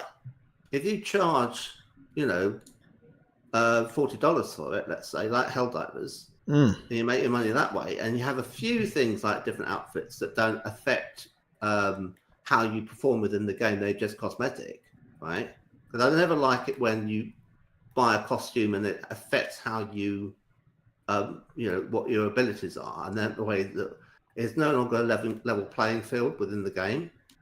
If they could do it that way, I wouldn't object to microtransactions. I just wouldn't buy any myself, but I know other people would. Because as far as I'm aware, in Fortnite, all the different skins and that, they don't make any difference at all to how you play the game, do they? They're just costumes. Is that right? I mean, if you buy like a Batman costume or something, you're not suddenly got new abilities as Batman, and you can now do things because you like, a bulletproof bat costume, I mean, if that was the case, it would completely unbalance the game. So I think that I've never played Fortnite, but I'm assuming that the costumes don't affect your abilities in the game, and you get shot just as easily as if you're dressed as Batman than if you're not dressed as Batman. Yes? Yeah, man. You guys say what you want to say about Gran Turismo, and I've picked up a lot of them. Trust me, I've paid for my fair share of Gran Turismo. I've supported that series, but it is not my type of racing game. I will pick Driveclub every fucking day, whether you're talking about how it feels to race or the weather effects or the visuals. I will pick everything, man. And I think that if it would have had 60 frames per second at 1080p with the Pro upgrade, it would have been fucking over. Because yes, people are gonna go with the game that they like, and outside of the dedicated Gran Turismo community, hear me out. Don't attack me. I'm one of you, so I know what the fuck you're gonna say. The dedicated Gran Turismo community is gonna buy Gran Turismo. The people that don't buy Gran Turismo, that wants an arcade racer, they're going to buy Driveclub. This is why there are two types of Forza games. There's Forza Motorsport and there's Forza Horizon. We literally had a Forza Horizon because the sequel would have probably been open world off-road, and we missed it because of what you guys are doing right now. We've missed it. They closed the studio that made Motorstorm, the previous generation. We could have had Motorstorm for the PS4. If you guys are not understanding what we missed out on, you will never understand. Yeah. So again, Pelofi being jealous of Evolution with Driveclub is a grander thing because Sony sided with Pelofi, and then they closed down Evolution, which closed the door for us ever to get a Motorstorm game ever again, which means we would have had a direct competitor to Forza Horizon. We never got a competitor to Forza Horizon, even though a lot of you guys wanted it, because they closed down the studio because of Driveclub. They would have waited a little bit further. They would have saw that Microsoft was creating Forza Horizon, and guess what would have happened? They would have been like, hold on. We know you fucked up with Driveclub, but can you go make Forza Horizon, Motorstorm on the PS4? And guess what? It would have blew up over here. Guaranteed. Guaranteed the game would have blew up. But you'll never know. They closed the studio. You'll never know. We missed out. We all missed out. That's an L on PlayStation's fucking record, bro. That is an L for them. We were robbed by PlayStation themselves. They closed their own fucking studio that was responsible for a off-road racer. PlayStation fans to this fucking day talk about how they want a Forza Horizon. We had it. Y'all were too fucking stupid to understand we had a studio that had made it the previous generation. And I will say, a lot of you guys weren't with us the previous generation, and that's probably why you didn't know. Yeah, that's why you didn't know what you missed out on. You didn't know that studio that made Driveclub made Motorstorm. I've never played Motorstorm because I didn't own a PS3. There you go. There you are. So I've seen footage of it. It looked pretty good. I was thinking, oh, well, the PS3 could do a lot, you know. I don't even think I have footage of it, but I did play the game. But I know that it was such a good game. I'll probably just look at somebody else's content because I highly doubt I have footage. Well, isn't that the one where you're on an island, it's all muddy, and then there's a hurricane or something? That was part 3. Part 1 was just off-road dirt racing. Part 2, you went to an island. Over the course of the race, it gets completely on part 3. broken. On part 3, over the course of the race, it changes and weather changes and the track, like depending on the track, you'll have an earthquake and it changes and you don't even race the same track anymore because it changes. It reminds me a little bit, not the same, but a little bit of Split Second, if you ever played that. Somebody told me that, yeah. Because Split Second, it's like they actually made it so you could like set off like RDX bombs and then use that to fall on the people driving behind you, and large pieces of building would collapse in front of the track and you'd have to kind of try and steer around it and stuff. So it's kind of like an incredibly violent Mario Kart. I don't think I got it. Do I got it? No. No, I don't have it. I did Motorstorm PS4 coming soon 9 years ago, and that was if they had 2 games, right? Mm-hmm. They had Factions and they had this Spider-Man multiplayer game, which we've seen a teaser trailer for, right? That has actual animation. Harlan PS Gamer, you said you done 94 missions in Ronin and more to come. How are you keeping track of your missions? What do you mean? Like, are they online missions or are they offline missions? Like, how are you keeping track of that?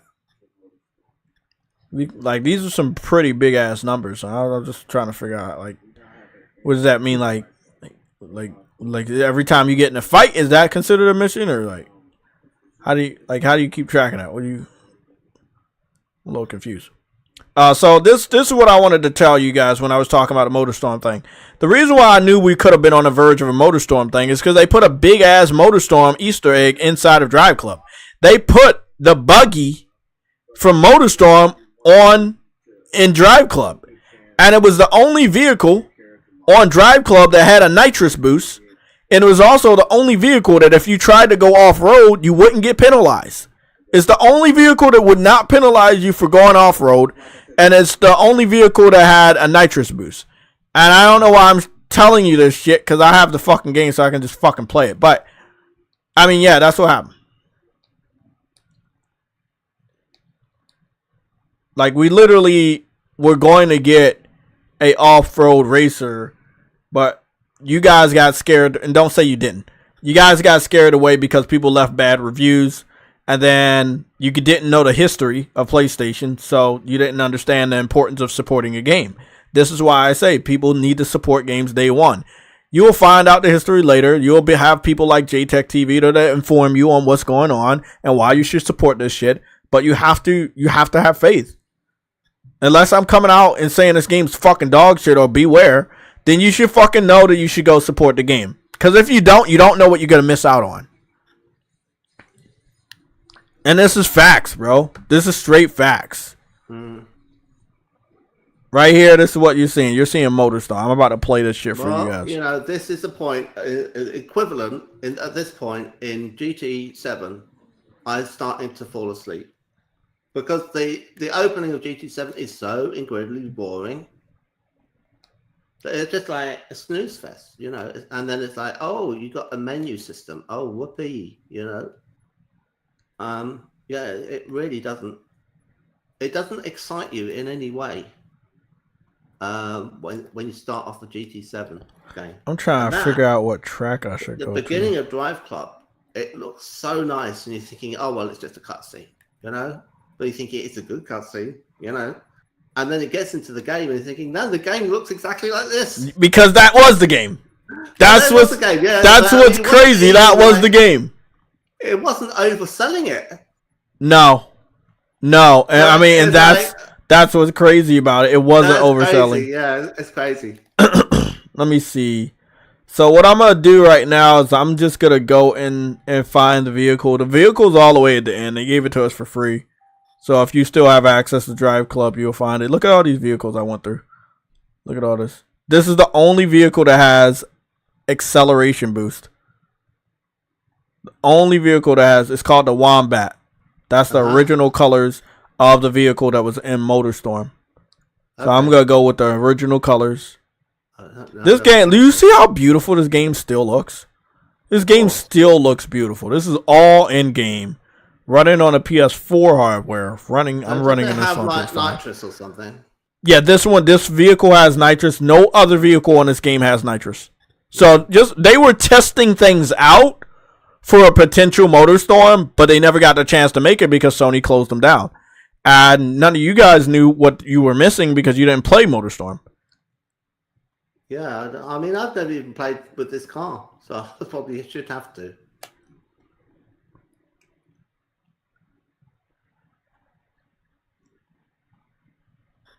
And this was, let me see. Are you in India, are you? Yeah, I'm in India.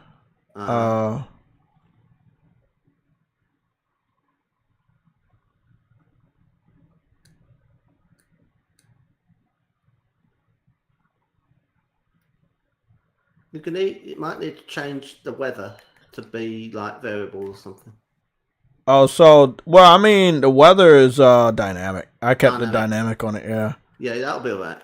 But this, do you see how good this looks? This is a PS4 game, and this is just what it looks like. This is just no added bullshit. It never got a pro update. This is just what it looks like. Yeah. Fucking crazy, bro. Fucking crazy. We don't know what we missed out on. We missed out on it forever. I'll never let you guys, like, ever do shit like that again. And there's too many people in our community that doesn't understand shit. And that's why they let you fucking do this. That's why they let you skip this game. I think they've done it again twice, right? They've done it with the Spider-Man multiplayer game that we saw a hint of, right? That shouldn't have been closed down. And they've done it with factions. Yeah, and you know, but this is the thing.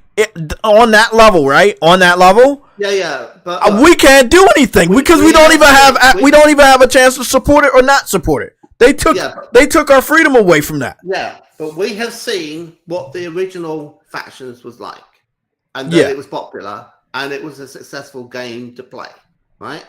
Mm-hmm. In terms of like the actual depth of the gameplay and the strategy and tactics, it had something to it. It was like it was doing something original.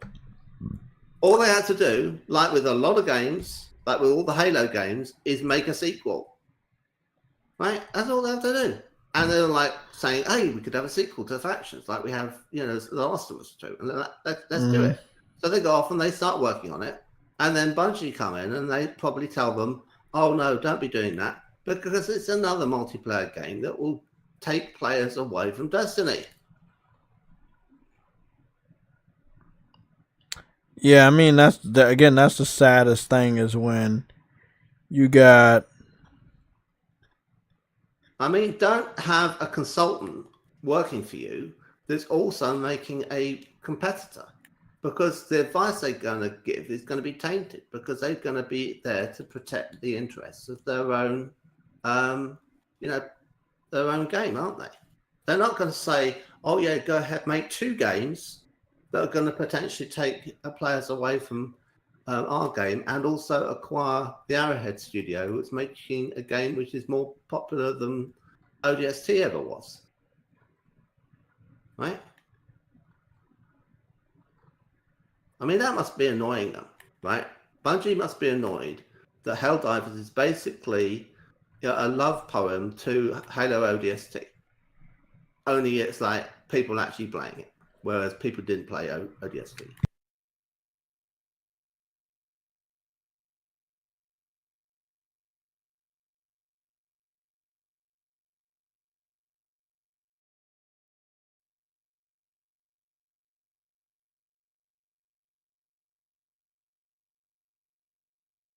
And it's not even so much about Destiny, because Destiny is like, it's on the way out, right? So they might be able to say, okay, fair enough, let some other new blood come in and compete. However, what they're more worried about is Marathon. Because it's it's coming in with trying to force people to play it, well, not force, it's trying to get people into playing Marathon as a, what's the word? I can't remember the word. It's like Escape from Tarkov. You go into a zone and you try and collect stuff, and then you leave with it and whatever. What's it called? Yeah, I hear what you're talking about. Yeah. Yeah. Okay. There's a name for it, and that's what that game is. And I found that out. I thought, okay, that's interesting. It's not like just a shooter, right? But now I'm thinking, well, they don't really want the competition. If they have some sway of saying, oh, we don't want to have PlayStation push Helldivers any more than the independent firm that has not very much money and is not being advertised by PlayStation.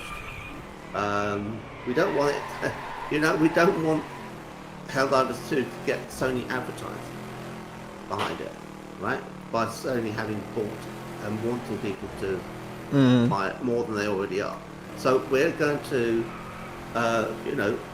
try to keep everything clear so that as many people buy Marathon as possible and play that. It's funny. I hear what you're saying, and what you're saying makes perfect sense, but it doesn't. And the reason why is because Marathon is so far away, and the new Destiny DLC is so far away.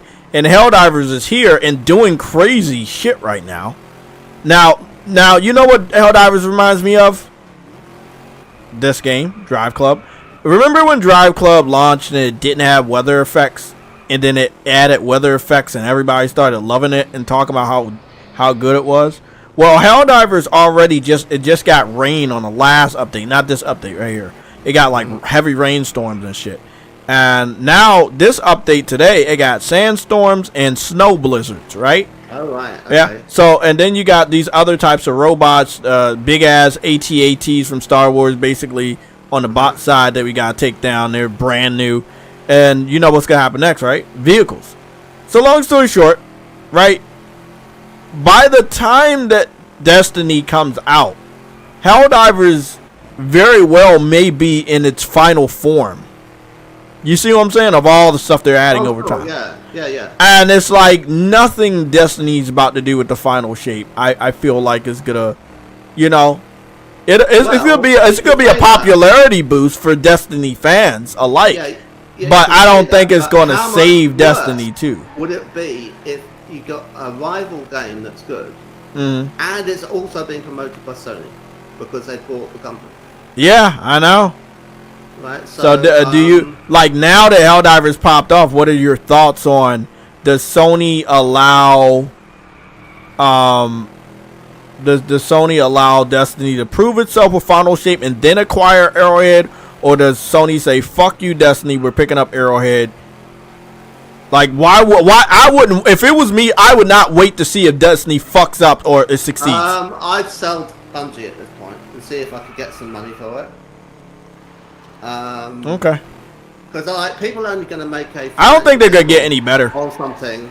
Yeah. Whilst there is, you know, where there's something to gamble on, which is like, is their upcoming stuff going to sell well? And there'll be some people say, I have faith that it will do better because they will learn from the mistakes of the last thing that they had out, which was Lightfall. Or they will think, nah, I don't really want to take the risk, right? And there'll be people who hedge, right? On the value of the stock, you know, so they're hoping it does bad, and they're making money that way. So it's all complicated, but I mean, I've seen the people behind Bungie in a visual documentary, a Vidoc. And they're all going out, and they literally had pronoun badges on. Yeah, and so some of them had pink hair, and they all had different people at the studio, from people I could recognise being there at the past. They don't have Jamie Griesmar there anymore, who's the guy who was responsible for the 30 seconds of fun in Halo. They don't have Jason Statham, who wrote Halo 2. They don't work there anymore. So just say, oh, Bungie's fantastic, Bungie made Halo. Well, all the people who were good have left. That's the first thing, right? So... And then doing this marathon thing, and like, okay, look, I won't say it's rubbish until it comes out and I have a chance to evaluate it, right? Because I've got to be an objective critic as much as it's possible, and to be prejudiced against something before I've even seen what it's like, that would be very biased, right? So I can't be doing that. But I mean, you have the opinion about Disney. You have your reason to think I'm not wasting money on anything they do now because it's just going to be woke. There's every sign that Marathon might be woke, right? So it could be that the way people who are woke operate, as we know, is that they try and ruin people reputationally and cancel them. And they try and all manner of devious things against their rivals. Hey, bro, facts.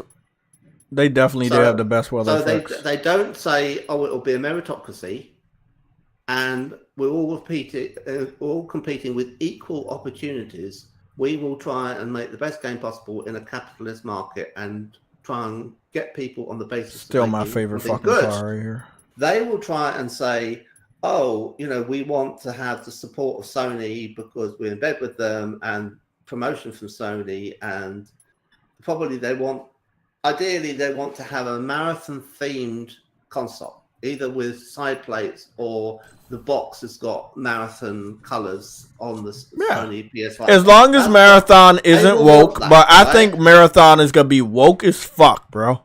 And if Sony do that and the game's not very good, it could affect sales of the PS5. Man, you don't want that. So I would advise Sony to at least see what the game's like before they go off and do a box promotion for it.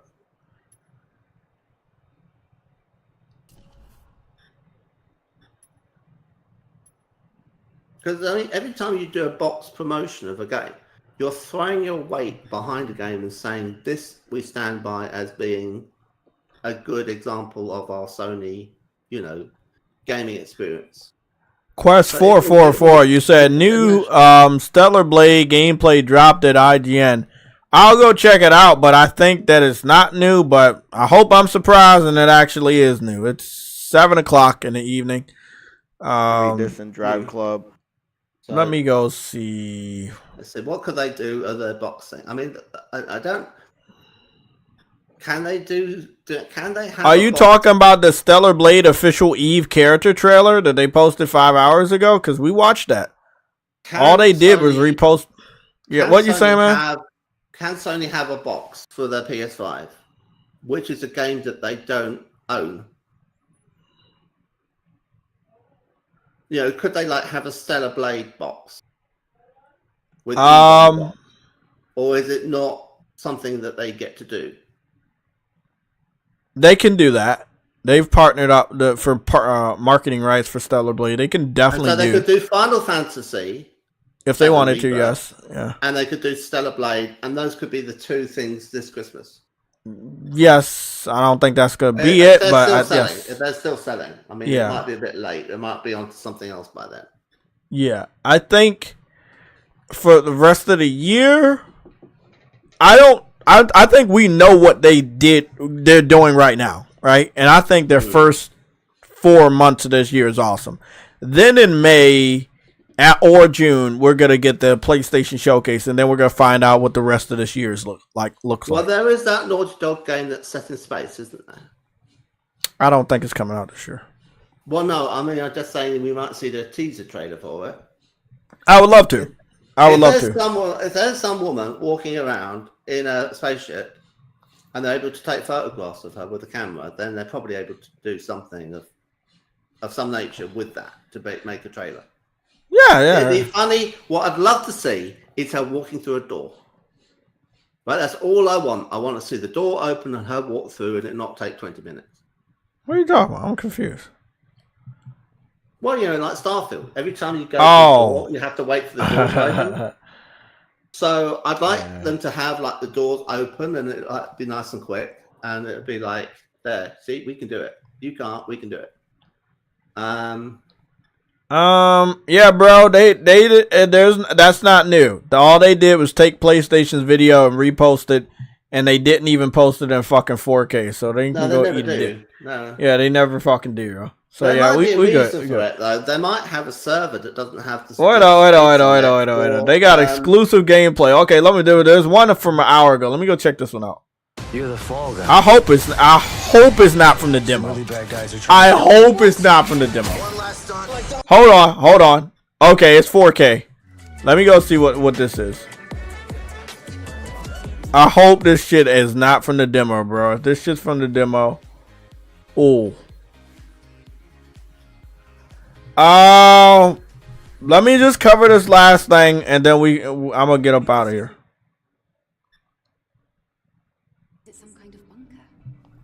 Let me go cover this last part right here, real quick.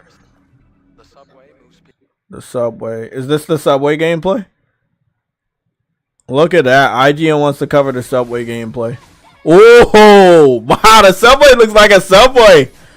Oh, you know, one of the things I like about Stellar Blade the most is the environments. You know, it's not the ass and titties of the female character. It's the environments. They did really good on the visuals. It looks really good. Like it's the best type of Souls game I've ever seen. You know?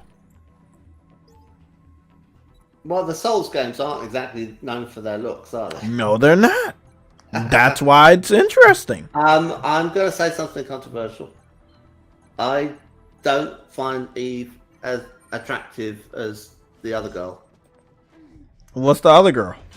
Well, the other girl you start off with. Yeah. I agree. I've heard a couple people say that. And I think her name's Taki. Is that right? Yeah, Taki. Yeah. And I thought, she is gorgeous, right?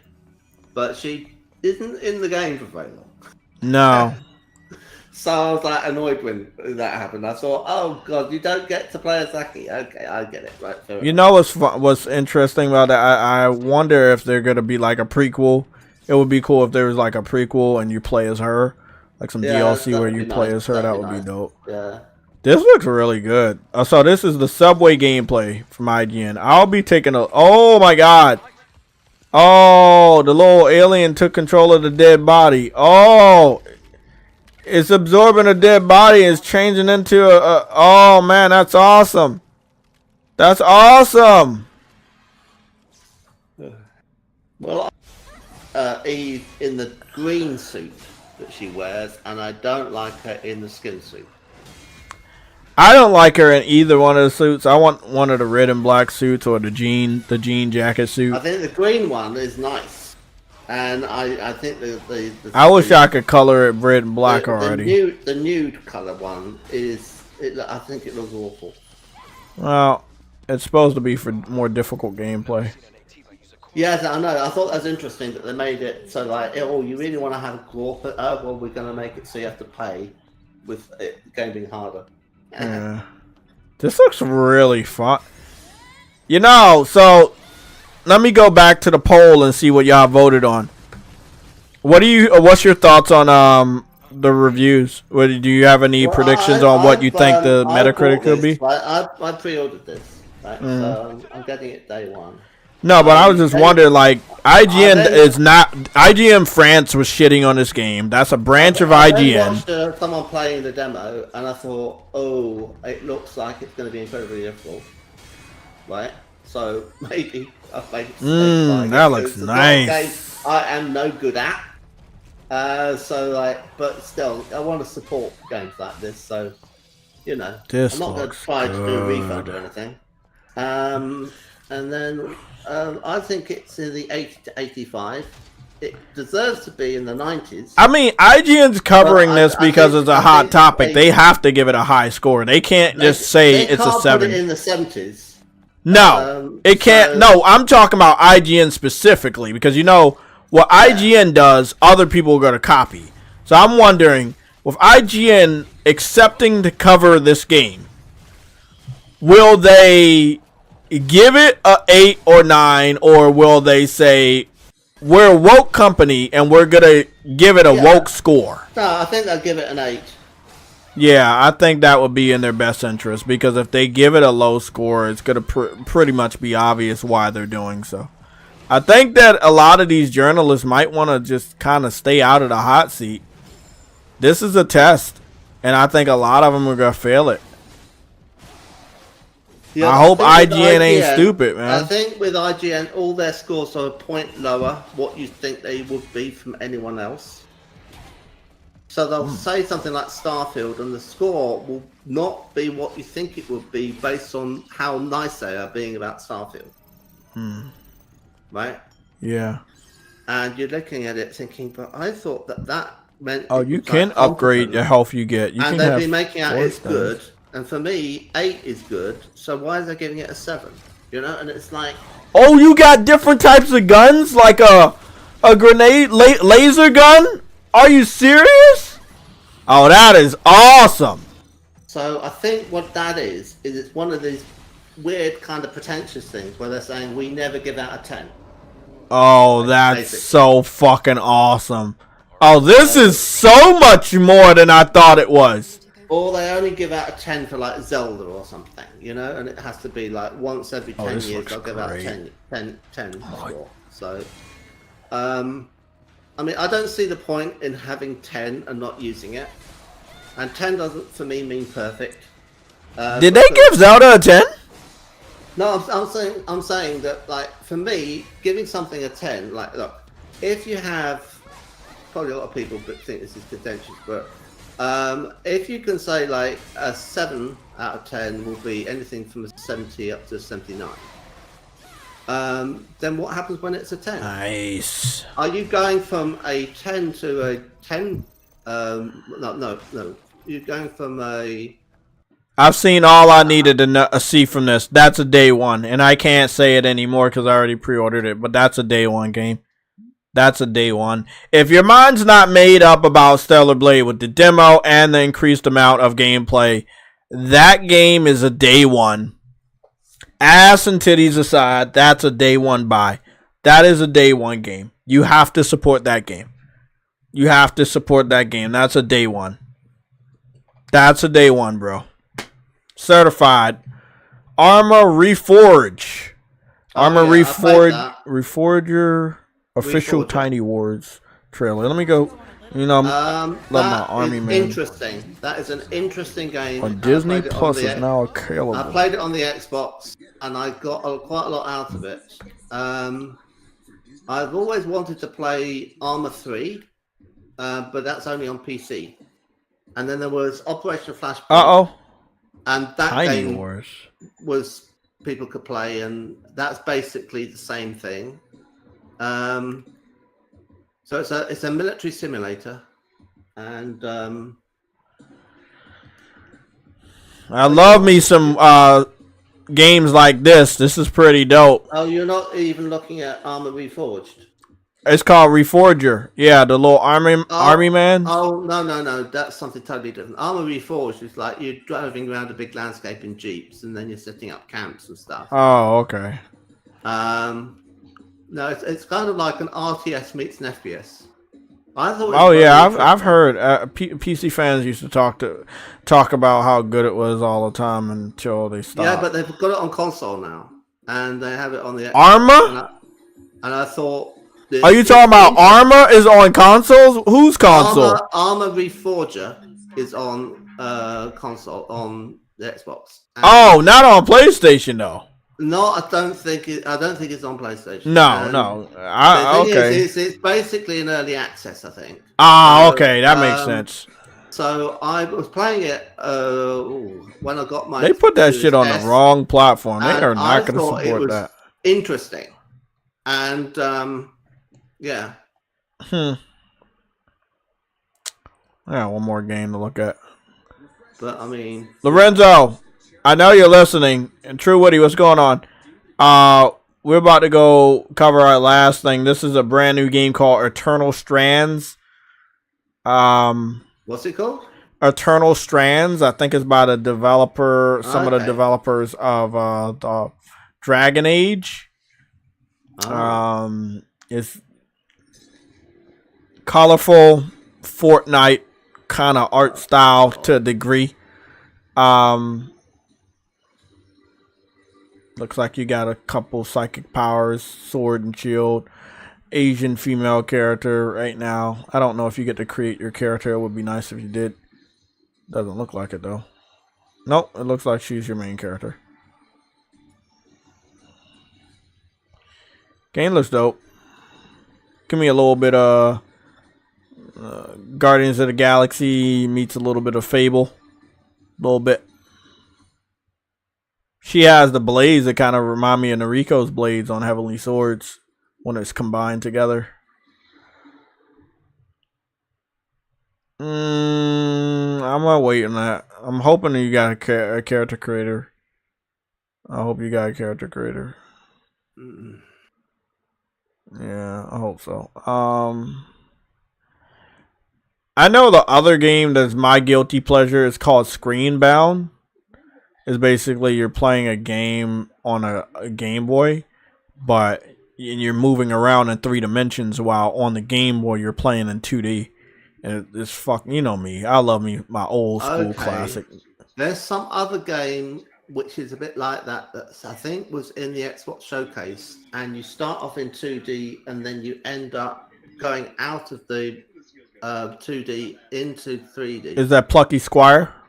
Yeah, that's it. Yeah, that's gonna be on all platforms. That's the day one. As soon as they let me pre-order it, I'm ready for it. That was on PlayStation. That was something to do with road signs. I think it was called The Pedestrian. I need this game. I need this game, bro. Just fucking dope. Oh yeah, Pedestrian is the same way. Bro, that game's been on my back burner for so long too. I need to play that. There are things that have done this before. Yeah. So that's fucking dope.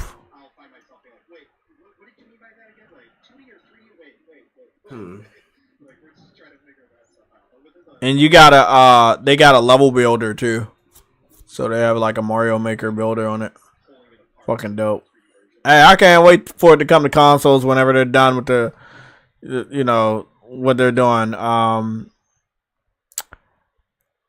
don't know what the rest of the year is gonna bring for us when it comes to video games. We kind of only know as much as we got right now. I hope that other developers step up to the plate, but I don't 100% have the best faith because I just don't know. So I can't really predict that. I just hope that it keeps the same pace because I've been entertained, man. I've been entertained. Well, I'd like Hiroki Totoki to reverse the Bungie mistake, sell them, and with the money, invest in completing factions and getting the Spider-Man multiplayer game out. That doesn't have to be this year, but yeah, I'd like that. Yeah, look, I agree with you because people don't understand, like, Spider-Man, Miles Morales, Gwen Stacy, like, people love them. And if there was a co-op game with all of them in there, it would have made bunches of money. And of course, buy Arrowhead, right? That too, yeah, of course. Yeah, and you've got Ember Labs. Even if you say you've got no money, you can sell Bungie, that'll pay for it. Yeah, get Ember Labs, get Arrowhead. Bring back one of those. Look, you don't have to bring back both of the multiplayers, but you got to decide on one of them. Yeah, that would be Kena, wouldn't it? Yeah, the people that made Kena. Yeah, you got to pick those guys up. Yeah, they're very talented. Yeah. Look, man, they got to do what's best for the gamers. Fuck the investors and fuck the people that's paying you to put messages in your video games. Like, well, they've got do to what's stop best putting for the games gamers. Day and date on PC. You know, otherwise people won't even consider buying a PS5 because I think, well, even if it doesn't look like the games are going to PC, they will eventually. So exactly, and that's the sentiment I'm hearing around the internet. It like, undermines confidence, you know. Yep.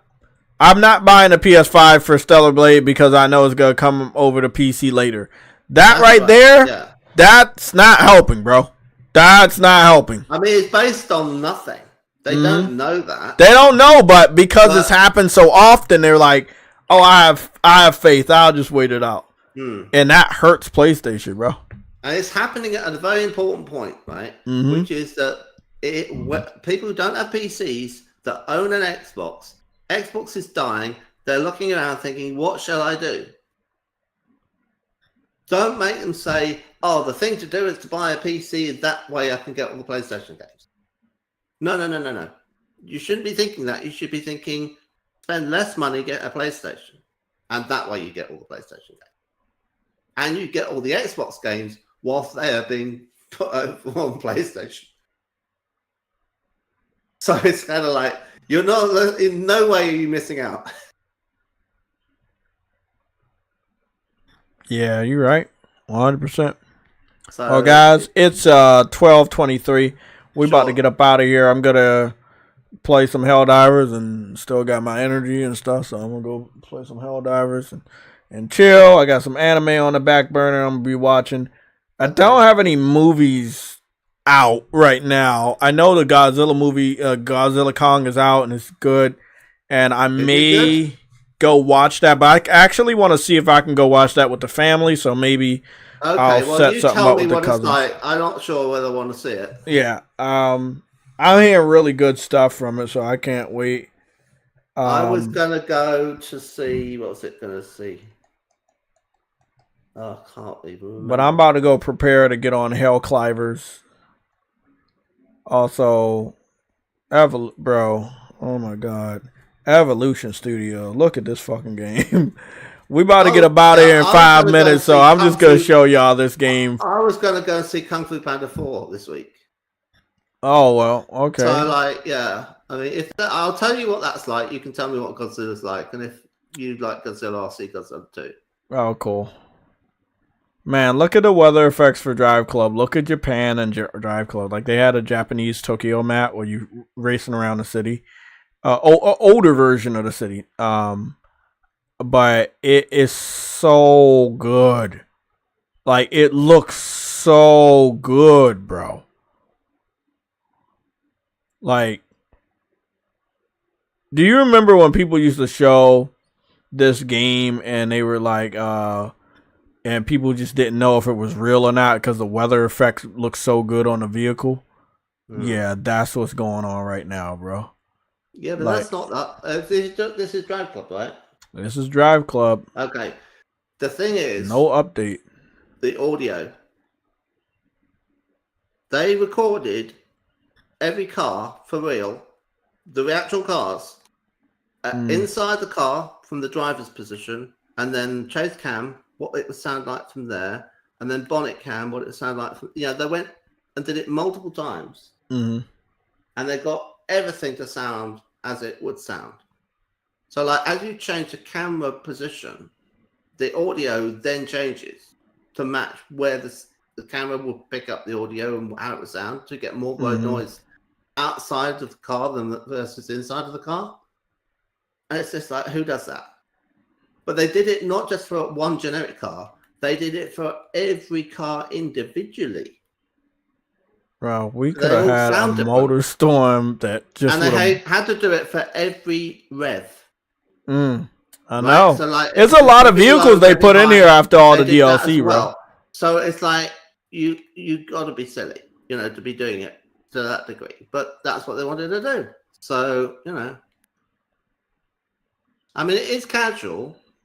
Yeah, it's a casual arcade racer. But I mean, they have made a real effort to make it realistic casual, and I'd say it's easily more realistic than Forza Horizon. Oh, definitely. And I think it rivals Forza Motorsport. Yeah. I mean, Forza Motorsport, you get to change all the engine parts and stuff, so there's that dimension to it. It has a simulator that runs at 300 ticks a second, which is quite nice. But I mean, if you really want to get into, a simulator, then you'll probably want to play a set of competition. And that's the thing. I think that PlayStation should have gave their gamers an option. Like, yes, you have a simulator, which is Gran Turismo, but now you have an arcade racer slash an off-road racer. Gran Turismo is that good of a simulator. I think that a set of Corsa Competizione is better. Right? It's always there. That's what I'll say. Like, Gran Turismo is always there. Like, a Project Cars, like, that'll fade away. But a Gran Turismo will stay forever. Project Cars is trash. Yeah, but that's why it faded away. They're not making no more. Yeah. They just couldn't compete to the other people. I can't recommend that. I can't recommend that. Do you remember when it first came out and they were even competing it with Gran Turismo and it wasn't passing Gran Turismo? I mean, sorry, it wasn't passing Driveclub? Like. Well, I've heard good things about things on PC like iRacing, but I've never played it on the PC, so I wouldn't know. But I imagine iRacing is good because people who have wheels and stuff, all kind of, and rigs and hydraulic seats to sit on to jiggle them around, they all use iRacing, so it's probably all right, isn't it? Oh yeah. God damn, this shit look fucking. How did they get these visuals to look that good, bro? Yes, they were a challenge. Yes, they were a threat to fucking Gran Turismo. Even if Gran Turismo was more popular, this was a threat. You have to admit, it was a threat. Because it was on your platform, and it was exclusive too. And the vehicles look really, really good. Like, they were really good. They sound good. The weather effects are just way better than what you were able to do. You know what I'm saying? The dynamic weather of it all. That's why I can't wait to get back on Helldivers to see what that dynamic snow, that blizzard's gonna look like. That shit's probably gonna look fucking awesome. Because Helldivers actually has some good weather, which is underrated. Because that game has some good weather, and you don't really get a lot of weather effects when it comes to shooters. Do you want it to hit the lens of the camera, or you not? Do you think that's tacky? Oh, for Helldivers? It already does. So I'm guessing it will. It will continue to do that because it does that when it rains. It's a matter of preference, really. But it looks realistic. Like I'm seeing it right here with Driveclub. Yeah. It's hitting the screen and it just looks that much more realistic. Like that. It doesn't bother me. Yeah. You can have it where it's like rain blatter on the visor of your helmet, because I drive a Caterham in Driveclub, so I don't get a windshield. I don't have that luxury. Oh yeah, that makes sense. It goes onto my helmet and it goes and starts running down my visor. Bro, and that's another thing. When they added the motorcycles, where I'm going. Nobody expected them to add those motorcycles, and they added those motorcycles. I was like, guess what, bro? Yeah, we're about to get Motorstorm back. I was like, I knew we were on the verge of Motorstorm, and then it got closed down. Yeah, I don't go near the motorcycles because my brother was in a motorcycle accident. Oh, really? It's all right, but it's I know. Oh, did you hear about the guy from Gen V? He died. The black dude, the black boy that had the Magneto powers from the Boys spinoff, Gen V. Yeah, he passed away. He was in a motorcycle accident. Well, look, I mean, motorcycles are really dangerous. Oh, yeah, they definitely are. There was someone who went for an eye operation and they needed to have a transplanted cornea and stuff. And they were at the eye hospital in London, St. Thomas's, and they were like, so, how long is it going to be waiting for this eye? I mean, I'm here, and they said, oh, well, we have to wait for an eye. PlayStation showcase room we're starting like there to be a donor, right? Yeah, that makes sense. And they were like, yeah, but I mean, could I be here like days? Because it's not like they've got them in a room, in a drawer somewhere, right? And the doctor said, well, looking out the window, he said it just started raining, so it'd probably be about another 20 minutes. And what he meant was that there'd be a motorcycle accident somewhere, and that person would be where the eyes would come from.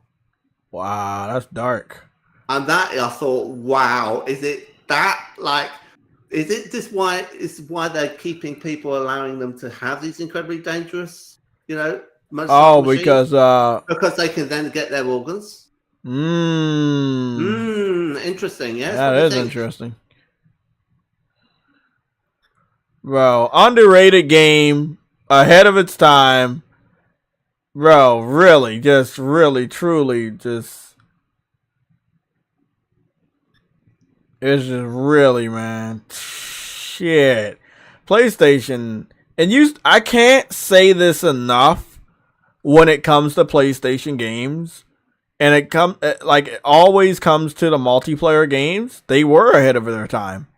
They had multiplayer games that were ahead of their time, and you look back and you say, wow, I missed that game, or I wish we had games like that. And it's always like that. Like, PlayStation is underrated when it comes to multiplayer games. Yeah. Yep. I'll say that. Like, they are definitely underrated. And the damage, don't get me started on the damage for Motorstorm. Driveclub. Driveclub has some of the best fucking damage on the vehicles, and I know that was one of the other reasons why Pelofi Digital they were upset and jealous, because the weather effects. Polyphony. I know what they're called, but that's just how I've always called them. But I know they were definitely jealous of the weather, but I think that there was something going on in the console where I remember it was like Gran Turismo doesn't do good damage, and it was true at the time. It was really, really true. Like they didn't do good damage. They doing much better on Gran Turismo 7, but they could do much better. I think the damage on this was so much better though. I didn't realize you were doing a King's Smash and deliberately saying things wrong. Yeah, I'm deliberately.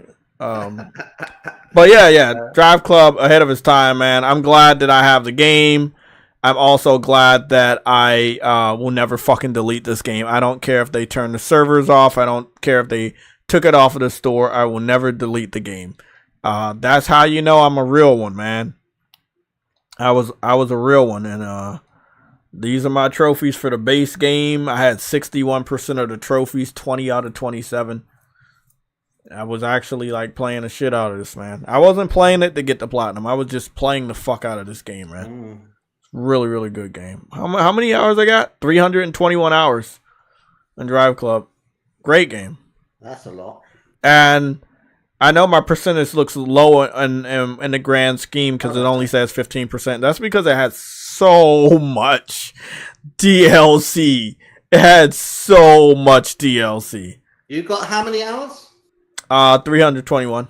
Oh, right. You got about twice as much as me. I've got 154. Oh, yeah. Yeah, I fucked with this game, bro. Like, it was underrated. Underrated. And I got like 100. I got 170. I think 170 in Helldivers. And that might get boosted. By the end of the year, I'll probably be like at maybe 300 to 400 hours at Helldivers. Maybe. Because people is like at level 70 that I fuck with, and I'm level 45 because I was waiting for them to increase the level cap, and I knew they were going to do it. I knew something told me, bro, you got to increase that level cap and just wait on it. And they fucking did it, bro. I was so happy when they increased the level cap. Oh, that's a bit better. Yeah. Right, guess how many hours in Call of Duty Modern Warfare? 500. 1,781. Wow. Yeah, kind of That's need to play crazy. something else, don't I? That's a different camera angle. I don't recognize that camera angle. That was a completely different camera angle. I do not recognize that camera angle of him walking on the ship. That was pretty cinematic. Yeah, that was nice. Let's see what we got. It looked like we got a new major order too. Let's see what that new major order is. Did we get something new? We didn't get anything. What's the name like? Blah blah blah blah blah blah blah. Operation Swift. Blah, blah, blah. Hold your ground. Blah blah blah. We gotta hold the ground. Oh, we gotta hold our ground for a day and 9 hours. So the rest of today. Well, no, more of the rest of today and tomorrow, and then another day. So what's today? Today is Tuesday, Wednesday. Yeah. So Tuesday. about Thursday. So it'll be about Thursday when we get the new major order, or we complete this order. But we've held off all the planets, so we're good. Do we have to hold your ground? Designate the controller. We controlled them. We got all of them. Yeah, we got this one, and we got. Oh, well, we got 2 planets that we need to liberate. Yeah, we got 2 planets that we need to liberate, but we don't. What's that? Oh, that's the sand. Okay, so this planet gonna have the sandstorm. This planet is going to have the asteroid and snow. And this planet's going to have nothing. There's nothing on Tidbit. There's nothing on Tidbit. There's fire over there. There's something here. I forgot what that is. I don't know what that symbol is. There's something over here too. Goodness. We don't really have a lot of planet. Like, I think we're doing much better than they expected us. I think we're going to be very successful in this war. I think we're going to win. I don't think we're going to lose, man. They got to have to step up that difficulty because it don't look like we're going to lose, man.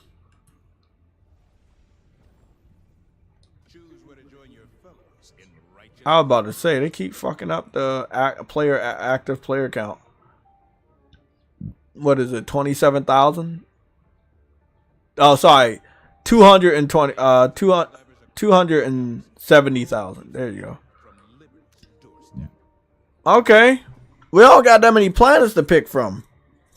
I might do this one so I can see what the sandstorm was. Okay, Jay, you don't see the new enemies? You didn't see the new enemies? I haven't been on. 1 second.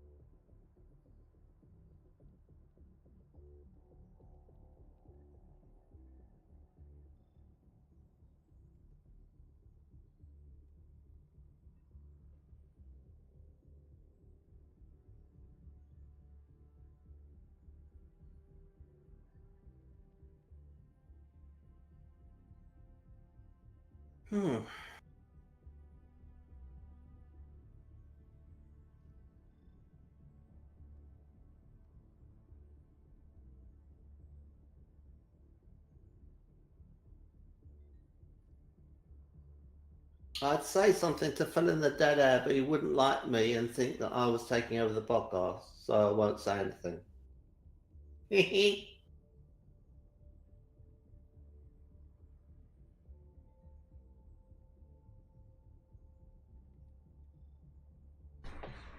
Oh, Game Pass is here. That's a lot of people. That's a lot of people online. We're not liberating this shit anytime soon. Nope, we're not liberating that one anytime soon anyway. So, I mean, we don't have to, though. But we're getting closer to this one than the other one. You said there was new enemy types, right? You didn't see the flying ships and a huge ATA. I saw the videos, I just didn't see them myself. So, yeah. But I'm going to go play some right now. Okay, everybody, you guys have a great night. I'll be on Helldivers. I'll do a stream from Twitch. But give me a little bit of time to try to do these timestamps. I'm going to try to spend only 20 minutes on this stuff. Okay, big shout out to Nelson Gaming for stopping past on the panel. Uncompetitive. Also, a big shout out to the people that's still in the chat.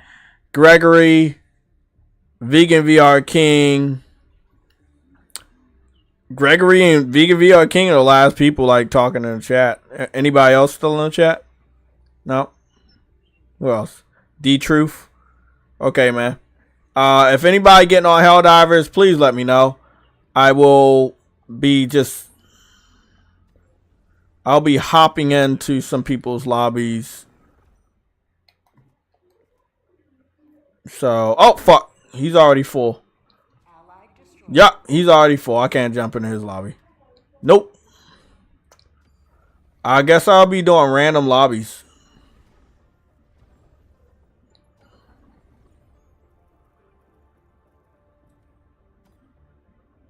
I'll just do random SOSs. No, I can't do that. Oh, shit. Never mind. I guess I can. I'm out, everybody. I'll see you guys on the gaming universe.